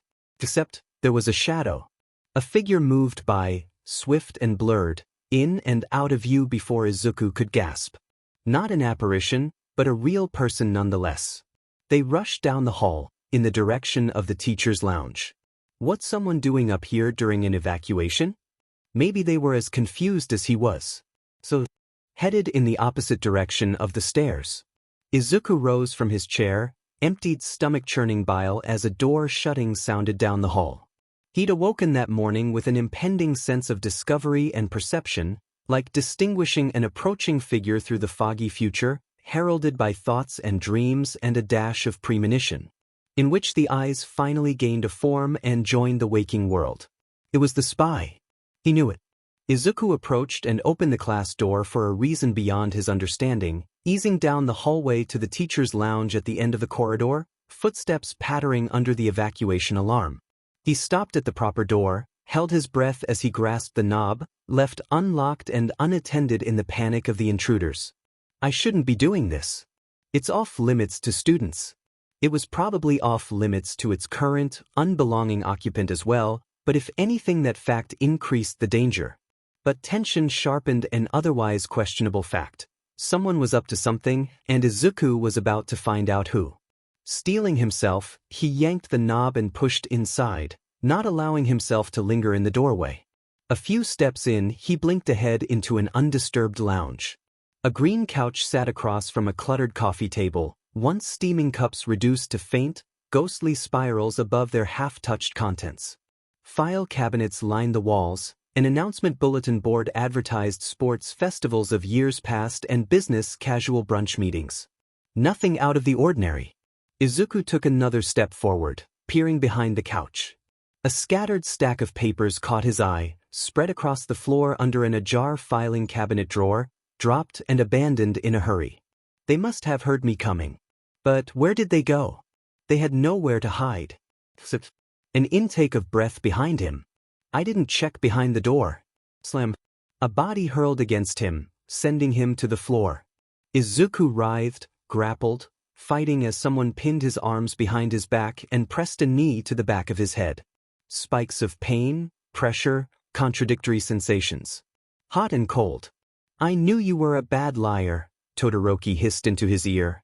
But I wish you wouldn't be so obvious. You're going to give the league away. Todoroki! Izuku gasped, cheek grinding against the floor. You're the traitor? The fact that you're surprised shows I'm much better at having a double life than you are. That was never in question. Izuku spluttered. Todoroki? The concept spun round and round in his head. Sure, he'd considered everyone from Uraraka to Aizawa. But Todoroki was the son of Endeavor the number 2 hero, the exact opposite of anyone Izuku might have anything in common with, never mind a villain affiliation. Frost crept in between Izuku's fingers and up his wrist, stiffening him to a solid. Is this a betrayal? Todoroki demanded. Are you trying to stop me? You know what the League will do to you if you get in their way. What? No. I don't even know what you're doing. I just thought I saw someone come in here who wasn't supposed to be. I didn't know. Quiet, and the scarred boy considered it. That didn't sound like one of your usual lies. I believe you. Giving Izuku a final shove into the ground, he pushed off and stood, wiping down his pristine and pressed school uniform. Slowly, Izuku followed suit and stood, carefully nearing the door to prepare for escape. Why didn't you? He stopped himself. I don't know if I'm allowed to ask you questions. Todoroki squinted. What are you talking about? Shigaraki won't let me ask questions. He likes to mess with you. It's not a rule in the League. Oh. It's true Dabi or Kurogiri had no qualms answering Izuku's inquiries, but meeting the spy made him hesitate. He reported directly to Shigaraki, monitored Izuku, kept him in line. Todoroki's cold face looked to lack all patience for questions, even with the tired disinterest that had settled over it as he returned to his scattered mess of paper, sorting through them. Why did you act like you were trying to expose me when you're the spy? Todoroki paused, tapped his chin. I suppose I like messing with you too. A dangerous flare of frustration flushed Izuku's face. Keep it together. Who knows how Shigaraki would react to Izuku interrupting a mission? Should I go? No. While I have you here, why don't you keep watch at the door? The distraction should give me another minute or so to look, but I'd like the extra assurance. I don't actually participate in any of the League's villain activities, so. Condition 6, Act as an alarm for any issue that might trouble the league. Todoroki raised a brow at him. You really want to start breaking conditions in front of your babysitter? Izuku had forgotten about that one. Hurriedly to avoid thinking too hard about it and devolving into an anxious puddle over assisting a crime, Izuku positioned himself in the doorway and peered out into the empty hall. Did you? He gnawed his lip. Memorize the conditions? I had to. Todoroki snorted, squinting at fine print.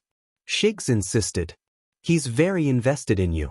I'd say protective if he wasn't always looking for breaches of contract to kill you over. I've never seen him be such a stickler over the rules. You, talk differently than you did early. Yeah. A small smile lifted his lips.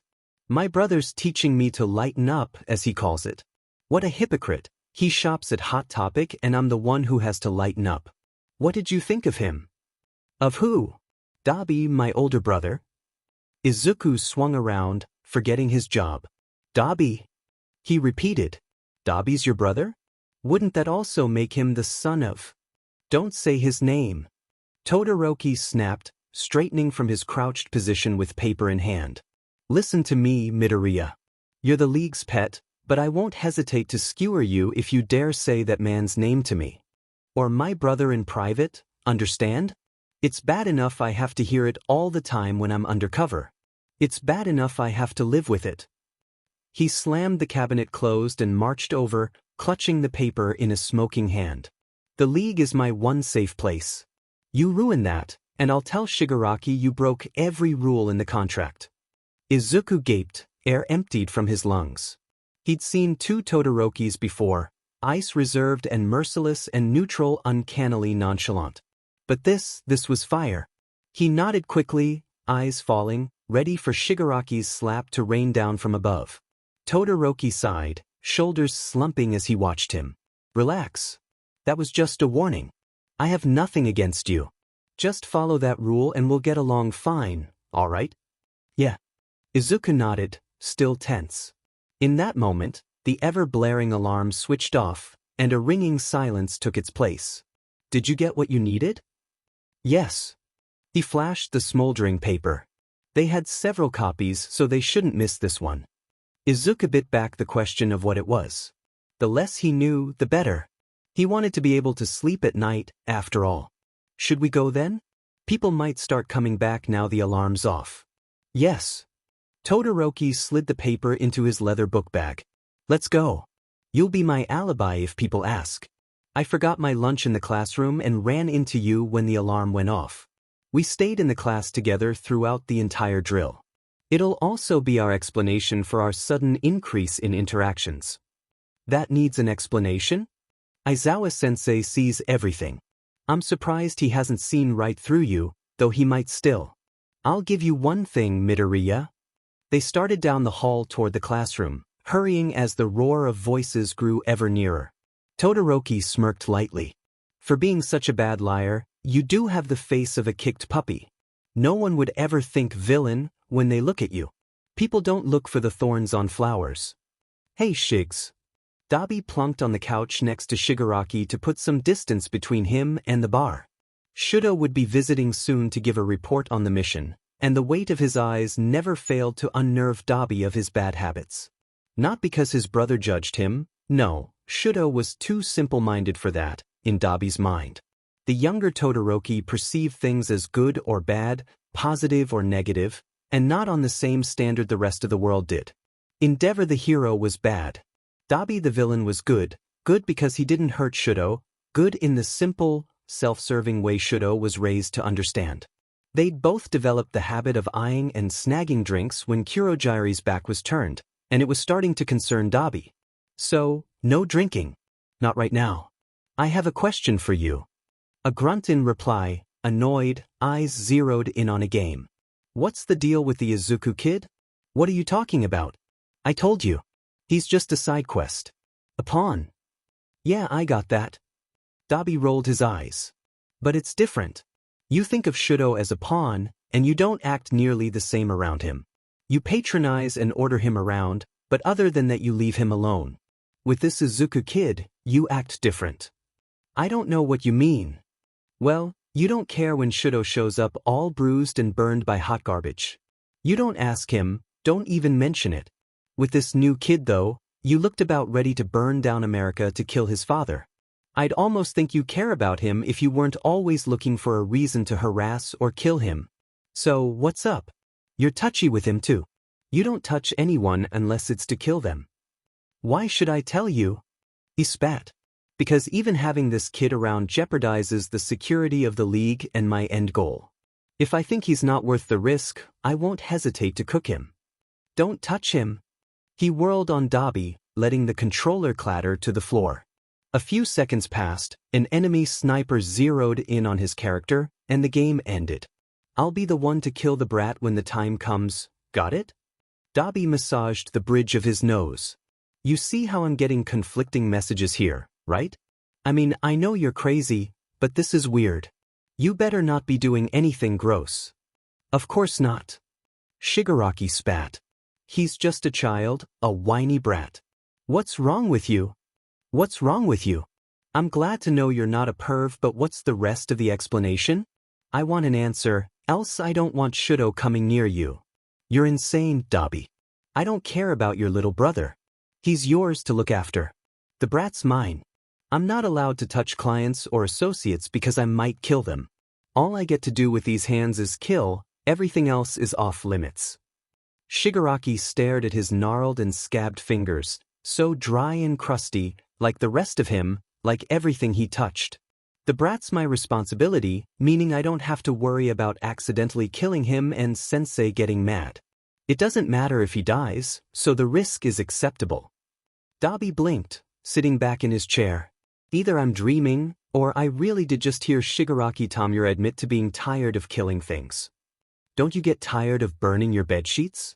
He snarled. So, he ignored the comment.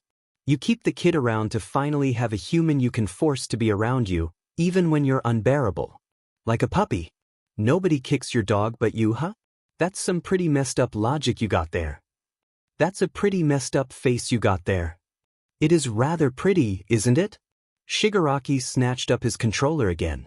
Leave me alone. I thought you were tired of being left alone. No response, and Dabi decided he'd pushed his luck enough. He stood, considered a quick cigarette before Shudo showed up, and smirked as a final taunt occurred to him. There's just one thing you'll never convince me of, Shigs. Oh. His patience waned. And what is that? That Kurojire's the one who suggested Condition 5. In the following pandemonium, the game controllers spilled into a pile of dust on the ground, and Shudo warped into the bar with his daily report to find the place decorated with fire and crumbling ash.